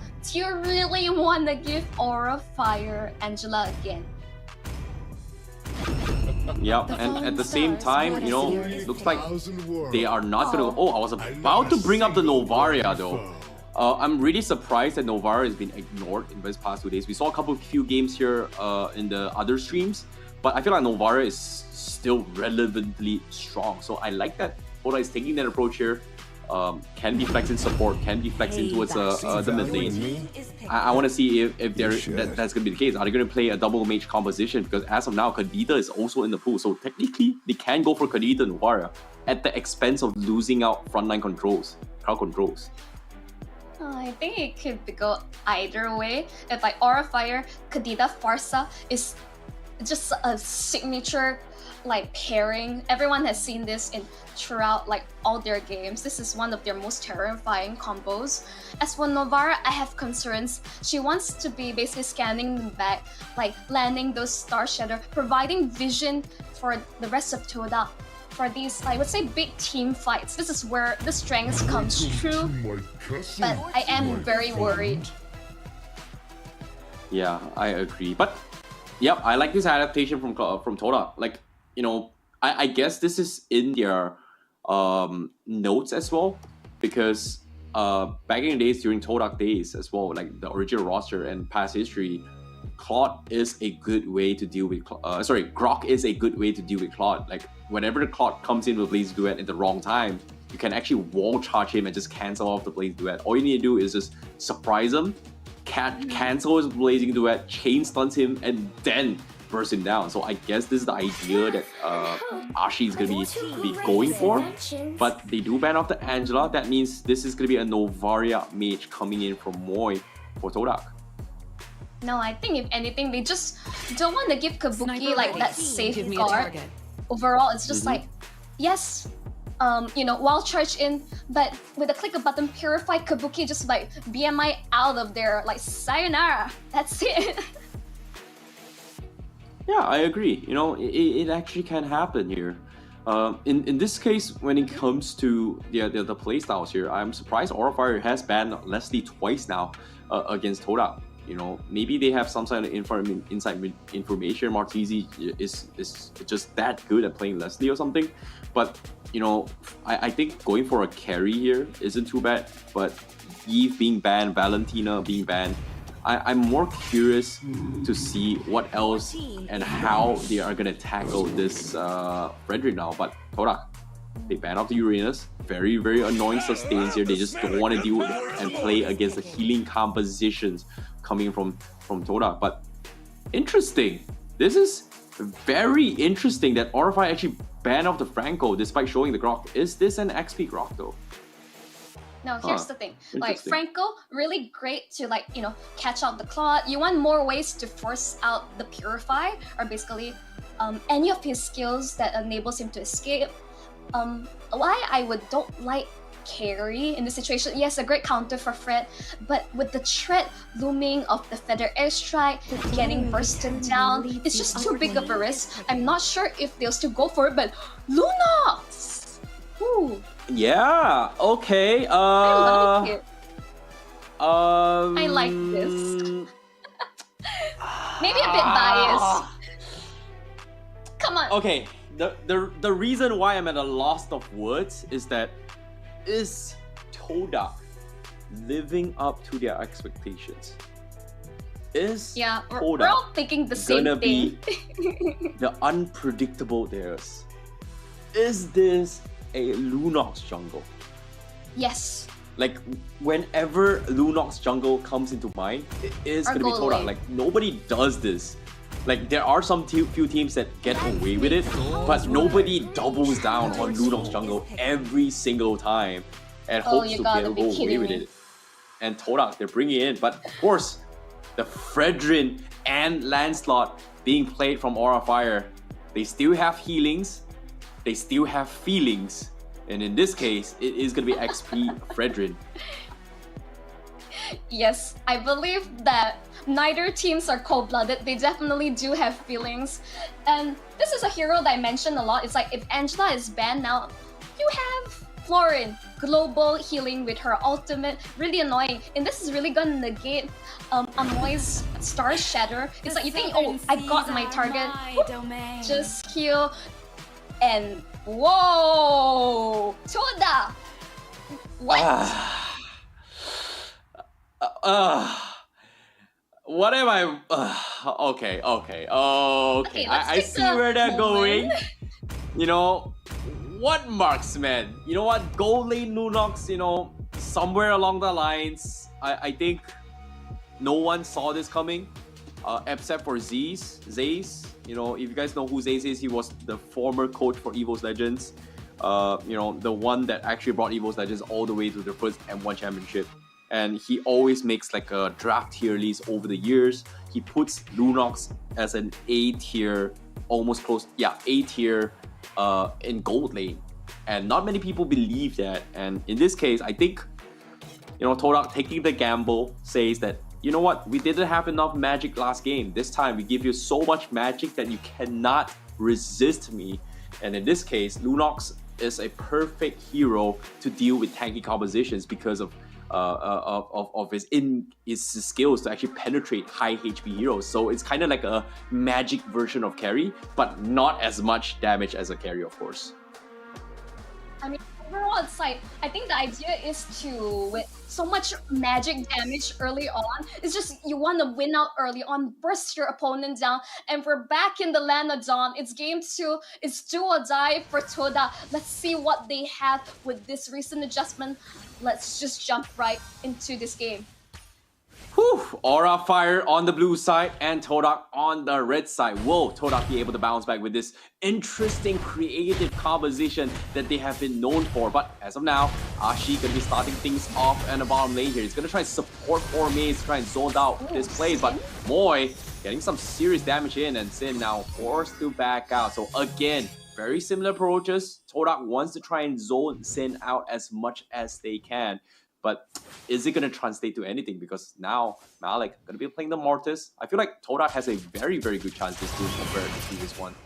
But now Mark easy is going to try and man fight against Kabuki. And obviously Kabuki is going to lose up this fight because, you know, Martisi obviously has the sustains to heal back. Yep, that's just the beauty of Lunox. I mean, remember back then, like Lunox versus Harith in lane? Well, that was a doozy. Agreed. But now Kabuki is gonna try and slow this lane more. He freezed up the lane a little bit here so that he's gonna have a little lane control. But for now, they are gonna play this a little bit slow for at least until towards the mid game where the bloom is gonna be taking effect on towards the Lancelot. But I'm curious to see where did Hai put his passive ability on.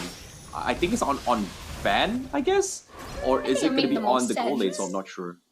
Yeah, Either that's something I think later on we'll actually see it though. But of course, the bottom side here, they do get a first blood on 4 Maze, so that's huge. And there's nothing more I can do about this. I mean, again, like that's why I say, like even in other matches of todak, so much focus was put towards 4 Maze. They want to ensure that he shuts him down, is unable to like be unlocked from his lane and join todak for these big team fights. Like this is not a great start. Yep, agreed. Kimura now going to be trying zoning things up. Ashi getting taunted his way through. He's going to send it for the wombo combo. They do catch him, and that's going to be Kimura bursted down. That's huge. Now Van's going to be next to fall potentially. Malik continuing his assault. Decimation breaks through, but Van, he is going to be able to get out courtesy of high stun, and that's going to be Malik going to be backing out, continues their catch as well. Ashi looking for the zone. Van dropping a bit too low here. He needs to be a little bit careful here. Moy can actually snipe him. He's looking for the angles high, trying to block the trajectory, but looks like he is not going to focus his way through. But Turtle will be secure from the side of todak, while Aura Fire has no choice but to back out. Overall, I think considering everything, like really okay trade for todak, securing their first objective in a really long while. Van like actually getting forced out a little bit here. Really interesting. But overall, I think good adjustment, at least from Martizi, who is normally in the mid lane, is going to be a bit more comfortable. Yes, he got gang on top side, but it also means that todak is having some brave room, securing some objectives off the bat. Yep, I like this. You know, they are taking advantage of their power spikes because, you know, having 3 mages means that they have early kill potential, and in this case, todak, they are going to try and force the issue. However, speaking of the issue, Ashi, oh no, he got bursted down before he actually popped the Wrath Wave, so that means Aura Fire will be able to slow down this momentum that todak is trying to revive on. So very nice pick there.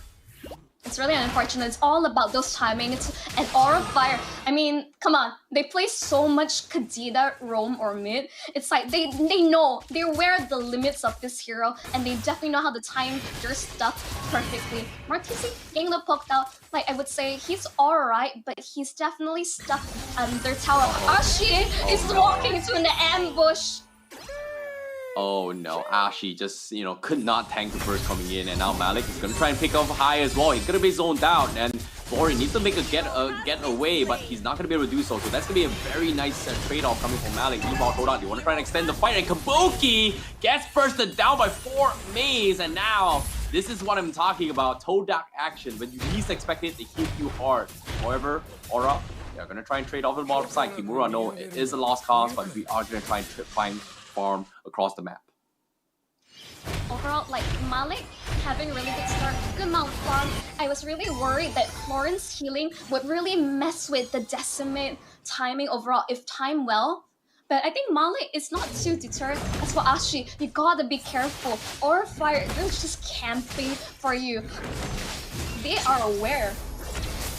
Yep, again, here comes the sights coming in. Astral comes in. They do have the vision, but they are going to try and force an issue. Kimura still has a relatively health, but for Maze, he is going to looking for the player. He does have the wall charge, but boom! They take down Kimura, partnered up with Ashi. They get the kill. Ooh. Malik now going to be stonewalling his way through. They got to. He's looking for more. Now, the kite comes in, but it's low enough as well. He's going to get a double decimation. No! He almost got the final kill, but it is going to be a triple for Malik, and High barely escapes this, and todak takes the turtle as well. And like I said, sometimes in life you gotta believe, and todak is making it work with this composition. We take those. We absolutely take those. High getting the shutdown, I'm fine with it. He's a Florid. We take these. We definitely do. In this case, Malik almost getting the decimation proc, almost getting the quad there, the maniac. But at the same time, todak now still continue the pressure here. Kabuki needs to play this a little bit safe as well. He needs to respect the magical damage that todak is delivering here. In this case, Martizi hurts, Ashi hurts, Moy hurts as well, and everyone coming from the todak does have the burst potential to take them down unless they get those radiant armors and the Tina shield up. But for now, todak, they're looking for the catch once again. Ashi does have the petrify, but Ashi gets scouted out by High though. So Aura, No. they're gonna be respecting this, playing a little bit safer now, I guess. No. just a bit of poking from both sides. Both sides are aware of the damage potential, and they're just checking each other out. No, I would expect 2 major engagements. I think we would expect that around the next objective. We can see both Van and Malik just having a good look of each other. They do have really nice skins, Yep. At the same time, Kabuki just got his golden staff, and Florian now going to be putting the bloom up on Kabuki to enable him. So they are going to take advantage of the first power spike of this plot and hope to try to manage their way through. So todak, they have to be a little bit careful about this because they have been shifting the focus on Kimura. Wall charge already expended. Now they have to back off. But Kimura looks like he's not going to be able to start the fight for the team. Malik is here showing face, but it's just not the right time now. So todak will back off. But easy. A little bit awkward as well. Will be Brilliance out of there. So he's going to be fine for now. But at the same time, todak, do they still want to fight this? But they get the Petrify. Kabuki, oh, he missed the timing. He will Purify out of there. And now he turns the tide with the Blazing Duet. And Kimura flickers forward, interjects, catches Ashi off. And that's going to be 1 down from todak. I think just lose the roam fine. Amoy fortunately was able to use the Astro Echo, just phase through the walls, get out of the situation. But instantly Aura Fire capitalizing it, secured their first turtle this entire game. todak, they have a really obvious timer on their hits. They need to close this out game for Brilliance. Once again, first out, but instantly no defense for Mace while charged.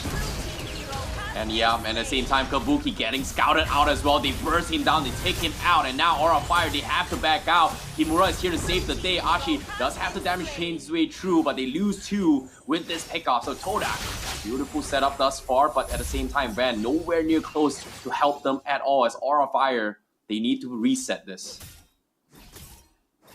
I honestly, despite everything, I have to give props to Ashi. Your management, imagine your management playing Kadida for you against Aura Fire, one of the easily one of the best Kadida players I would know in MPL ID.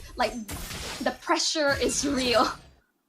Oh my goodness, Ashi, man, he doesn't have the skill. He might die here. He goes for the first, but no, man. He needs to get out. He doesn't have the skills here, but he dropped down so low. He needs to drop the decimation, and it's gonna be enough as Martizi finishes him off. Aura Fire got a little bit hanky there, but now Kabuki is gonna be next as well. But what? For Mace? What is that damage coming in from him? And now they're gonna look for more. Kimura drops the appraisal round. Martizi will be fallen as well. Now Sin saves the day, trades off a double down middle, and todak, beautiful start, but Aura Fire is able to trade as well. Time to go, Amoy. Ooh, that's not worthy if he have died right there. Both sides are just trading back and forth. This is the first time I'm seeing the goal this even. Well, it is not over. Sometimes you gotta believe. In this case, Malik making things work with this Martis. Kimura not having a great time as well. It's level 13. Van is able to catch up as well. But look at this, itemization wise, obviously Martis gonna be going for the tank build, but Van going full damage right from the get-go. Having War Axe, having Molten Essence, and Thunderbelt means that he's not as tanky as we thought. But that's all for now. Feather X-Ray being expanded, Kimura being changed as well. But Abraser's draft is getting cancelled. Malik chain CCing his way through, but todak, they're looking for the reset. Ashi now, he needs to go for Petrify, he's gonna force this, but Van dodges him with the Dawn Rose, and now he needs to get out, but the Phantom Execution will catch him at the last tick. And that's gonna be the outplay coming in from Van, as todak loses Ashi, but the Lord still up for grabs. Aura still very healthy about this. todak, they cannot go for this fight, but they are gonna try as well. Malik trying to zone the ball, but he's getting completely pincered off. Snipes coming from Moy, not gonna be able to do him good. So that's gonna be an easy Lord in the hands of Aura Fire. I think, again, it takes guts to play this hero against there isn't much todak can do at this fight yet. They just want to buy out their time. Yes, ideally, they do have okay scaling. The fact that Forma is going for C Albert first item, you're wondering why he did so much damage. I wonder if that's enough though. Yeah, it is indeed, but Aura, look at this. Van is so confident, but he's used up all his skills. He's gonna chain CC, he's got punished by this. Formace takes him down, but at the same time, they trade Ashi for this. So todak is still in for a running, but at the same time, they need a marksman because over time, Aura Fire, Kabuki is gonna come offline because little did they know, Kabuki is just farming his way through down bottom lane. I'm lost for words. Every time I mention a specific player, a huge play is made, and I'm just completely caught off guard. Despite everything, has to be the best performance that we see of todak as of yet. Even though Aura, yes, they're in the lead, they're pushing back, but Van, like, he's not having the best time, huh, on this Lancelot. Well, it's okay. I guess, you know, sacrificial plays is much needed here. Focus all your resources on Van is good. Claude is going to be the backup, like in this case, Kabuki right now. He is, you know, getting a lot of necessary farms as well as a marksman, and eventually todak won't be able to handle him. But for now, let's take a look at the damage leaderboard for now. Malik topping the charts here alongside with Sid and Moy. So it is still a good sign. todak does have the damage, but in terms of gold lead-wise, it is very worrisome as Mar is like 2,000 away from Kabuki. Yep, it is really concerning. Malik is able to... Does he get it? Yes, he does. Gets his orange, but for Aura, just pushing the issue. Ooh, oh rough my waves. goodness. They do the catch as well. Kimura in a very awkward spot. He is gonna fall, and Aura Fire did not expect the ambush once again. And again, todak, they're just hammering on Kimura multiple times, making sure that Ferrijin is out of the equation. But Kabuki taking a little bit too much damage here. todak, they do have what it takes to threaten him, unless I think he has his Winds of Nature. But for now, todak still has the potential to make a comeback for this game. But take note, Wind of Nature can't save you from magic damage. And what does todak have? A lot of magic damage. Agreed. In this case, now todak, it's all about sieging. And right now, they may not have the best sieging composition to actually take turrets. But for now, they do have what it takes to fight back against them. So it's going to take a little bit more time, but eventually, let's pay attention to one of the late game scaling heroes, right? Like, where does Novaria stand? Because it feels like once Moy gets his max slot item, any squishies coming from Aura Fire that gets shot in, gets sniped in by this Novaria is going to be pretty much out of the fight right from the get-go. So they have to be a little bit more worried on what Moy is capable to do. But for now, they're playing it safe. Lord Van is going to be taking it for now. Malik going to be zoning them out. Kimura also trying for his bodies, but you get the prank, the wraparound. todak, they're looking for it. Ashi is concealed here. He's too far off, but he's all by himself. Where is his teammate here? He's showing his body. They're separating the fight, but Ashi, he goes for the play. He catches on Sid, but he gets bursted down before he can do anything. Meanwhile, Van also getting bullied out from the side lanes as well. Kimura trying to stall his way through, but the Lord will get resetted here as Malik tries to go all in, but he's separated from the rest of his team, and todak, they get completely diced out on the sides. And now Mar TZ also running for his dear life on the sides. Van says, I've got minions, I've got the ascension, and now the damage will come through and he will pick him apart. Yep, no brilliance to save the Lunox whatsoever. What I saw was Van actually taking labor and forced to retreat, but instantly Malik just went, I think, way too far. Really was just gunning for the kill, and he just was isolated from the rest of the team. Oh no. Amoy just barely surviving. Ashi knocking out, but you're gonna do too much against Kimura. At the same time here, Aura, they're respecting the power of todak, but Kabuki, look at this, he's got the damage. No, Ashi, no!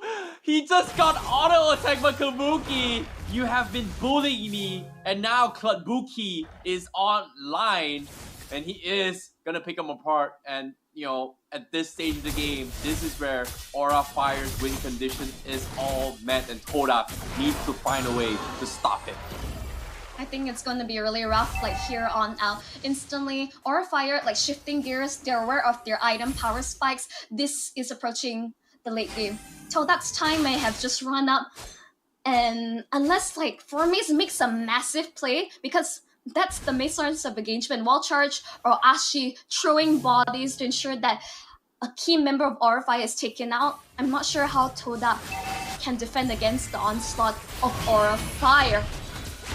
Yep, I agree. But as of now, turrets are gonna fall. The Lord will be crashing on an inhibitor, and todak now, they're going for a fight. Van, he's getting a little bit aggressive here. He does zone out more, but look at this. Conceal play from the backline for Maze. Connects onto, and here comes the explosion. And Sin gets taken now, but he will trade his life for it as well. But at the same time, Aura, he still has Kabuki. Look at this, so healthy. He's gonna pick them all bit by bit. They lose 2, and now Aura Fire is gonna be knocking to the door. The crystals exposed. Kabuki says, I want to end this game.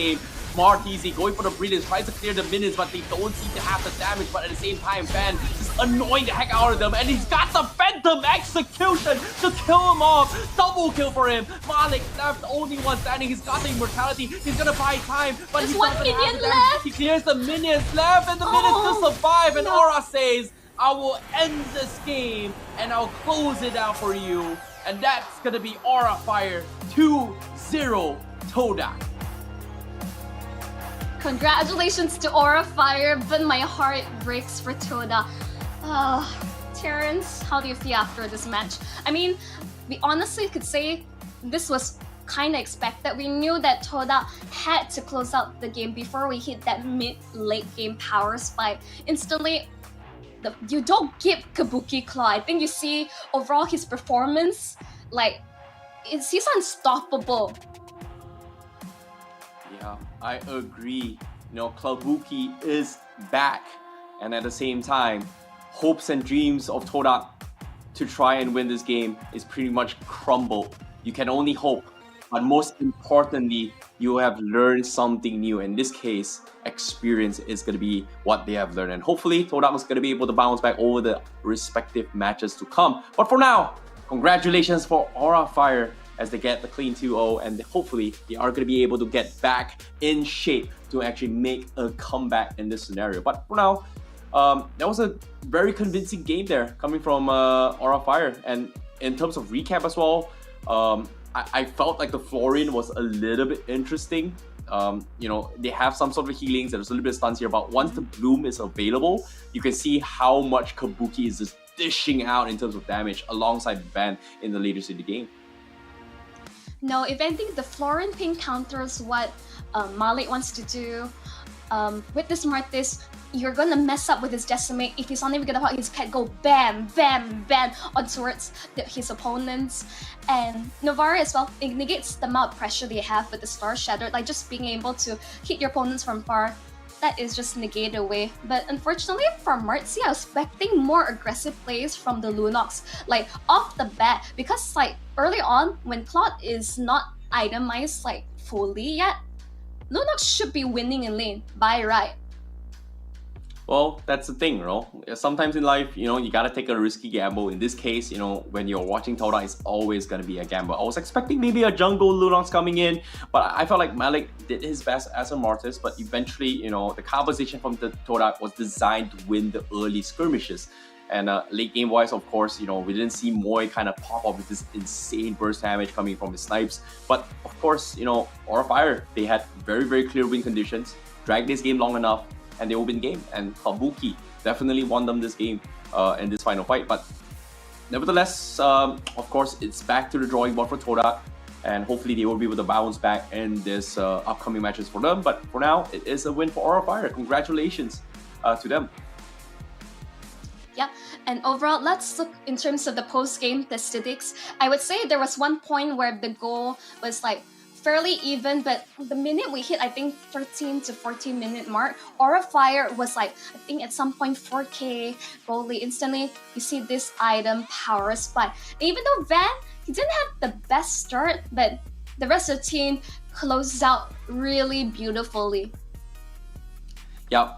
And based on the itemization as well, you know, in the early game, they didn't exactly have the highest magic resist to actually deal with it. But the moment, you know, you start seeing this Athena shields, this radiant armor is being built up coming from Van and Kimura, you can see that it's no longer a threat. And time again, you can see like todak, they're just pummeling on Kimura in the early stage of the game. But once he got these two items, there was just nothing todak could have done to actually shut him down. Like the only physical damage left here is going to be pretty much from Malik as well as Formaze. I felt like for Formaze, he did as much as he could as an early game Grok, but eventually when he itemized in tanky items, they were just lacking in terms of physical damage in late game. So I'd say todak, they did their objective well in the early game, but they just couldn't close out those games. So that's a big problem for them. So I guess, you know, Aura Fire just deserved this. You know, they found the win. The Bloom as well was very, very on point, and High obviously, you know, was always there to support for his team. In crucial moments actually, like Sin, even though he's died 3 times, technically he should have died way much more. Yeah. Alongside his friends, yeah. I mean, you're playing so aggressively on Forza with Flicker instead of Purify when there's a Kadita as well as a Grok that's going to like whack you in the face. Like definitely the value of the global healing from Foreign is just coming into play. Overall, I would say definitely better showing from todak, but Aura just shown that they have the better composition for future proof with securing Kabuki's Claude. Look at the amount of damage that todak is just dishing out. It's scary. Like 266,000 as compared to Aura, who barely even did a lot of damage here. But it's understandable considering that todak has just so much burst potential. Obviously, sieging towers is going to be a big problem for todak because the comp is not designed to be taking the objectives, right? It is meant to go in for fights. It's all meant for going for skirmishes. Obviously, damage dealt is going to be in their favor. Damage taken wise, obviously, Aura Fire, Kimura is going to be the meat shield, the sandbag for the team, alongside with Malik, of course. But when it comes to just setting up displays, I felt like, it was a very and I would say they did it pretty well. But of course, damage tower Kabuki obviously has the damage to do so. For me, it's going to be the ones that top todak side, but he is XP later. He's going to be trying to get value, but unfortunately that value just didn't help enough. Like they needed more objectives in order to close out the games.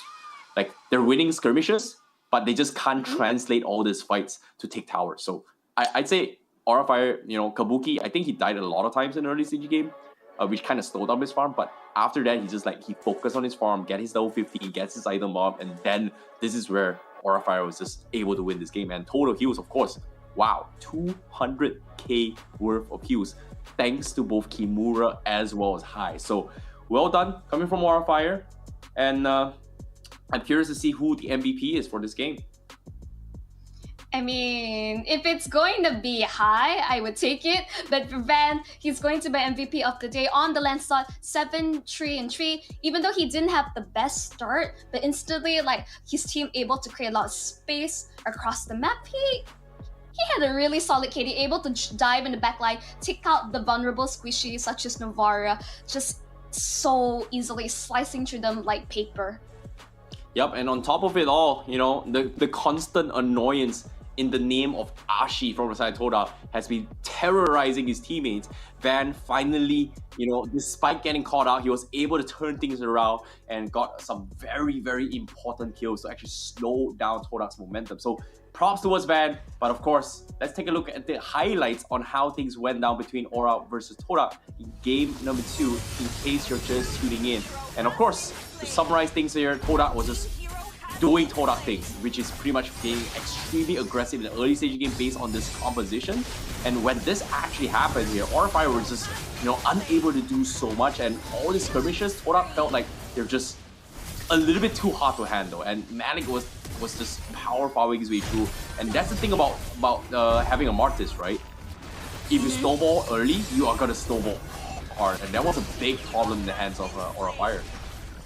I mean, with the composition that they have, it just made sense. They have to play aggressive. They have to get kills, like feed everything in towards Malik early on, because at some point, it's like if you have like no one to defend against your turrets, secure objectives, todak, they're known to be a very objective-oriented team in their prime, but unfortunately, with the lack of a marksman, they're unable to really translate into too much. And that's the mid-late game approaches. Aura Fire, they already built enough magic defensive items.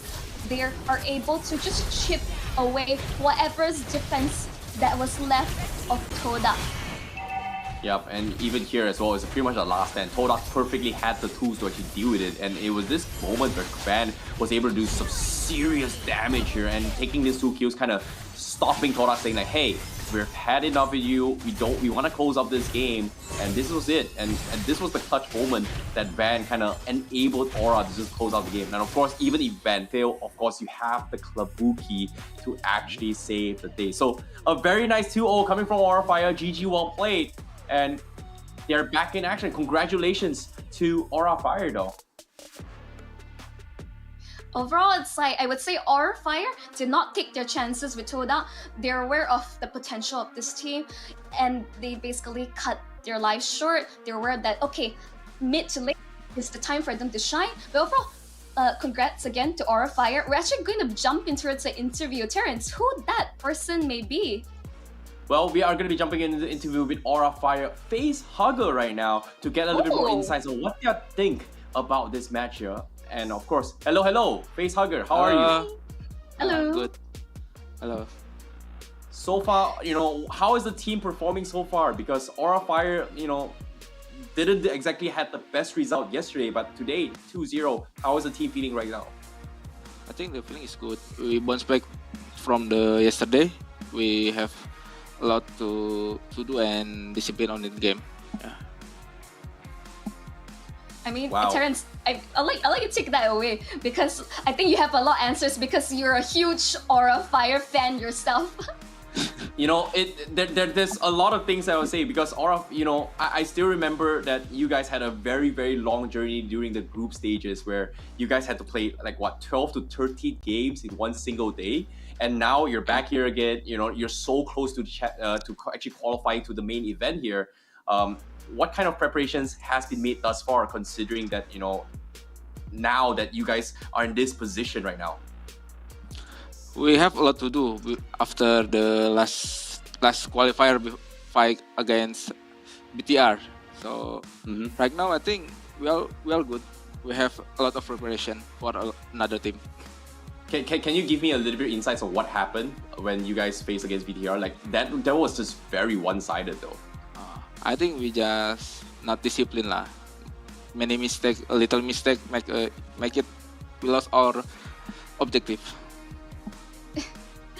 I mean, that's a learning experience overall. But I think Aura Fire, who do you hope you'll be able to get revenge other than BTR? Any team in your local MPL ID that you hope they're able to beat? I think we want to meet Onyx lah because he's the strongest now. Wow. Yeah. Very ambitious, Okay. but I like the spirit. Thank you so much, Facehugger, for your time. And we hope to meet you again.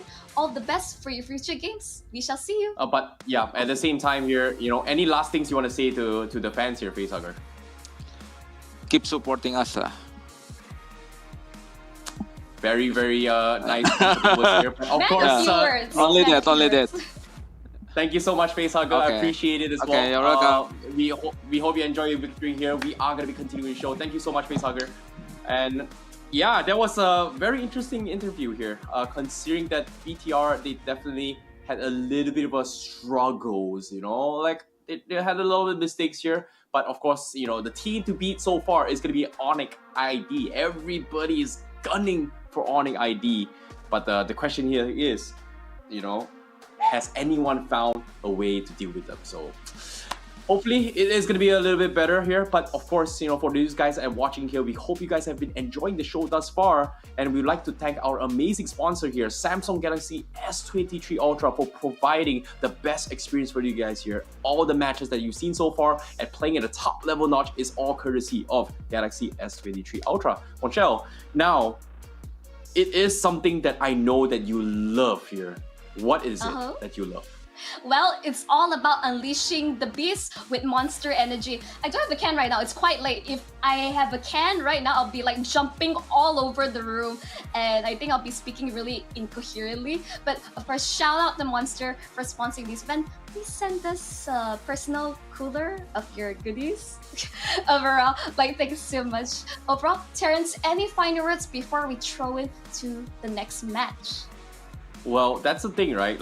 There's just so much that we can actually talk about as well. When it comes to this upcoming match, I'm extremely excited to see it. I really, really hate that I'm not going to be casting it as well, because this upcoming match is going to be Burn X Splash going up against RSG PH again. And this is a very interesting one because Burn X Splash is top of the team here from the side of Cambodia. They have been playing really, really well, giving us some very, very good games so far. And I think, I do recollect this as well. During MSC 2023, they made it all the way to top 3. So that's something that I was extremely excited for. But now, considering that in this stage, especially just now, they've actually lost a game against Yudu Red Giants. And that's something that I did not anticipate and foresaw as well. So I feel like something went wrong But of course, you know, it is only the group stages. It's all about qualifying to the main event. So in this case, will they be able to redeem themselves? Because in this final match, it is going to be a redemption arc coming from both sides,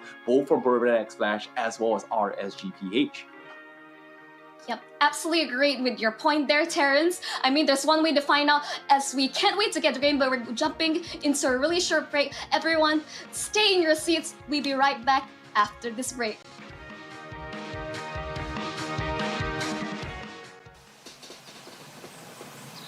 You love it, you wear it, wear it.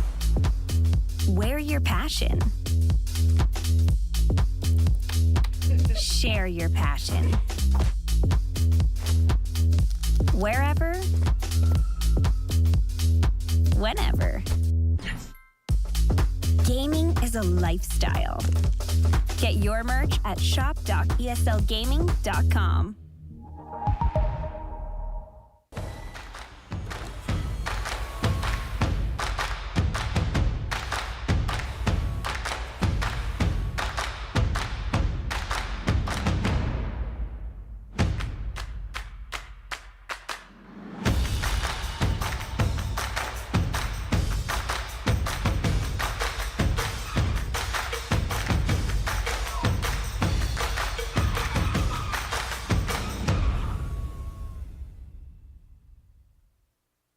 The Snapdragon Pro Series powered by Samsung Galaxy is brought to you by Snapdragon Elite Gaming, Samsung Galaxy S23 Ultra, Monster Energy, and DHL.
rhythm and I'm up the beat. Put it on lock, everything on fleek. Word in the street, got my sound on repeat. Do it all day, every day of the week. Getting turned up, we feeling lively.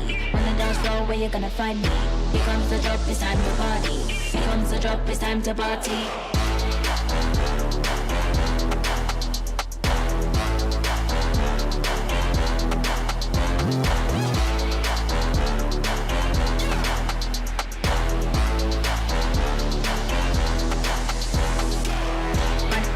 Up the beat, with it on lock.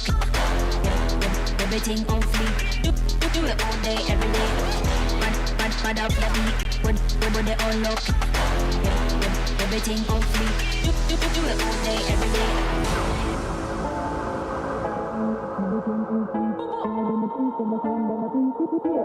Every day of the week, getting climb out, we feeling lively. On the dance floor, where you gonna find me? Here comes the drop, it's time to party. Here comes the drop, it's time to party.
The birth of a legend, the past tried to trap me too bad. My future beckoned, I crashed, and yes, I burned. Hardest lesson that I learned was how to take a fall and crawl back out the dirt. Now I'm back from the grave, revived. Time after time, they tried to take my life, and still I wouldn't die. Survive, now come salute him. No man can dispute him. Back and I am biting, street fighting, Ryu Hadouken. What they said could not be done, I did it. Now sing it.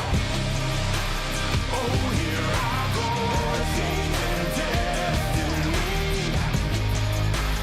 saving the road to my victory.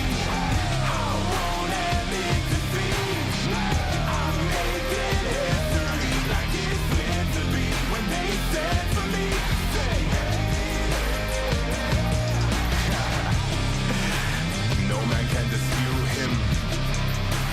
Might as well salute him. What is written isn't done. Watch me how I overcome.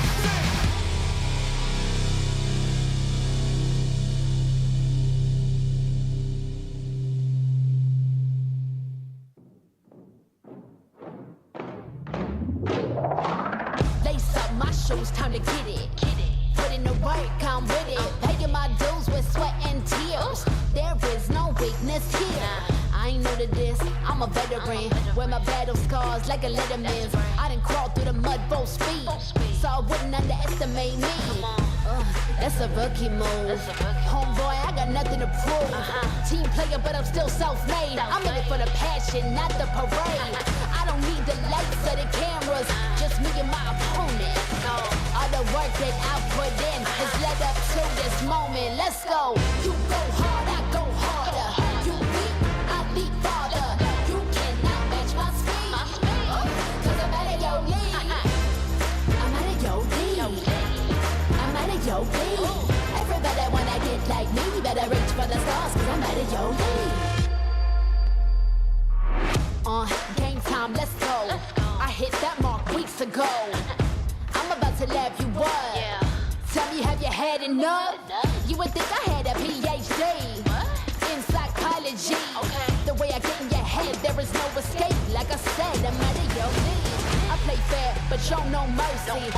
Only give my time if it's worthy, cause I keep my mind on a mission, and you don't fit the vision. I ain't cocky, okay, a little bit. I call it confident, but they can handle it. Don't blame me, it's just my time. So move, cause you're blocking my shine. I'm out of your league. You better go with plan B. You taking a crown, that's a fantasy. You can't step to me. I'm out of your league.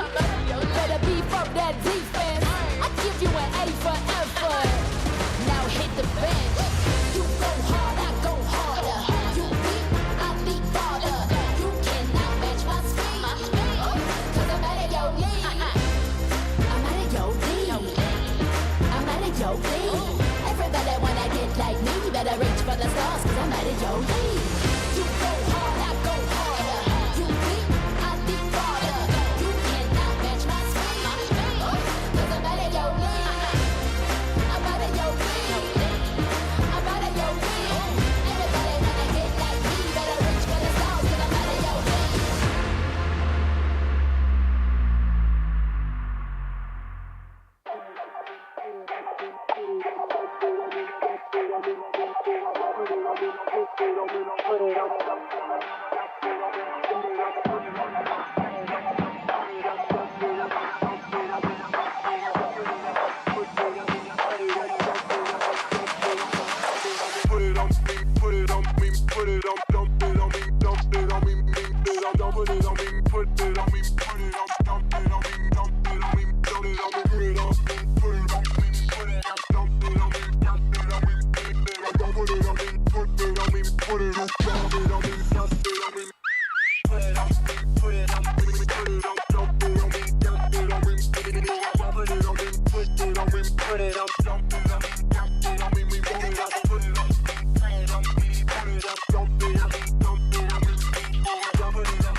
You already know what time it is, right?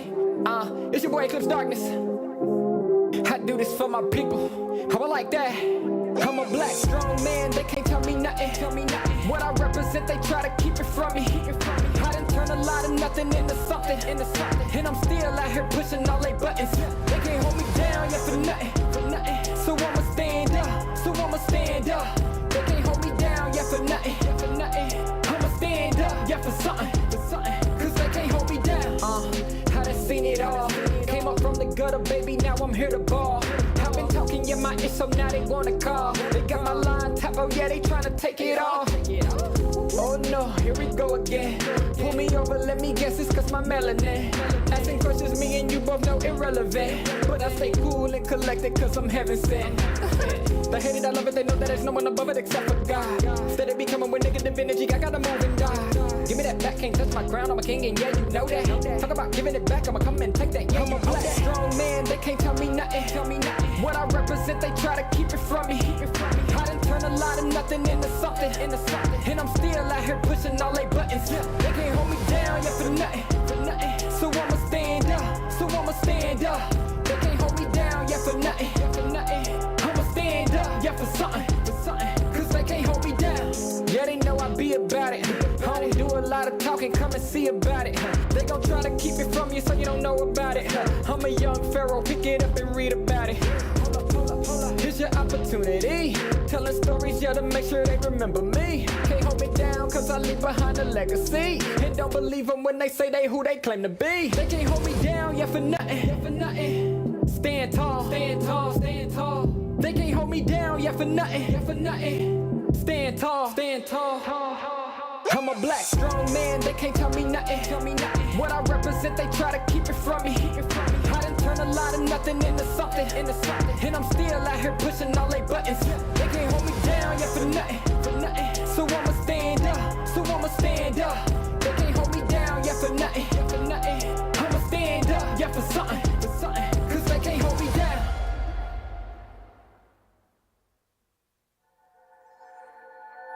I got a thorn in my side. You can run, but you can't hide. Yeah, this is magic, you know it, but no remedy in the head.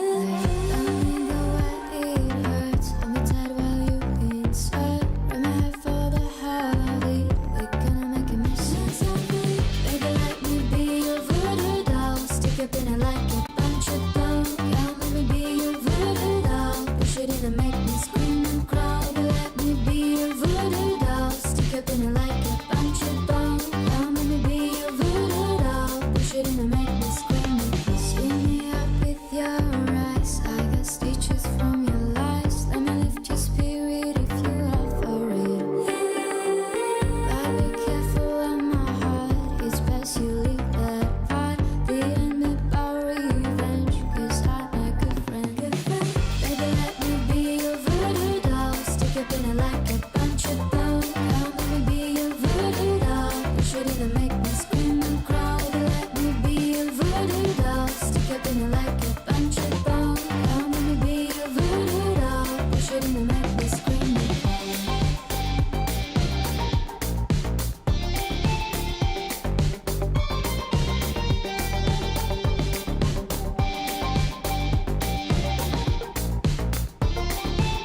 Let me lift your spirit if you are for it.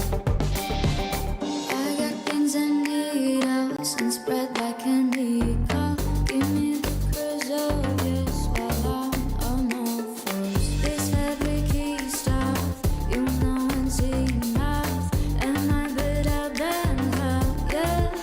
She's on my chair, baby, let me be your voodoo doll. Stick up in it like a bunch of dough. Come let me be your voodoo doll. Push it in and make me scream and cry. Baby, let me be your voodoo doll. Stick up in it like a bunch of bones. Come let me be your voodoo doll. Push it in and make me scream and cry.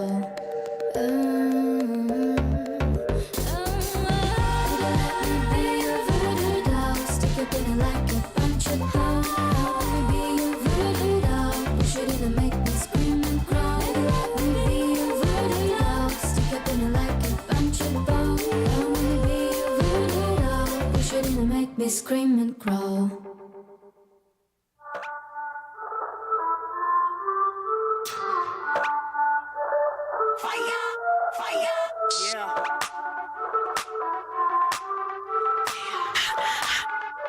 Yeah. We be hot, mama got game. Check my team, we like the flame. We be bougie, y'all sound the same. We be, mama got game. We be hot, mama got game. Check my team, we like the flame.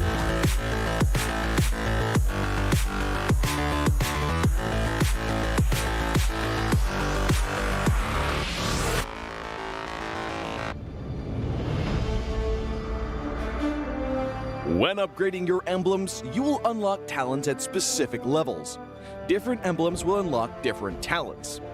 You can choose an emblem by role and use the talents it unlocks directly as your default setup, or you can freely mix and match different emblems and talents to create a custom emblem setup. We're going to show you how to create your emblem setup for your heroes. Emblems. First, let's take a look at the revamped emblem system. There are now 7 emblems in the game, 1 basic common emblem and 6 role emblems.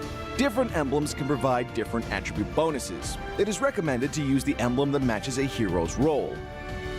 Standard talents, Tier 1. After selecting an emblem, you can then choose from 8 standard talents at Tier 1. These talents provide mostly straightforward bonuses to heroes.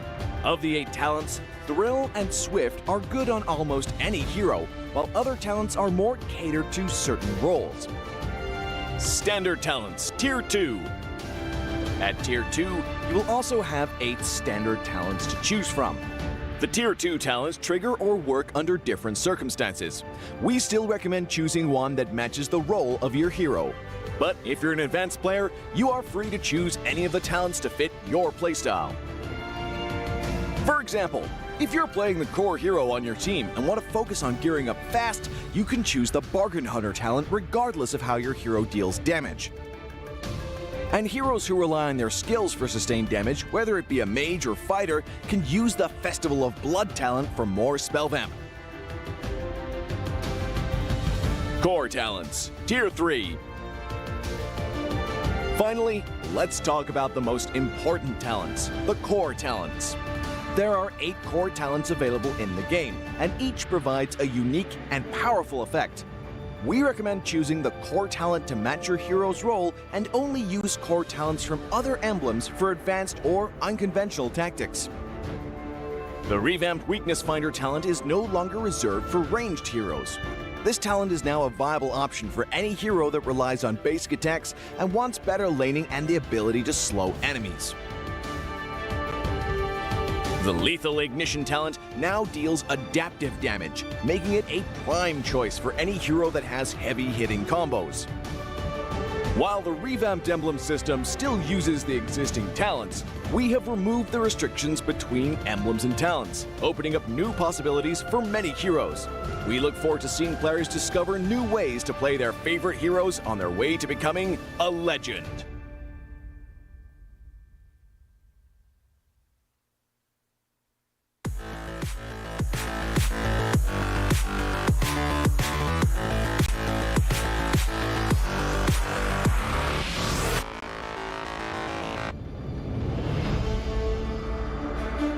In the previous guide, we learned the basics of the new emblem system. This time, we will take a closer look at the core talents unlocked with the basic common emblem, tank emblem, and fighter emblem. Core talents unlocked with the basic common emblem. By upgrading the basic common emblem, you can unlock 2 core talents, Impure Rage and Quantum Charge. Both are suitable for most heroes. The new Impure Rage talent now deals adaptive damage, making it a good damage-enhancing talent for a variety of heroes, such as Eve, Nathan, and Diggy. Eve is a hero with great poke and control abilities. She can use the extra damage and mana regen from Impure Rage to constantly wear down enemies. The new Quantum Charge talent now restores HP based on the hero's level and not their physical attack bonus, making it viable on more heroes that want HP recovery and mobility, such as Edith, Leslie, Layla, etc. When equipped with Quantum Charge, Edith in both forms can use the movement speed bonus triggered by her basic attacks to keep a safe distance from the enemy and the extra HP regen to stay in the fight. Core talent unlocked with the Tank Emblem. By upgrading the Tank Emblem, you can unlock Concussive Blast. Concussive Blast works the same as before, providing an extra source of AoE damage for high HP heroes, such as Johnson, Baja, and Hilda. Hilda is a high HP hero who can tank a lot of damage when equipped with a full set of defensive equipment. The concussive blast talent will not only enhance her survivability, but also boost her damage. Core talent unlocked with the Fighter Emblem. By upgrading the Fighter Emblem, you can unlock Brave Smite. Brave Smite is no longer triggered by inflicting CCs. It now takes effect upon dealing skill damage and is suitable for most fighters and tanks that need more HP regen. Ruby, Lapu Lapu, Tigreal, and similar heroes can choose this talent. Ruby can trigger Brave Smite repeatedly by casting skills, and with her own regen abilities, she'll have even greater durability in teamfights. Choose the core talent based on the strengths of each hero to maximize their effectiveness.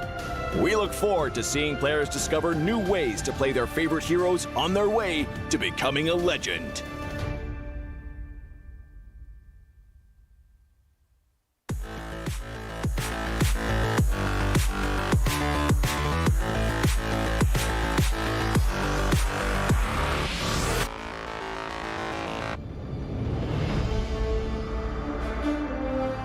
In the previous guide, we learned the basics of the new emblem system. This time, we'll take a closer look at the core talents from the Mage, Assassin, Marksman, and Support emblems. Core talent unlocked with the Mage emblem. By upgrading the Mage emblem, you can unlock Lethal Ignition. The new Lethal Ignition now deals adaptive damage, making it a great option for any hero with heavy-hitting combos. With the change to adaptive damage, heroes with high physical damage can now use this talent to enhance their damage, such as Saber and Natalia.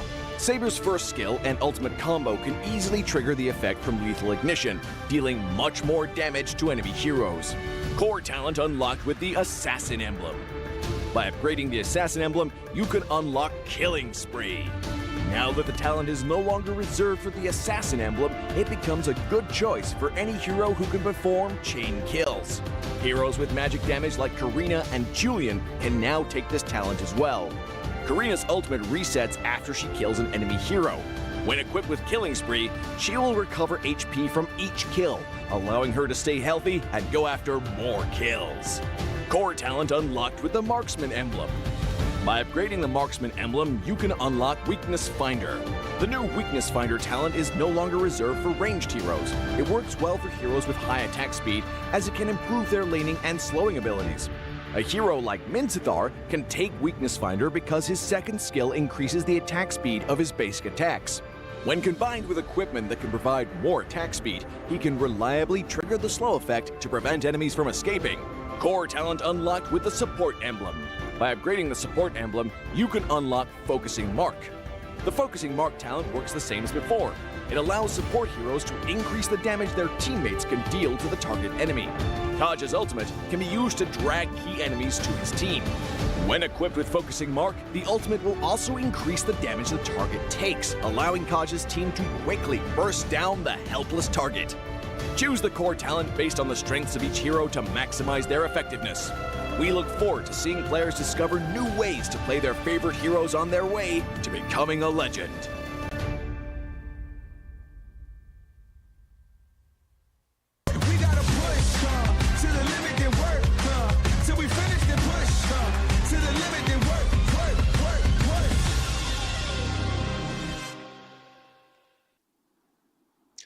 Hello and welcome to the Snapdragon Pro Series ESL Challenge Finals. My name is Holler and with me is Monshell for the final match of the day, at least on Stream B. It's going to be Burnex Flash versus RSGPH. Monshell, please break this matchup down. This is a crazy one, right? I mean, we got a really spicy one, right? See, both teams, very different countries with a lot to prove on their plate. RSGPH really showing up like a really different side than I think yesterday, the huge wake-up call. They went back to the drawing board. Who knows how many hours they spent planning out their drafts, their game plan. But Burnex Flash as well. I mean, they are one of the top contenders in their region, as well as I would say easily the dark horse that all the MPL teams needs to watch out. But let's not forget that there are some adjustments from their side because unfortunately Chapma is feeling unwell and their head coach is subbing in for him. So this shakeup, I wonder how much they are affected. Yeah, it's a tough one. I mean, it's a situation where we're going to have to see if they're, I mean, the head coach is stepping in. It's great that they had somebody. Unfortunately for Chetma, he was, ill, and it does happen. I think there are a number of other players that happened where they were doing that. So, unfortunate situation, but let's talk a little bit about the tickets. I mean, if you are well and you're completely safe and everything, mind you, I do suggest that you do go down live to Istora Senayan, Jakarta. This is, of course, to watch everything live. This is going to be the Snapdragon Mobile Challenge Finals. It's going to be live July 21st through 23rd. The tickets are still available, so do make your way down that way. Yep, make sure you're healthy and well, because it's going to be a really grueling challenge finals in Jakarta, and I really hope that everyone you have not grabbed their tickets, just go ahead down. I mean, it's only 30,000 rupiah if holler to the conversion for me to let's say for SGD. Oh my gosh, you're putting me on the spot. I don't know how much that is, but it's like the cost of a cup of coffee, I would say.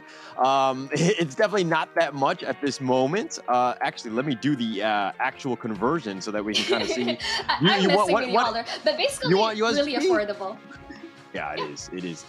Okay, we'll yeah. All right, so let's go to the video, kind of breaking everything down and going into this first matchup.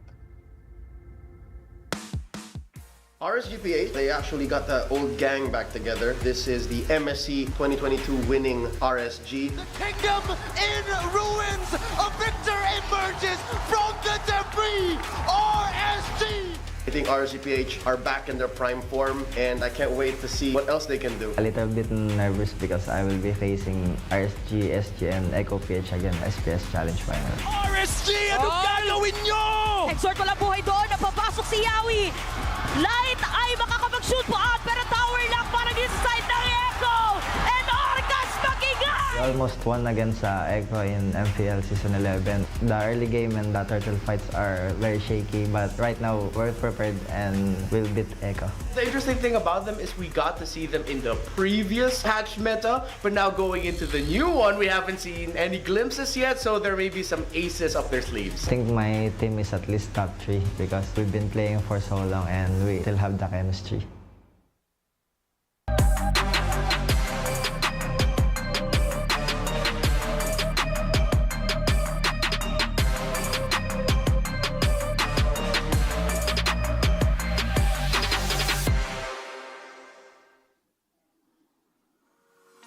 Well, there you have it. It's going to be RSG, PH's lineup. We got Nuts, Demonkite, Aqua, Eman, and last but not least, Light.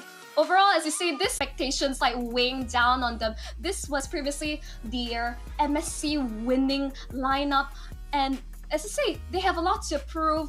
And with the recent adjustments that came in today, I like this shakeup. And I'm not gonna deny, I'm a huge fan of this PH team. They're just so much fun to watch. Just watching Nuts create so much chaos and havoc in the land Adam. It's always entertaining. But of course, Burnex Flash is they're known to be the dark horse to watch out in this tournament, because again, we don't have too much experience matching up against them.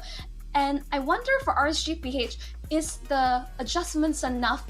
Do they have a game plan going towards? But of course, let's have a recap of Burnex Flash journey as of yet. Burnex Flash, really interesting team, right? Especially for their performance during MSC 2023. I think they put on a spectacular performance. Right down RSG, Burn and Flash takes the game.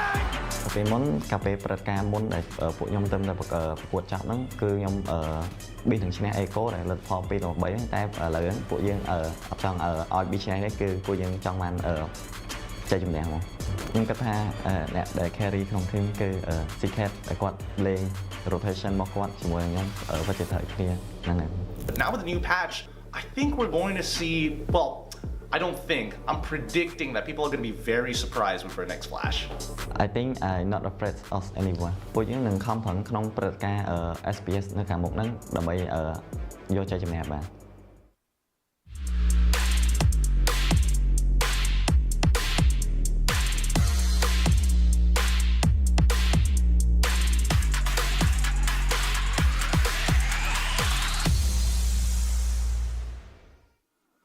Burnex Flash, the only Cambodian representative. It's going to be represented by ATM, CCAT, D7, Donut, and of course, Mitch Satochi, who's going to be the, that's actually not his real pick. It's hard to believe, I know, but it's actually the coach stepping in. Chetma was a little bit sick, and so we had to step in. So he's going to be there. This is a huge upbringing to try to get into this one. I mean, are they going to be at the same level? This is a bit of a struggle right now, considering the fact that this team is 1-2. They're kind of on the bottom with RSG Singapore and Evo's Icon going into this one. This is almost, dare I say, must win for this team here. Absolutely. And the casters during the recap really a lot of expectations. Again, towards Burnex Flash, it's like they should be really thriving in this meta. A lot of surprises in the back. And definitely one of the watch-outs is definitely the dynamic duo D7 with CCAT. Even earlier on with the match with Uterate Giant, CCAT was a monster on that Valentina. I was really taken aback just from how much damage he was dishing. So definitely a huge playmaker, a lot of impact that he's able to bring to the table. I think quite a fair bit of the draft is going to play, or whether he gets good picks. But overall, let's look towards the player head to head. All right, it looks like it's going to be Aqua and D7 going to go head-to-head on this one. I mean, if we're looking at KDAs alone, obviously a little bit more in terms of Aqua. He has that advantage, of course, being just with 15 kills. Unfortunately, D7 not to the same level, but he's kind of an assist god. I mean, the 84% kill participation, meaning that as for the team, he's been there, right? He's very reliable. You talked about, CCAT and D7 being that that wombo combo, the nice little combination that they have. They are quite good. And, there's a reason why he's still got there. I mean, he's got decent DPM as well. I mean, overall, we're comparing mid to roll, and obviously D7, he's not going to have too many kills, but I would consider both of these to be high impact players to really watch out across the map, especially towards the drafting phase. But of course, let's talk a bit more of our predictions. Fans in the chat, Raiders, the Cambodian representatives, tell us, who do you think is going to win this best of 3? Yeah, I think it's going to be interesting. Actually, I'm more interested in your prediction. That one's going to be coming up next. I don't know if we're going to have a little bit of a difference of an opinion on this one, but for myself, and not to spoil the prediction that's coming up, but I kind of went with my heart in this one, in the sense that, I felt like the Philippines region is top tier. Indonesia is definitely up there as well. And so any other tier, unfortunately, I look at as a step down. Even myself, and here we go. I think we're both kind of, oh, you went with Burnex Flash. Yes. Wow. Please explain why. I mean, we always need to be kind of contradictory. I mean, that's when we spark a debate. And with Burnex Flash, I feel again, there's not a lot of information on this team. Yes, they play in various international tournaments, but I feel like there's a bit too much information regarding RSG's PH. Let's remember, this was their star lineup that won them MSC last year. It also means a lot of eyes on them. And the fact that the head coach of Burn Flash is playing, you can tell he's been gunning. He knows exactly what to watch out for, what to ban. I think he's definitely going to focus on towards Aqua as well as Nuts. Yeah, but Burnex Flash, I mean, Chatma is one of their stars, and the fact that he's sick, I mean, going into this one, I mean, look, I'm very, I don't know if the prediction was even before we found out that happened, but I kind of knew that was coming, and I did like RSGPH in their first series. Going into this one, I thought that they're going to make some waves. I think that is the right momentum, beating Echo. And I'm more worried about RSGPH of, are they just living up to, the competition of Echo, and are they able to keep that momentum going? Well, here's the thing. Yesterday, not really consistent performance. I think great adjustment, which I saw when I briefly was tuning in towards the first matchup today, Echoes versus RSG. I think just ensuring that Nuts has a better laning experience, it's one of the main win conditions for the side of RSG. That's how much they play around. For Emman, everyone just kind of let him be. He's solid in his lane, just quietly, not very flashy, but and he's able to farm up, he's going to be that reliable source of DPS. Burnix Flash, it's just, I feel like there's just too much to watch out for.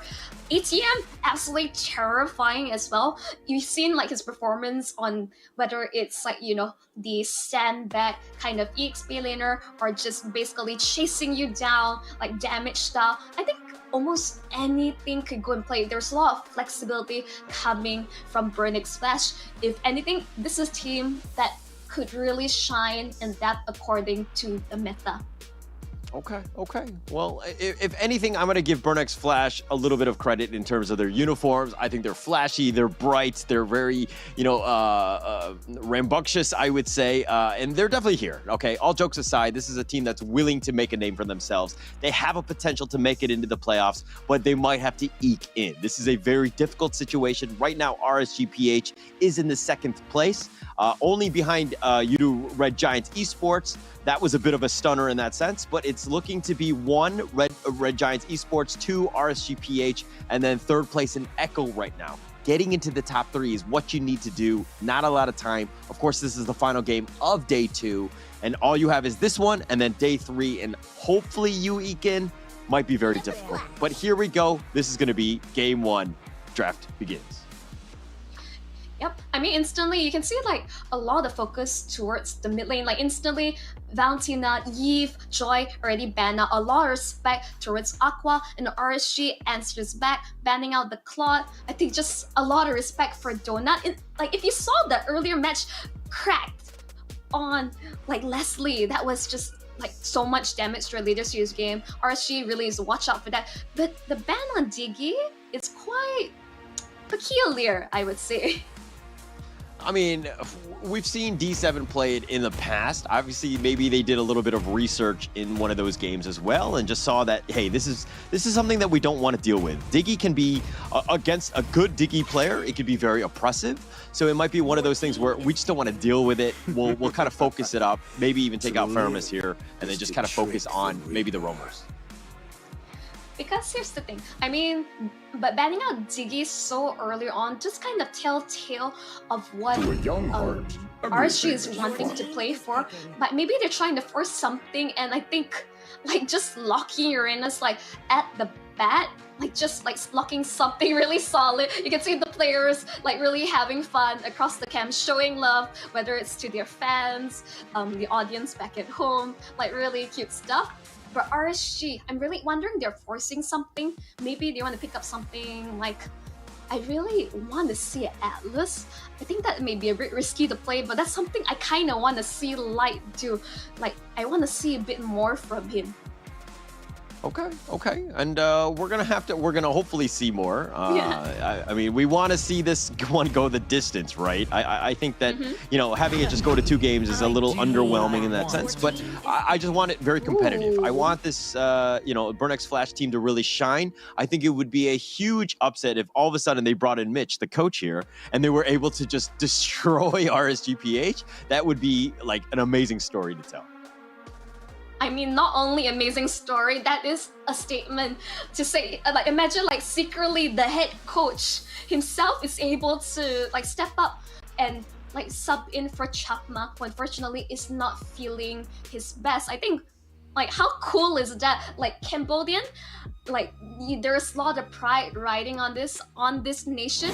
Like, come on, like enough props it must be given to. I think Kaja, like early on, just really good stuff. Something really safe, like just hit a button, divine judgment, you get lasso and pulled right into the rough waves. That is a combo, alright?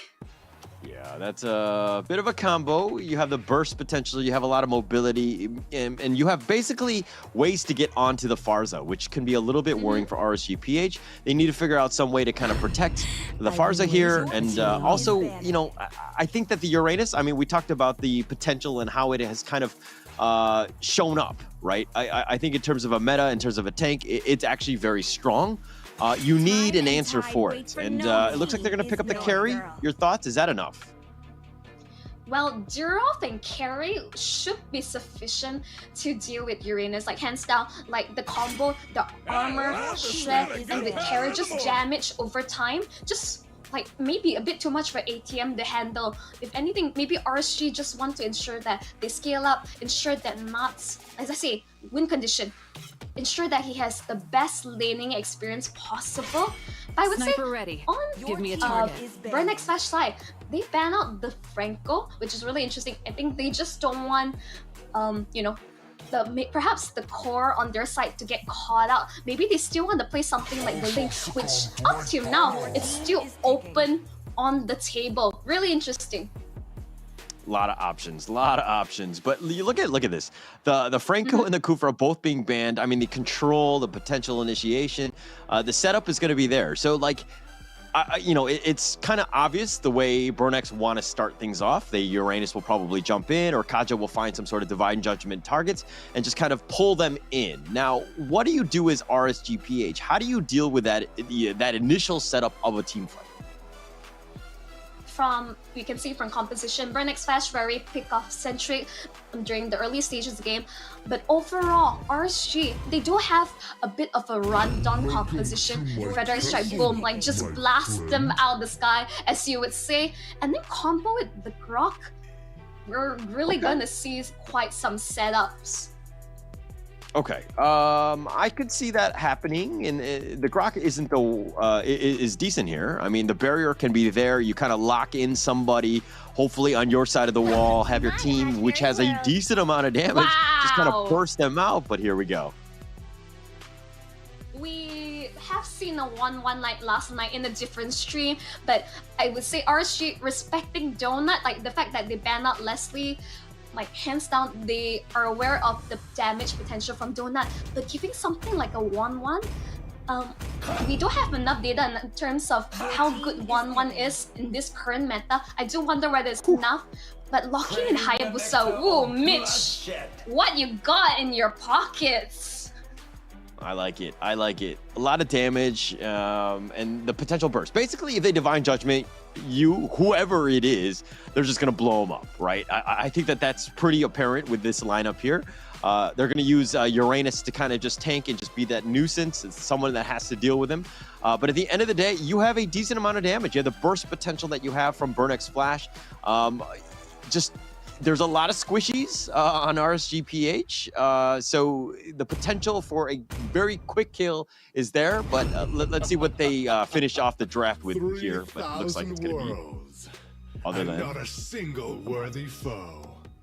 I think they end the draft with Mortis. I think this is overall very proper front-to-back composition from RSG, and from side Burnex Flash, they do have really good early game pickoff, and in terms of late game scaling, they have the 1-1 as well as the Hayabusa. So overall, I think both sides, I really like their draft, really clear win conditions, good amount of setup, and I think just like we're in for a game, Holler.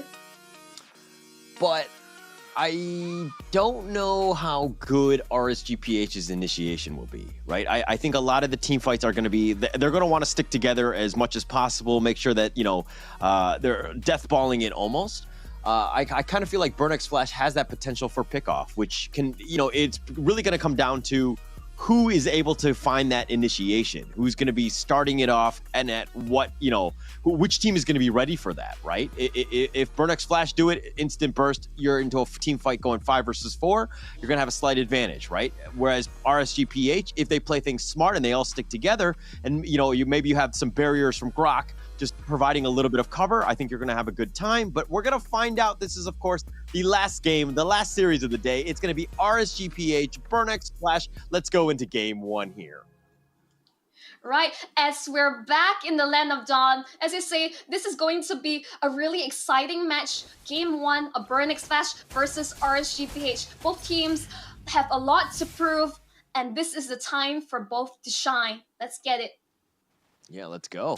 And Mitch already just providing a lot of vision just to kind of start things off, and nothing too out of the ordinary, at least to kind of start things off. But RSGPH just trying to be take care of their own jungle. They're not able to do so with by themselves, but D7 getting a little bit low. Nats is focusing it in, and Light is actually going to get first blood. ATM, yeah, you're tanky, but now you've been focused on by 3. You're going to go under tower. You're going to be fine. And now Mitch has joined the fight. You have the Ring of Order. Nas taking a lot of damage here. Does need to be careful. But now Mitch has been turned around. And RSGPH, this is a great start for them. Definitely a great start. I can see there's some adjustment in terms of roles. Mitch on the Kaja, CCAT playing the Hayabusa. So something to know about Burnex Flash players, they're also relatively flexible. This is something that I've seen, not very common. They usually stick towards their roles, but I think have seen CCAT's Hayabusa, but overall, really great start for RSGPH. Like just instantly aggression across the board. Really great start. Yeah, Burnex Flash need to stem the bleeding. They need to just slow the game down, give themselves some time to get some sort of farm.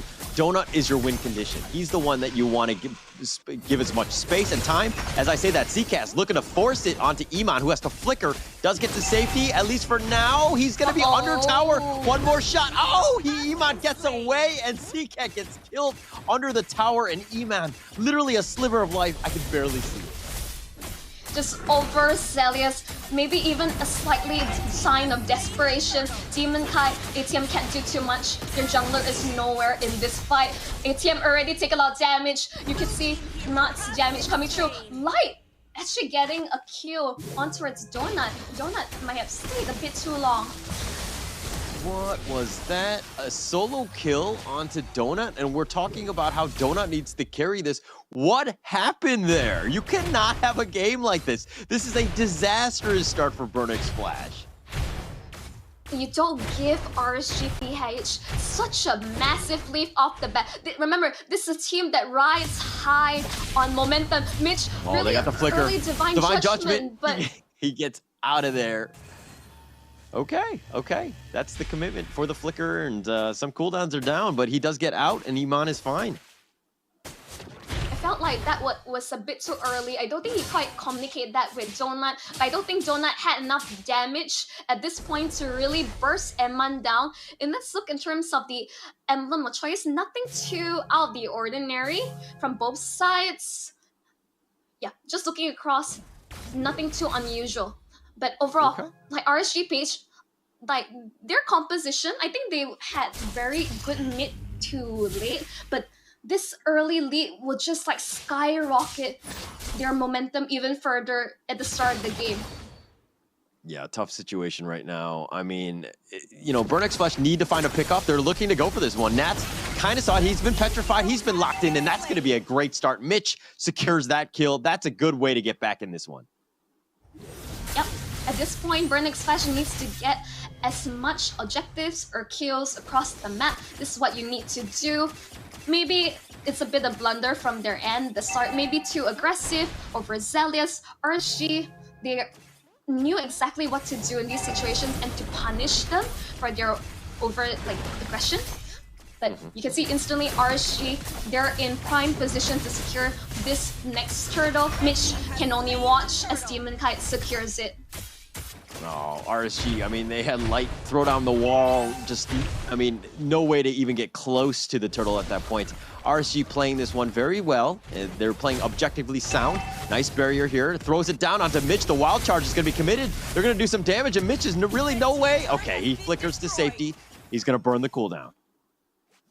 Yeah, in that situation, the only thing you can do is flicker over the wall, hope you don't die. Because the last thing you want is defeat any more kills into hands of RSGPH. That's the goal game. As you say, Burnex Flash needs to just tone it down a little bit, get enough farm across the map. Don't force these unnecessary engagements that you can't take. Yeah, it's going to be really the story of this top lane with Iman and Donut here, just kind of dueling it out. Iman is playing a little bit careful. He knows that CCAT is nearby, but you know it's all about the gold laner at this point, just trying to get as much farm as possible. Who's going to get the most, and who's going to hit that peak, right? That itemization, that big item first is going to be a big one here. But Burnex Flash just kind of trying to get back into it by just focusing on the mid lane at this stage. At this point, still fairly early. Only turtles has been taken. No turret advantage for now. Eman, I would say, he's really a safe goal laner, not very flashy. He's aware of his item. Power spikes doesn't really force anything. doing some work. It's bouncing, but Nats actually just half-life. Sorry, he's going to go back and shade away. False alarm, guys. Yep, I think at this point, CCAT doesn't have enough damage to take down Not Sesso yet. I think it's gonna need a little bit more than the Ogi Shadow kill to take him out. I think it might need like multiple amendments to force him out. Okay, which of the heroes aside from Donut needs to kind of have that really good game to ensure that Burnix Flash has a good game? CCAT, like. Naturally, you want, like, the idea when you pick a Hayabusa, but as we're saying, they're going on towards Donut.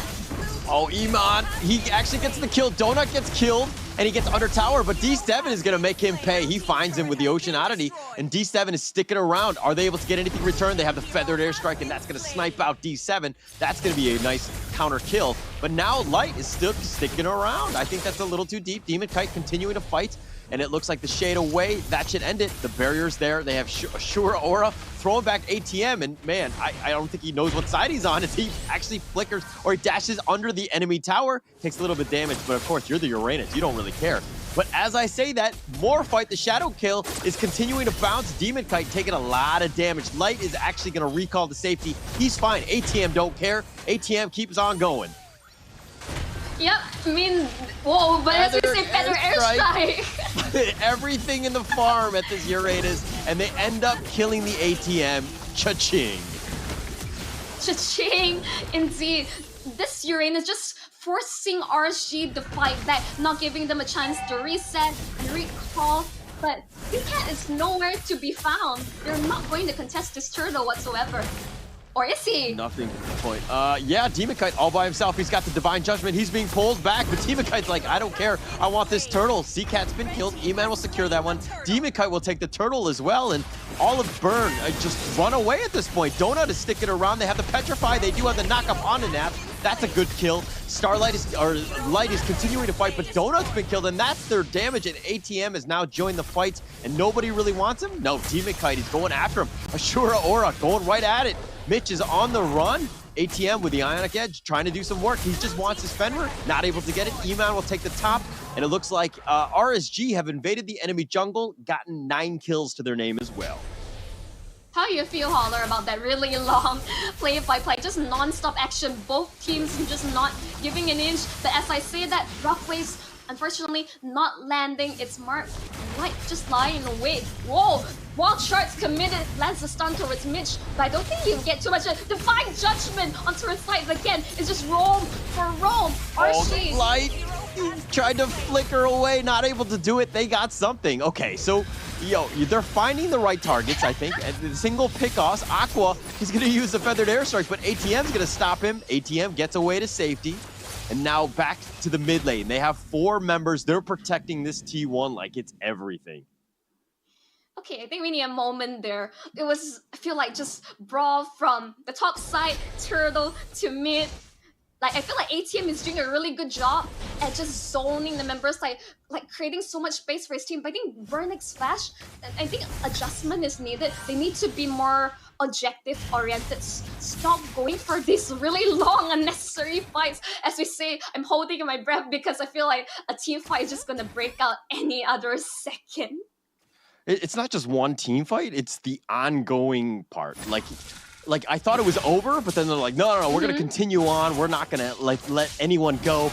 Nothing is for free, and I like that. The team fight ability, I think that if you have it, especially if you have a slight advantage like RSG PHR, you kind of want to push the initiative. You want to force the action. So very well played, I think, at least to start off this game. It's only 10 minutes, but it's action-packed. Yep, I mean, just based on the lineup we see, I really expected it's going to be action-packed, but they catch up CCAT! Caught him out, and they caught D7 as well. They've got everything. The Lord, Demonkite is focusing on that. Light is just covering the Lord at this point, but Light is not even letting Mitch get nearby. They've got almost everything. They've taken it out. Nas will secure the Lord, and RSGPH now definitely in the driver's seat. The fact that they don't have to use Retribution for anything. RSGPH, as you say, in the driver's seat, clearing out Burnix Flash jungle. What are they to do? I mean, they have to start slow. They have to push the lanes. They have to just kind of find whatever space they can get, right? Donut has not, he's been kind of hiding in the bushes quite a bit. Yes, he doesn't really want to focus on this one. Nas actually dashes, flickers. Mitch goes for this one. He's got the Divine Judgment, but do they have the damage? He's right on a tower. The crossbow's a tank doing some work, and that's going to be a nice kill. Nice little combination that they've got, but they found ATM. They get something in return. RSG not giving anything for free. As I say that, ATM does get away. Yep, I mean, it's gonna be really even though the amount of damage coming from RSGPH, ATM is still really tanky. It's gonna take more than just 1 or 2 people to take him out. As I say that, Donut!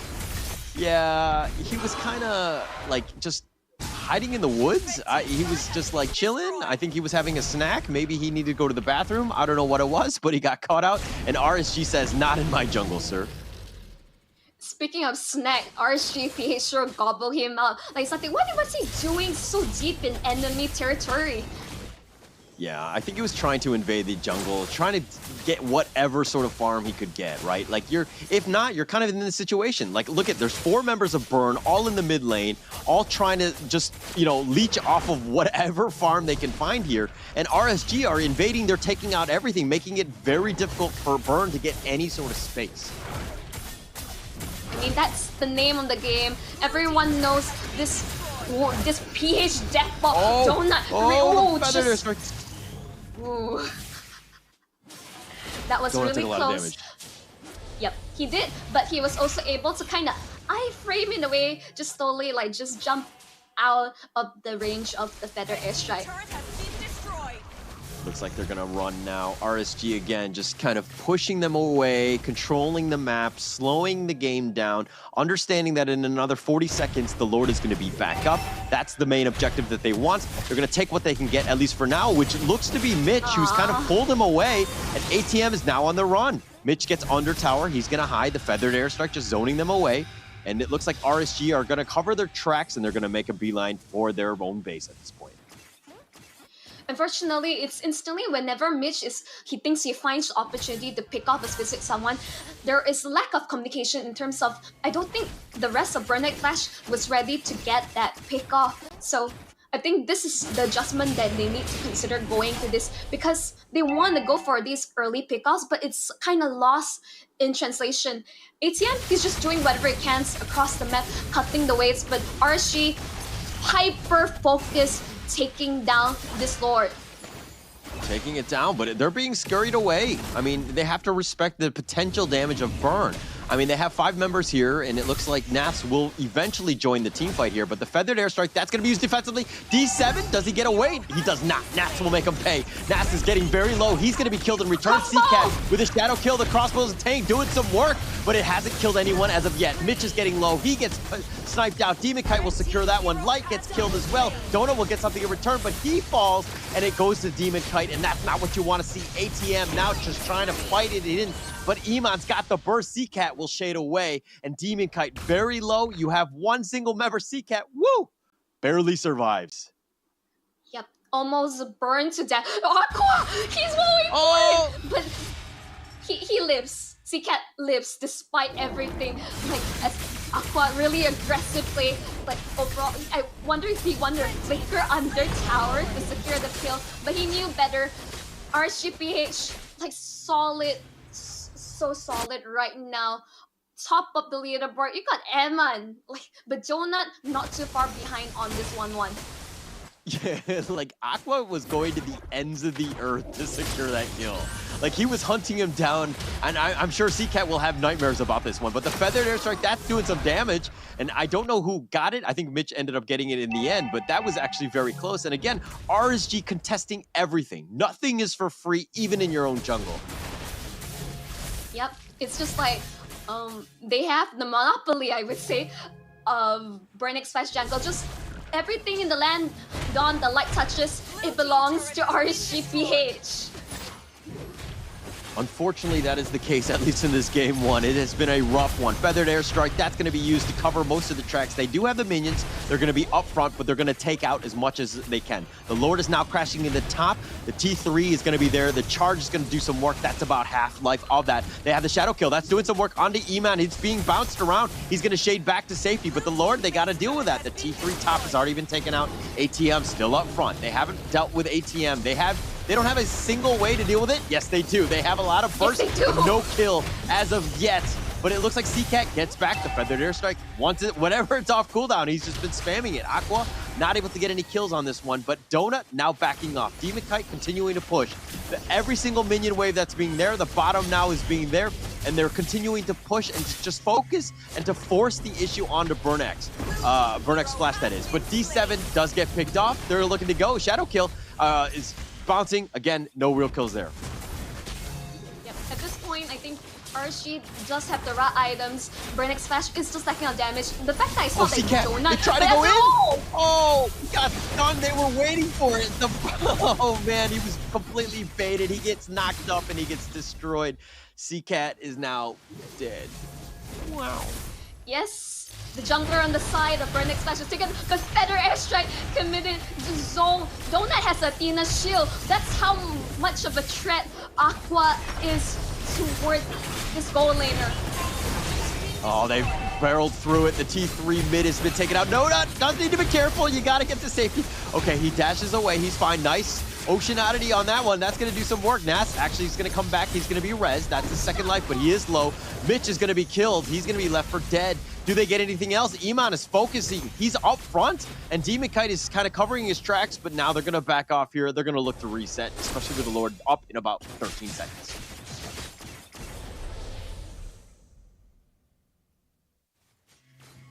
What is going on right now? Okay, you kind of lost me a bit there, but right now, I think that was like some really drawn-on fights. RSG page for a second, I thought they were really going to force the issue, and they're going back to really objective gaming.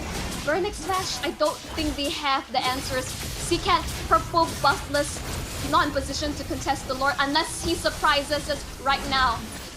He needs this. I mean, CCat needs to get that steal, but it looks like Donut, oh my gosh, all the way back. He's been pushed back, no real chance. D7 is going to be killed. The Lord is very low. Where's CCat? It's not going to be there. Demonkite is going to take that one, and it looks like they're going to push on ATM. Dashes, at least the first one, he's trying to get away. The Ashura Aura slowing him down, but yeah, I think that's going to be pretty much all she wrote. D7 is down for 30 seconds, which is an eternity at this stage.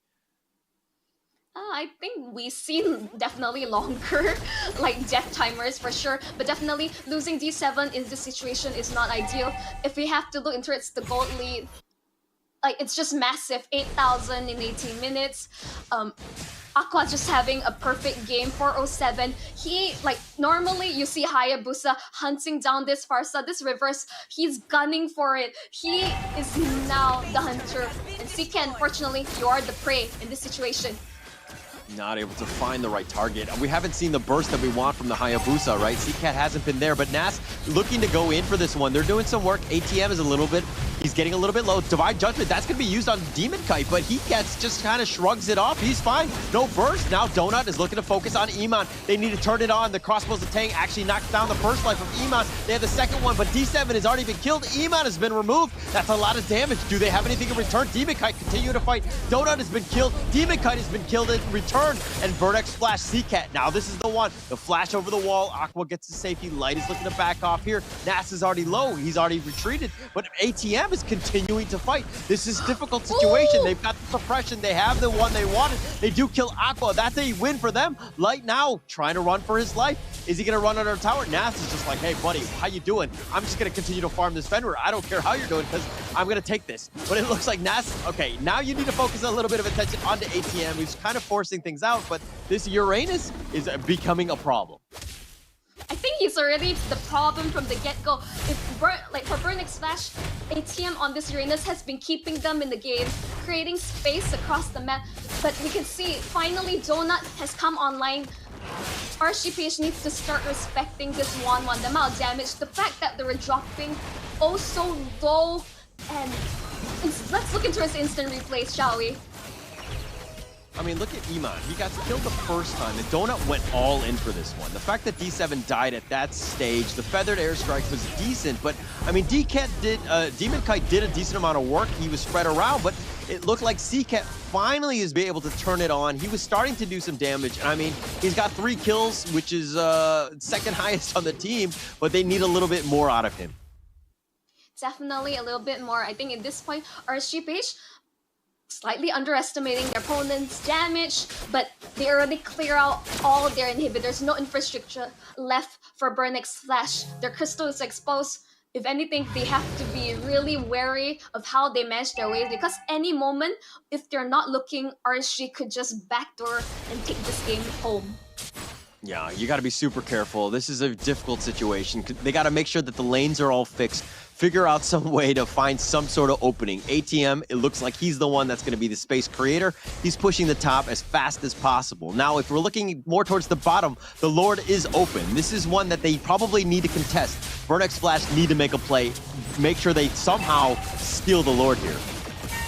Yep, better airstrike to just ensure they'll be able to burst it down fast enough. Burnix Flash, are they going to look for engagement? I think it's really rough. I think what they need to do is to reset and just hope they have enough damage to deal with the upcoming waves as well as this upcoming Lord, because they're gonna need it. They're going to need it. I mean, I think they're going to need a little bit more than that. Probably some thoughts and prayers in addition to this, because this Lord is crashing into the mid lane, right? This is a difficult situation. Burnix Flash need to make a play, figure something out, maybe get a pick off in addition to the Lord. But I mean, if I was RSGPH, I'd just kind of fix the lanes a little bit and then just, you know, death ball with the Lord straight in the mid lane. I think in this upcoming Lord, RSG, they have to be really disciplined. They can't let what happened earlier on allow Donut to get on top of them, because instantly, like, the damage is coming through, but the better airstrike on top of everything, he can't. Oh, nice 2-man knockoff. They have him, and they have ATM. That's going to be the tankiest one. Light is solo. He's going to get out of this one. Donut, CCat now on the run. The base is wide open. The Lord is doing some work, and they're looking to focus in, and they go right for the base, and game 1 goes the way of RSGPH. GG, well played to RSGPH, taking game 1. Overall, just really convincing from start to end. Even though we got really nervous, like our hearts went our throat watching just Donut pelt on towards them. But overall, calm, collected, objective gameplay from RSGPH. GG.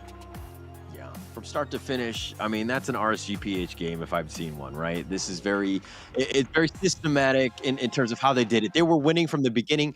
Every single objective was taken, right? They owned the entire map. They made it difficult for Burnix Flash to get anything going. Yes, Burnix Flash had a decent hold at times, but this was in no doubt that they were gonna win this game. You know, RSGPH, that is. They were in full control from minute 1.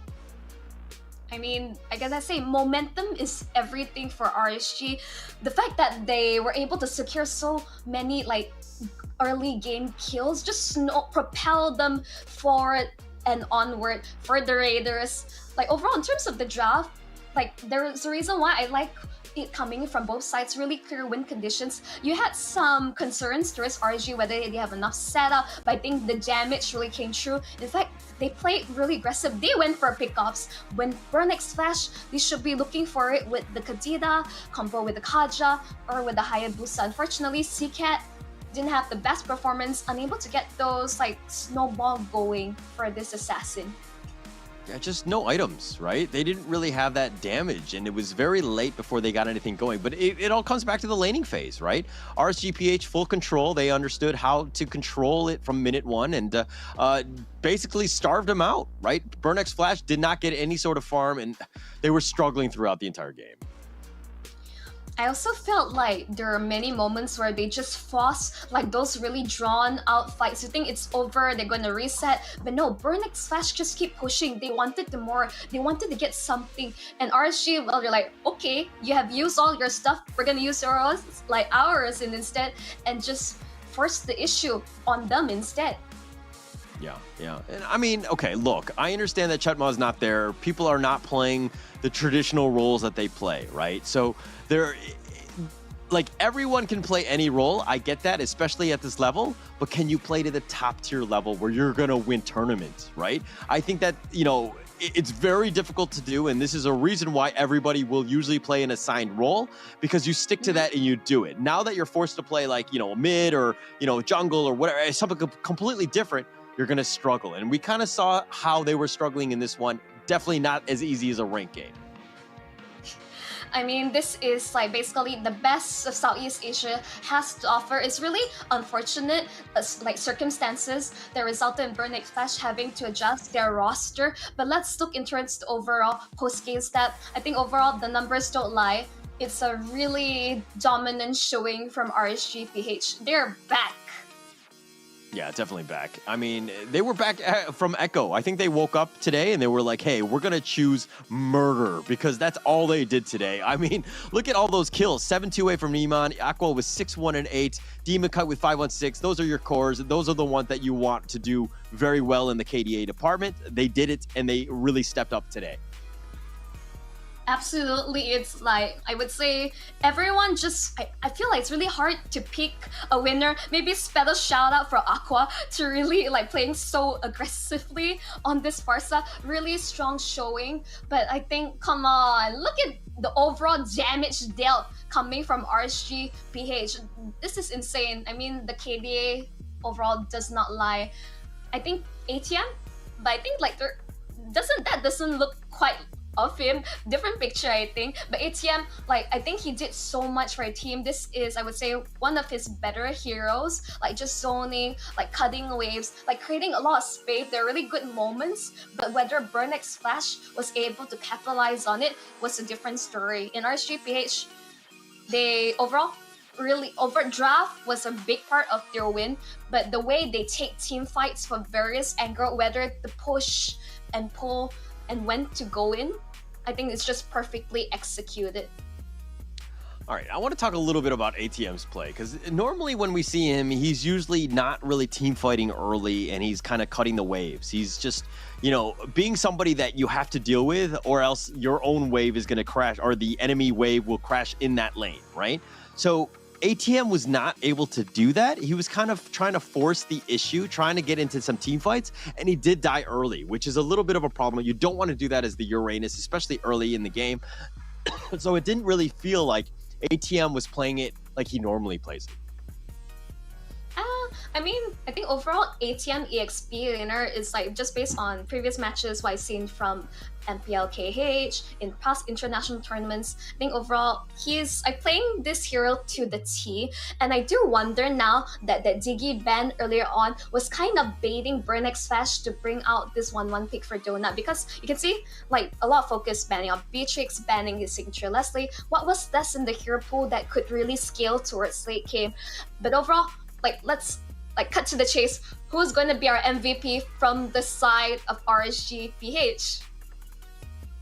And it looks like it's going to be Iman, right? The 7-2-8, that was enough. The 65% kill participation, I mean, they were getting kills everywhere. Kind of difficult to get 100% or close to it when, kills are happening all over the map. But, this is what you want in that gold laner. You want to ensure that you have the carry who's capable of just getting the amount of gold and the items to ensure that, hey, they can get those kills when they need them. And they really showed up towards the end with that 7-2-8 KDA. I mean, really, like, at this point, max out in terms of items. The fact that earlier we saw that Seacat just jumping in Ogi Shadow kill, I did see that Wind of Nature ensuring that his survivability in the nick of time. Otherwise, I feel like Seacat could have got the kill if he were having a better time in the overall laning phase. But let's look into the highlights of this game. But man, this was really, really action-packed caller. Yeah, there were so many long team fights. They were sustaining. Like, this is the one where, again, ATM wants to be by himself and he wants to be pushing a lane. Dona got caught out a decent number of times. Didn't really help to start with that one. D7, that was a nice pickoff onto Iman. That's what they wanted to do, but then D7 just died right after that one. So a little bit unfortunate. You get your pickoff, but Donut died a lot in the early game. And that kind of, it's a tough situation when your gold laner dies like that. Yeah, I think, like, for 1-1, unfortunately, a lot of support is needed, like a lot of space created to ensure that it's able to farm up and, you know, become that late game, like really scary core that Burnick Flash needed. But fortunately, there are even moments where you see that they got really good setups, but overall, RSG page, the sustain, the damage just came like clear to like, the table. Overall, like this is one of the turnaround moments. I wish they had that earlier, because by then RSG page has already taken every single objective, like every single inhibitor. It was really difficult for Burnick Flash to make a comeback. Like, seeing how the laning went, and then the fact that the, you know, RSGPH were in full control, the game still went close to 25 minutes, which I think, if you're a Burnick Flash fan, you're kind of like, hey, we got a chance if we just kind of extend the game. Like, RSGPH, they need to be better, right? They need to close out these games as quickly as possible. Yes, they did it in the end, but you got to do it a little bit, you know, cleaner, I would say. I mean, there's a room for improvement, right? I'm going Asian dad on this one, and the fact that they can do better, right? They got an A-, they need an A+ though. I mean, I think they went from not so great performance yesterday to really stepping up against Echo, and now finally a really predominant showing. I would say really good steps. I mean, if you're going too hard on them, maybe that would like derail their morale. But overall, really great showing from this. Okay, all right. No. Holler. It's tough love, okay? They need to do this. They need to ensure that they get to that next level. And I mean, okay. Another thing, speaking of getting to the next level, if the DHL FBot Dash Cup win 5,000 euros, that's not a typo. Take part now at esl.gg/FBot. Please do participate in that. I mean, it's one thing to play MLBB, but you could also play in this one and have your chance to win some serious money. I mean, what would you do if you won that 5,000 euros? Well, I would probably buy a Samsung S23 Ultra, you know, get myself back into the game in terms of the best phone that I could use for MLBB. And, oh, there we go. One thing, you know, if we get the Galaxy S23 Ultra, I think we'll have a good time. I will definitely be sharing more on social media. Speaking of social media, where can they find you, Rochelle? Monchelle? I mean, whether it's to find you, Holler, these are our IGNs respectively, just check us out. Holler, I've noticed that your YouTube channel is kind of inactive. When are you gonna revive it? Is it today? Is it now? I'm gonna be Asian dad on you. Oh God, shots fired, shots fired. That was another lifetime ago when I was doing that, and I was more focused on another game, which we will not speak of here. But understand that this is still, you know, this is what it's about. MLBB at this point. I mean, we have another minute before we're into game 2. I think as Burnick Flash, what exactly are you looking to do at this point? Like, how do you bounce back from a game like that? Here's the thing, as you say, as a Burnick Flash like fans across the world, you're thinking like they actually have a chance, but I think they kind of force like fights they shouldn't take. In RSG, they just like, okay, all these cooldowns are up, my turn. Like, my turn to checkmate you. I think that was the name of the game. Of course, from RSG side, as you say, it could have been a lot cleaner. But I felt like in terms of the draft itself, I was expecting it to be a lot closer. But again, RSG, they had a really strong start and maybe slightly shaky like mid to end, but they close it out. So that's great for them. Okay. And if you're looking at what RSGPH is going on right here, the coach helping out with the drafting is, you know, she's serious when she's writing stuff down, right? Like if you look at Burnick Flash, they're just kind of like, they're just talking to each other, having a good time, lounging. Nobody's got a pen. They're not taking this seriously. I'm just kidding, by the way.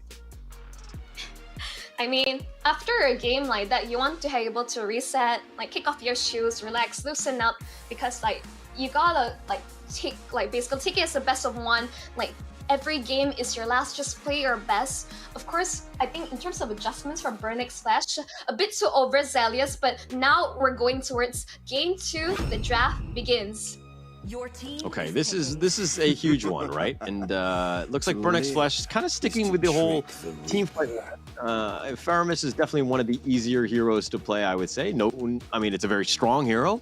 But in this meta, do you think the Faramis is still, you know, top tier?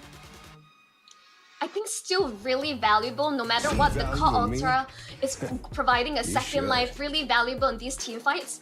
That's why they ban out the Valentina early on to ensure that Aqua is unable to steal it away, and it will be even more beneficial in RSG's team fight. I think for now it's okay to start off. It doesn't reveal too much of the draft. And yeah, I think for RSG's side, I think banning out the Diggy is just something really consistent. Are they trying to force something out of them? You know, I think it's some intel that they got, right? They just don't want to deal with the Diggy. I think D7 plays a decent one. It's something that you do need to be careful about. But, I mean, look, the Farza's been picked. The Fredrin is there as well as RSG PH. But then they go with the insta-pick from Burnix Flash into the Joy. Your thoughts on that one?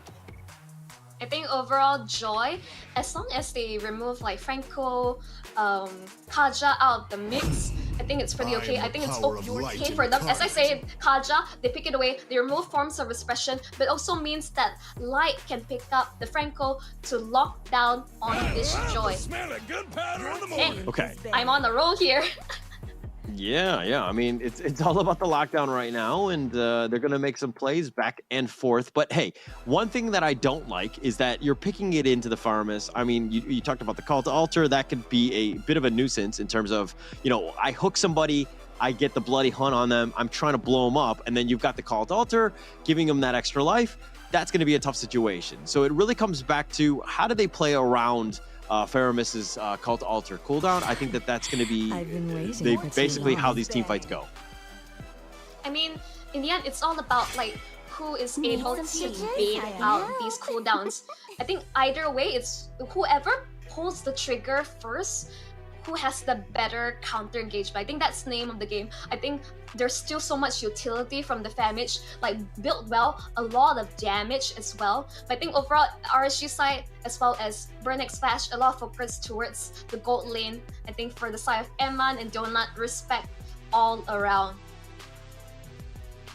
Okay, can we talk a little bit about this Fredrin pick? I've seen it, you know, first or second pick almost every single series, you know, from yesterday as well. And I understand why teams like it, but I just don't know if it's that good. I mean, if we're talking about MPL ID Season 12, like it's been picked 9 times, which is like top 6 or whatever, and it's got a 22% win rate, right? I don't know what the win rate in the Snapdragon is, but it's not as good as teams think it is at this point.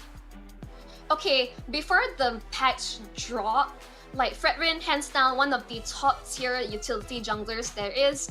I think why RSG picks it up, it still can be flex. Not skip plate towards the EXP. Demonkite still like really used to playing Fred. You're going for a bit more of comfort on this side. Still felt a good amount of flexibility in towards. But they instantly, this tells where this Fredrin's going, not picking up his Turisla. Okay. I mean, the Turisla is going to be there. We've seen it almost every day as well, and I think it's starting to pick a little bit of steam in terms of popularity. But what is the counter pick here? What do you do as Burnix Flash into the Turisla? I think overall, something to take note, like we've seen Sanford's insane performance on this hero. Ensure that you're not going to win lane, you're going to go 50-50. The idea is that just take note, a lot sustain, go for more anti-healing wave. Do not group up because the wombo combo, Panty Zone into the Federate Strike, that's something you don't want to walk into in the team fight. Yeah, definitely scary time. Definitely don't want to be there. I think that's something that they're going to need to avoid and ensure that they have if they have a chance to win this, it's going to be based around that. But if you're kind of looking at what RSGPH have, Farza is kind of the squishy one, but everyone else is like, I don't really know who to divine judgment in this case. Leslie, Farsa, these are the ones you want to be go on to. Unless you want to stop Light from engaging on towards your cores, that's when you use Divine Judgment when your opponent is being bloody I think that's the way to go. But Eman picking the Leslie for himself, this is really showing something. Instantly, I feel like late game, like you can't go any more late game than Leslie, hands down. All right. The drafts have been finished. The players have kind of picked their heroes. Who do you think has the advantage going into game 2 here? I think the fact that they just close off with the Leslie, my vote is for RSG. In terms of they have really good wombo combo, they really solid team fights. Burnix Flash, they cannot repeat the same mistakes they did during game 1. They have to play for the calculative pickoffs. They can't group up.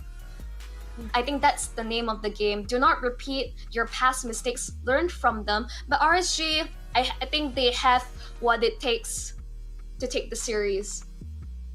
Okay. We're going to find out. And here we go. It's going to be RSG PH. They're up 1-0 against Burnix Flash. This is going to be game 2. Is RSG able to kind of close this one out? We're going to have to find out. And I feel like Burnix Flash, they're kind of fighting for their tournament lives. They need this win. Absolutely. As we're back in the land of Ton, as mentioned, this is going to be a match point for RSG PH. And let's see how Burnix Flash should play this differently, because RSG setting the momentum and tempo. Okay, RSG have been on the red side again, and we were talking about it earlier about how the red side has a slight advantage. Is this a bit of a mix-up by Burnix Flash, or they're just like, hey, we'll just stick with blue? I think in the end, it's their choice to stick with blue. I think there's 2 benefits. First pick is still really valuable, but RSGPH, I think they really counter really well. There's a save that... D7, the knockup. Oh, the sure aura. Nice. On point, letting D7 get to safety. Whew. Yep, just a nick of time. But just take note that if they lose Faramis there, he's back in no time. Not ideal to give a first blood over to RSGPH, but I think you take what you can get. Yeah, for sure. And Burnix Flash need to be aggressive. They need to kind of play a little bit riskier at times. I think that they need to figure out ways to kind of, break through the potential farming machine that demonkite has in terms of, the enemy jungler. And also taking objectives, right? Burnix Flash have done a poor job of taking any objectives in this series thus far. I don't think they have a single one to their name as of now. So giving up yet another one, not a good situation for Burnix Flash. Yep, definitely not. Divine Judgment. Divine Judgment. Light.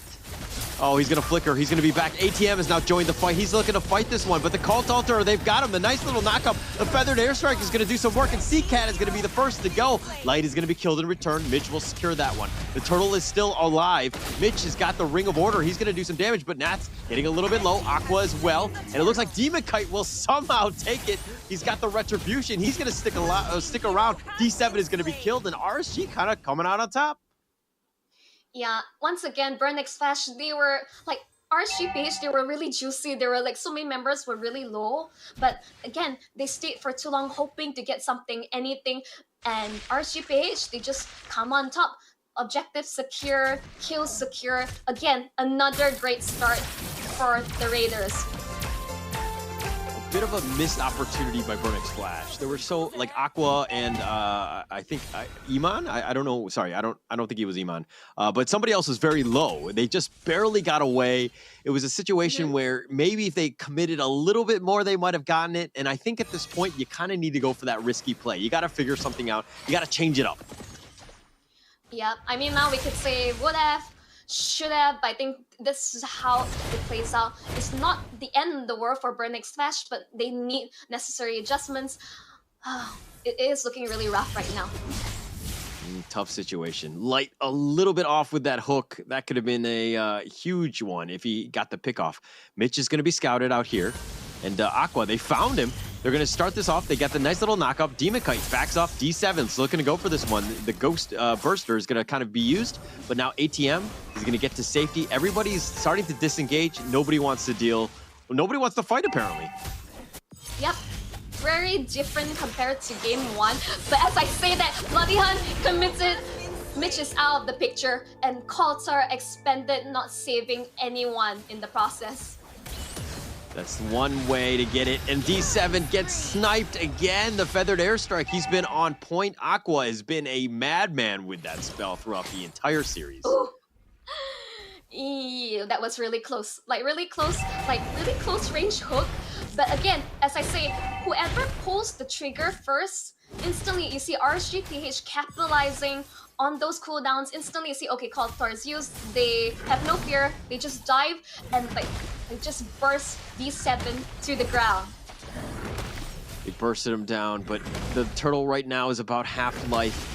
Demonkite sticking around. He's in the front. He's taking up most of this one. ATM is here, and it looks like they're going to start this one. And Mitch just gets instantly bursted. ATM, the Rhythm of Joy, doing a little bit AoE, but nobody's actually dying at this point. CCAT getting a little bit low. The Feathered Airstrike, then they've gotten D7, and Aqua is a madman on it. And ATM now just wants at least Demonkite. Does he get him? He does not. Demonkite limps away, and he's fine as well. And RSG, all 5 survive. Yep, I think instantly it's already starting to look like a disaster for Burnex Flash. The fact that they're the hook, but it's on towards Mitch. They are interested in engaging on towards him. RSG, they were of the limits to make this. They've got the Divine Judgment. He pulls him back into under the tower. The flicker away. Eman just barely getting away. D7 is now looking to join the fight. Light has been killed. They got something at least for now. Demonkite trying to get to safety. He's going to be killed, and the Rhythm of Joy makes him pay. And Burnex Flash get a couple kills. That's a good win for them. Yes, this is the moments they're looking for. Finally, Mitch was like, he saw the opportunities. He saw that, okay, Leslie is out in the open. He's going to gun for it. I think it's a really good call. And they need moments like this to stay in the game.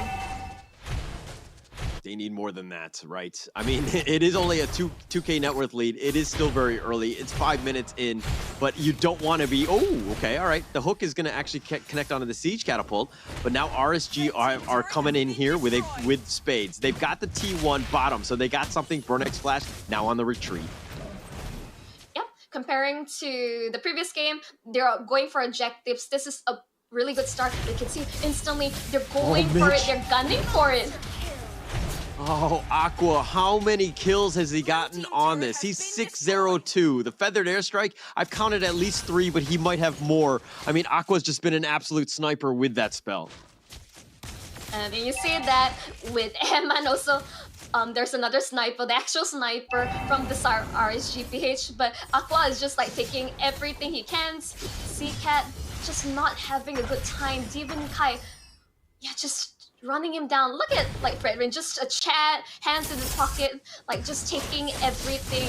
But Bloody Hunt. Bloody Hunt. On to Donut, my friend. Where are your friends on this? You got to stick together. You got to get some sort of farm. Donut, you got to stay alive. You got to get some kills. But here we go. The Rhythm of Joy doing some work. Aqua, he gets bursted. ATM's going to make him pay. They do get it. Mitch has been thrown back. He's going to be killed. Eman will secure that. D7 has already been removed. ATM now, he's been sniped. He's got a couple shots on him. ATM does get back. Demonkite through it all has taken the turtle. They do get the shutdown onto Aqua, which is a lot of gold. That's a really good pull from D7. But again, like RSGP is just getting the better trades. And even on top, Demonkite just soloing the turtle. No chance. I mean, that was a fight 4 versus 5, and RSG came out on top. I think that says, speaks volumes about how this game is turning. And RSG have completely controlled the enemy jungle. They're in their face. Burnex Flash have no space to breathe. Absolutely not. Like RSG, they're just going to death ball their way to victory. And not only that, they have the late game for it. ATM dancing around nuts, ensuring that in the end, with Trisla, just take note, he's quite easy to kite, but overall, the amount of setup, the team fight potential for RSG, speaks volumes. Donut.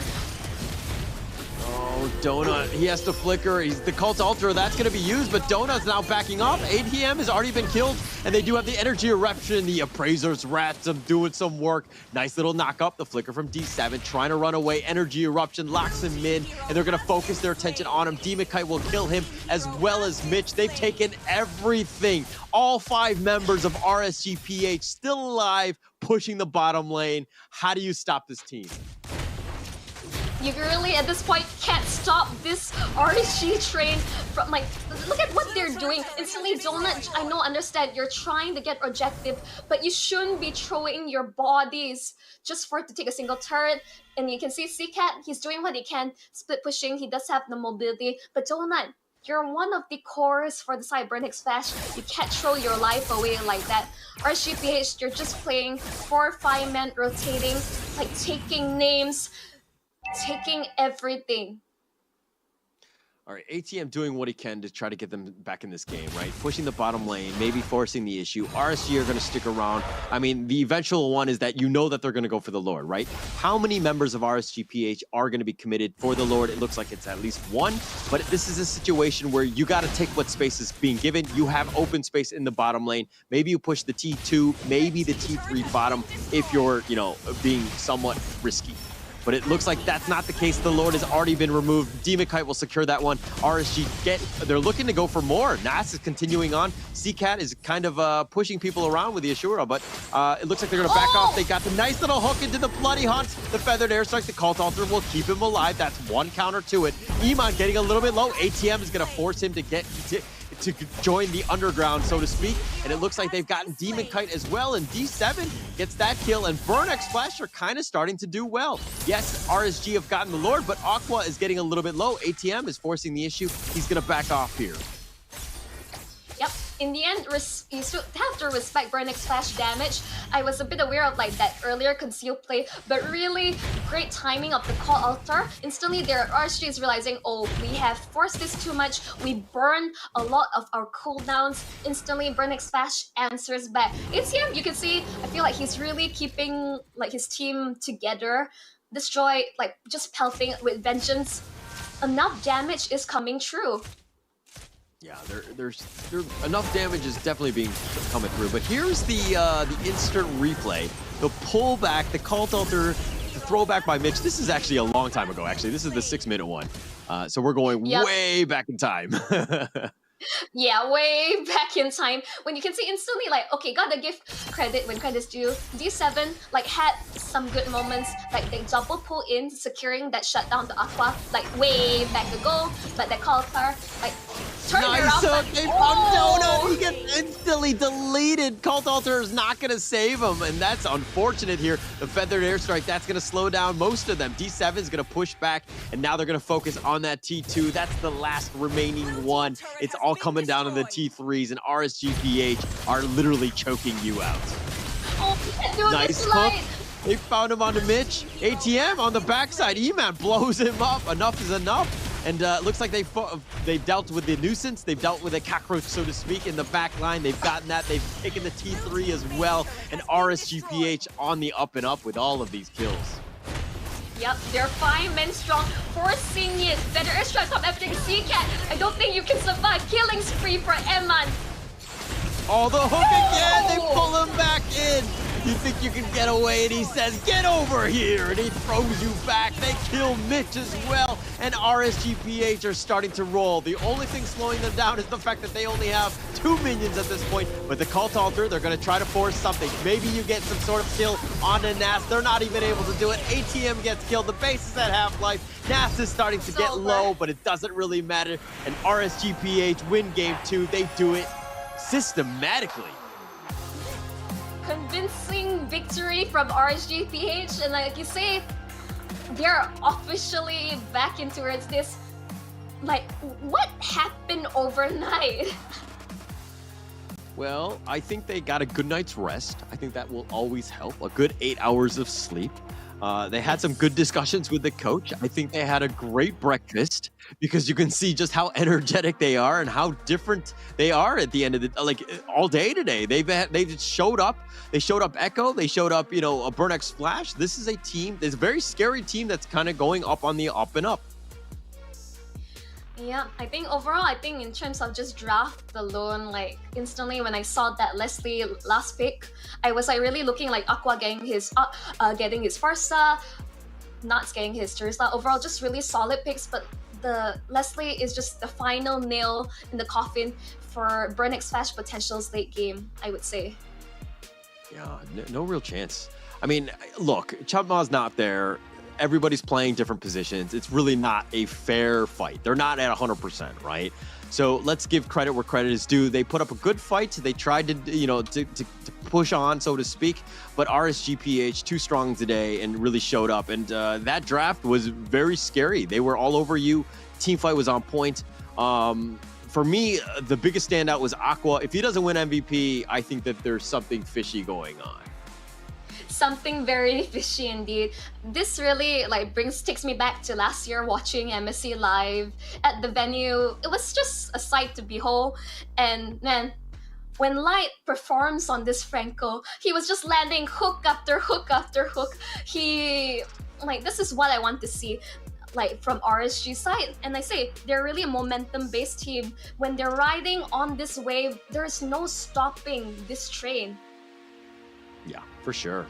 And I hope the train continues on even into day 3. They're going to figure things out. I mean, you definitely want to be on the top side of the leaderboard, so to speak, just to ensure that you don't have to deal with tiebreakers, right? I think that's a very difficult situation. You don't want to have to be like, oh, did I beat this X and Y and how that happened or whatever. You want to control your own destiny by just winning out. So the sooner they can do that, the better they're going to be. So I hope to see more of RSGPH in the tournament today.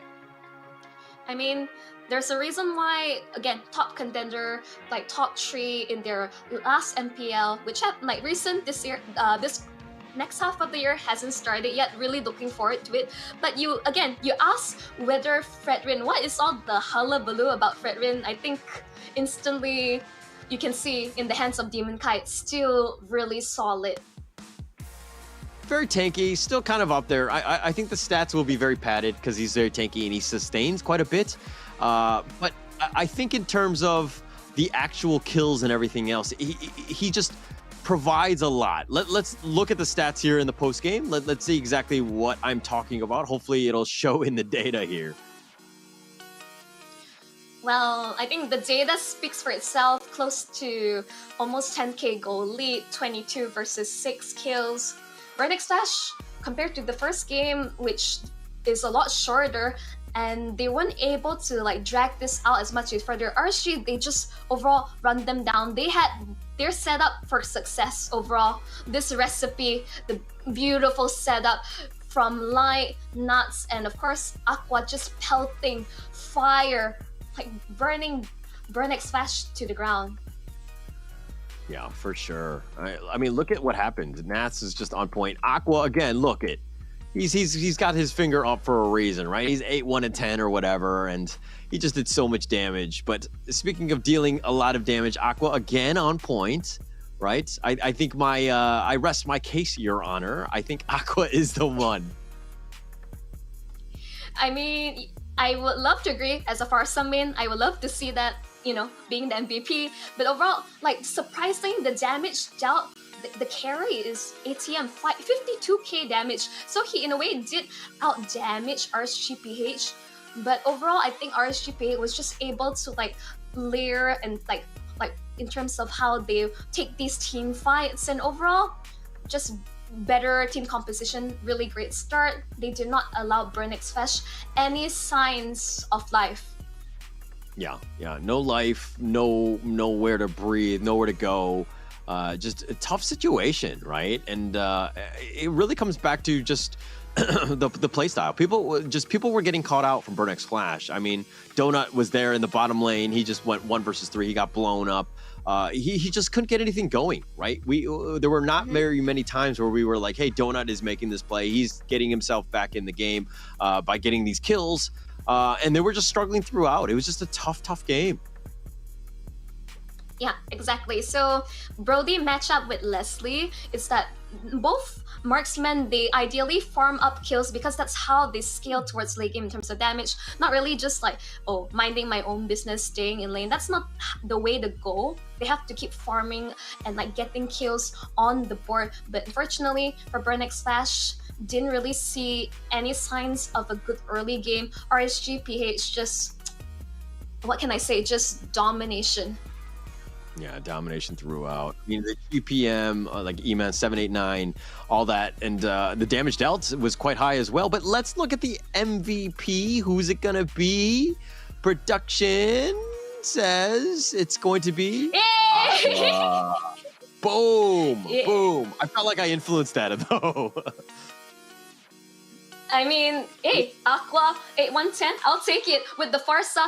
I think the itemization is a bit weird. I'm going to basically close my eyes and think, okay, going for your usual Clock of Destiny, Divine Glaive build, maybe going for either Immortality or Winter Chanchan to ensure that you survive in those team fights. But hey, I think Aqua just went full blown out like damage. He is the artillery mage for the side. Aqua just really strong showing. Like couldn't be Very smart prouder. Yeah, I mean, it couldn't be prouder. I mean, everything was just on point. Like, let's just check the replay here because I think it's going to be the Aqua highlight reel. Almost every single time, he was off to a very quick start, even from the beginning. Like Aqua all the way in the back, just watch where he is. Nice little cult altar, nice 3-man stun, but the feathered airstrike's right on top of it. Like, what can you do? And it looks like Mitch tried to stop it, and he kind of got thwarted in the end. But again, another kill by Aqua here. Here's the thing, it's ATM's job to really like it's kind of like he's the only one's able to really run like the squishies on side of PH down, like be able to get jumped into the back line, because Mitch, he wanted to use this divine judgment to ensure that Brennex Slash is able to secure objectives in these team fights. But overall, RSG just had the better tools for all these counter engagements. Yeah, they had the answers. I mean, Iman really didn't need to do much. I think Iman could have been on any hero and it would have been like the same result, because the rest of the team just kind of how they stepped up, right? It was a very team win. Like every single time they were sticking together, they had their teammates. I mean, it's 3 versus 1 on those moments. Just made it very difficult for them to get anything going. ATM was a bit of an issue, but then at some point RSG was like, okay, we're gonna focus our attention on this Joy, make sure that ATM doesn't get to the back line, and then that was pretty much all she wrote. Yeah, I mean, RSG PHC are just aware of clearly what they need to focus on. They shut down Donut from the get-go, even contested first. Let's see, as you say, Emma could play anything, but they just decided, no, we are going to show you that we can play Leslie as well. And in the end, like instantly, they finished the game in a wipeout. I think even a stronger, convincing victory compared to game 1. I hope the Asian dad in you is proud, Color. Yeah. All right, okay, but that's going to be it. I mean, we're going to have a winner's interview. It's going to be RSGPH. I think it's going to be Nas. Can we have Nas here? And then, Nas, can you hear us? Yes, I can hear you. All right, Hello, congratulations on your second win of the day. Thank you. Of course, it's on the B stream, the only stream to have RSGPH. But what were your thoughts on that game victory? My thoughts in game victory. I feel great because we win against MSC representative like them. That's my thoughts. All right. I mean, well, congratulations once again for your win. But overall, compared to like yesterday, what adjustments did you make to have such a strong, like convincing victories for the past 2 matches? We do a review for our past mistakes. How do you say it? Tomorrow. Wait. Yeah. Oh, don't go anywhere. All right, everyone, just give a moment. And that's just maybe a little bit of help. Can you repeat the question, please? No, so basically yesterday you guys came from a loss. What adjustments do you make to ensure that you've been victorious for the past few matches you had today? My team and also me review our game in Red Giants. We review Red Giant and we review our mistakes and that our matches right now. Okay, that's fine. No. Actually, that's good. That's good, Nat. Yeah. I Okay. forget. Also, No, like it's okay, Nats. It's all good. Okay, so Nats, hey, in the rest we're of huge this fans. tournament, Huge fans of you. in the rest of the Snapdragon, which team scares you the most? For me, Onyx Indonesia. Okay. Do you have anything that you would like to tell Anik? How do you say? Good luck and please don't beat us. That's all. Nice, nice. Thank you so much, Nuts, for your time. Like, you know, I know you're nervous, but congratulations once again No for pressure, the too much win. pressure. And and we hope to see you soon. See you. Good luck, Nap. Bye-bye. I mean, it's one of those things, you're elated, you're having a great time, and you're like, oh, now I got to do winner's interview? Like, wait, what? Like, I didn't sign up for that. I was just, like, I just want to celebrate. Definitely. And Nat's here. I mean, let the man celebrate, right? I think they had a great series. They had 2 good ones back-to-back. I think they're going to get some more sleep, and they're going to be even more well-rested going into tomorrow. And hopefully we see even more of them. And I think that if we're looking at Group A, not everything is final as of yet, but I think they might be first place. They've jumped everyone. Wow. They are. They're 3 They and 1. are. I mean, like, Yeah. I mean, let's review these standings. Let's just remember, everyone, this is temporary. We still have other, like, basically in Stream A and Stream C ongoing. I really can't wait to see the standings as of yet. But overall, Holler, like, as you say, like, I think RSGPH, they have what it takes to go all the way. Guaranteed. Okay. All right, let's hold our horses just a bit, right? They I'm asking you. Because look, I don't want to undermine what they have done today. I think Echo was definitely a formidable opponent. That was a huge weight off their shoulders being able to win against them. But this Burnex Flash team is kind of a wounded duck. They weren't 100%, No. right? And I don't mean to undersell what they've done. Burnex Flash has still a very strong team, but they didn't have that lineup. They didn't have everybody in their roles, right? But this is one where RSGPH can kind of pat themselves on the back and be like, hey, this is a great momentum going into day 3, but how do they build off of it, right? They're still not out of the woods as of yet.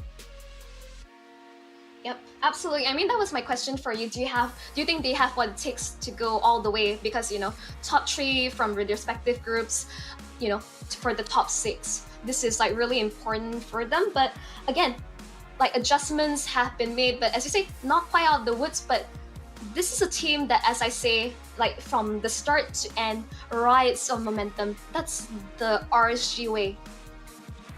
I mean, if we're looking at every single tournament, it's about who gets hot in the end, right? Getting into the playoffs is one thing, but then kind of riding out that momentum going in. I think that's going to be super important. If they win another one, like we've seen it time and time again where teams like, again, I'll just throw out RSG, SG, right? In MSC, they were tops in their groups. Everybody was like, oh my gosh, this team is looking undefeatable, excuse me. But when the playoffs happened, they hit a wall, right? They were going into this one. They lost one game and they didn't know how to recover. So it's more of like overconfidence going into these things. You need to ensure that you're able to take the blows, figure things out, and just kind of grow with it. But let's find out the standings, where we are today, who stands where. Yep, as you see from the side of Group A, the Red Giants, I really can't believe it, but even more impressive, EVOS Icon, like matching in terms of points with RSGPH, top 3 in their standings. Wait, hang on. This is not up. This is not all everything. From what I know, RSGPH has 3 and 1 because they've beaten RSG SG. They won 2 games today against Echo and Burnex Flash. So I think that it's a little bit behind. Echo, RSG, SG, that's still going on, but they do have another game that's going in. I think that's going to be it. But tomorrow is going to be mainly Group B teams. We're going to see a lot more. A lot of those teams were they only have to play a single game. They didn't have to play the doubles. So we'll see more of them into tomorrow. But this is still very, very close. Look at that lineup, the win-loss record. I mean, the Red Giants losing, EVOS Icon as well, 2-2 on both sides. It's anybody's game in Group A. Absolutely. I mean, like, Group A is looking like really like competitive, and you can see like a bit more stark difference for Group B. But overall, let's talk about the top 3 plays we've seen as of today, shall we?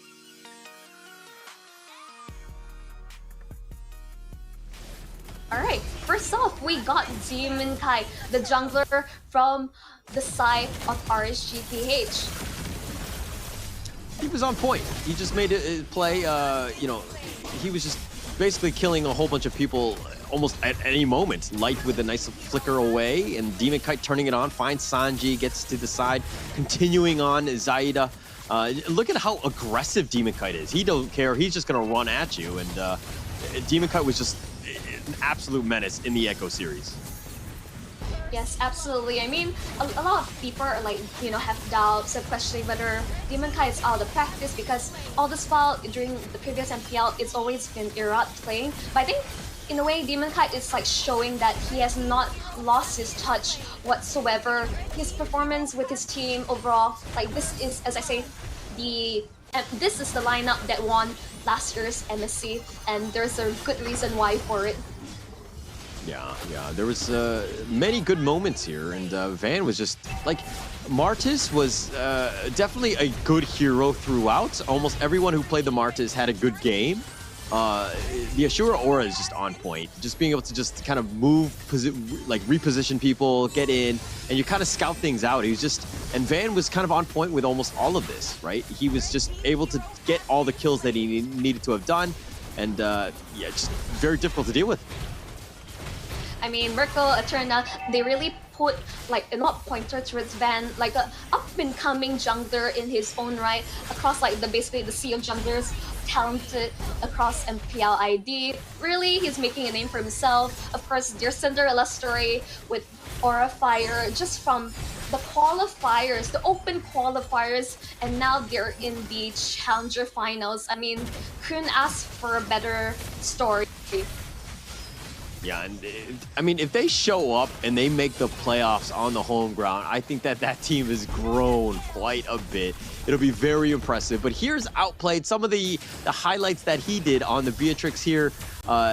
Just like, he was just shooting, he was running and gunning, and just giving his team a chance. I mean, Echo was one of those things where they didn't actually win the series, but Outplayed made it very difficult. He hardly died throughout the entire series, made sure that RSG had to respect him wherever he was. And look at this, just the sheer damage, and Yaoi is going to be left for dead, but Outplayed did a tremendous amount of work. Yep, absolutely. I mean, like, Outplayed, like, he really stood up and like stepped up towards his role, and he is just the key for his team to win this out. But overall, let's talk about day 3. This is the last of the group stages. We got Aura Fire versus Onyx, RSG SG versus Udyret Giants, and last but not least, EVOS Legends versus Bigatron Alpha. And to clarify, this is going to be on Stream B, which is this stream, the best stream. That's the one you want to be. I don't even want to talk. Okay, fine. We have to talk about the other ones. Stream A, yes. Fine. todak, EVOS Legends, first game, RSG PH, EVOS Icon, todak, Onyx, match 3, Stream A. Yay. But Stream B is where you want to be. But then Stream C, there's AP Brand, Bigatron Alpha, Match 1, Echo versus Burnex. And I'm just kidding. Burnex Flash. I mean, there's a plenty of good ones in this Stream C as well. Aura Fire, and of course, AP Brand. That's going to be there. And there's a lot of good games. Just find what team you want to watch and make sure that you're there. But I think the most interesting one, at least for me, is going to be that second game. There's going to be RSG SG versus the Udyret Giants. I think RSG Singapore might be playing for their tournament lives, but plus I'm from MPL SG. I live there. There's a little bit of a home team on that. And then you, Munchel, you have, of course, the Udyret Giants. And yeah, we're going to go at it. You know, I think that we're going to see who comes out on top on that one. Yeah, and of course, last but not least, you want to make sure that you stay up to date with the latest news of our MLBB series. Like, yes, just go on in, sign up for the newsletter. This is where you want to be. You don't want to be lagging behind like with your games. You want to ensure that you're always up to date of the latest news and meta. I mean, this is where you want to be. Join the newsletter.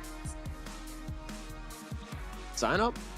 It's the easiest way to do it, right? To figure out what you want to do. And of course, you can watch all of these teams. Well, the winning teams, the teams that make it to the playoffs, you can watch them live. It's going to be July 21st through 23rd. July, Istora, Senayan, Jakarta. You can get tickets. I believe tickets are as cheap as 30,000 rupiah. Monchel, you asked me at the beginning of the cast how much that is in SGD, and it's actually only $2.65, which is actually very, very cheap out here. So yeah, I mean, tickets are incredibly cheap. Please do go and see this live. You will be incredibly wowed by the crowd, the energy, everything that you wanted there. Yeah, absolutely. Like, that's so affordable. I mean, you can just buy a cup of coffee with the money. So head on down to Jakarta. But of course, shout out to Snapdragon Elite Gaming. Like, thank you so much for this wonderful tournament overall. Well, winning matters definitely because all these teams are fighting for the top placing. And once again, thank you because this is the most competitive amount of MLBB we have in the Southeast Asia region. Yeah, it's actually kind of crazy. And of course, everybody is playing on the Samsung Galaxy S23 Ultra. Big shout out to them. Share the epic and level up your game. Make sure you do get that phone. That is an amazing phone. It's a huge screen, everything that you want, very fast, and it definitely plays MLB to the top that you want. It's got 5G. It's got everything that you want. And feel free to give them a shout out as well. Samsung Galaxy, thank you so much. Yep, and of course, we have the FEBot Dash Cup with DHL. I mean, like, you're wondering how are you gonna buy your next Samsung Galaxy phone? You stand a chance to win up to 5,000 euros, more than enough for you to get yourself a phone. To take part now at esl.gg FEBot. I mean, yeah, just scan up, fund your Samsung Galaxy phone. And of course, and last but not least, Holler, take it away. No, the Monster Energy, I think I might need one right now. I'm starting to wane a bit, but Monster Energy, unleash the beast. Get your energy drink in monsterenergy.com/gaming. Find out, check out that URL, and you might get some freebies, also some good things that you might do. And of course, Monster will get you through the day. Hopefully, it'll get me through day 3 as we have that one coming up tomorrow. We've got some action-packed games going on, and there's going to be a lot of hype going into the day 3 games. Yep, I mean, I really can't wait. I mean, it's been an honor to be part of the ESL cast, as well as casting with you, Holler. We have one more day of the group stages. This is where, I would say, for the teams that are doing well, they have to keep up the momentum. And the ones at the bottom, with maybe 1 or 2 points behind, this is the time to fight for your tournament lives. Overall, Holler, any closing remarks to our viewers? No, well, thank you so much for tuning in. My name was Holler, and with me was Monchel. Thank you so much. We had Terrence earlier today. Thank you so much. Have a good night. Drive safe, and we'll see you tomorrow.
Welcome to Mobile Legends. What is a winner? Make a promise, then I go and deliver. What is a great? They all amazed. This ain't for beginners. Back in the days, we used to dream, but now we can get it. Work, work, work. We gotta push to the limit, then work till we finish, then push to the limit, then work, work, work, work.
them and I'm up the beat. When they all look, everything on fleek. Word in the street, got my sound on repeat. Do it all day, every day of the week. Getting turned up, we feeling lively.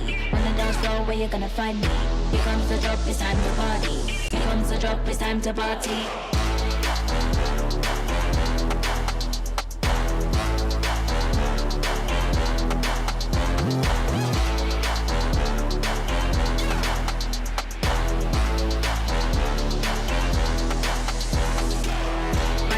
Bad up the beat, when they all look. Everything on fleek. Do it all day, every day. Bad up the beat, when they all look. Everything on fleek. Do it all day, every day.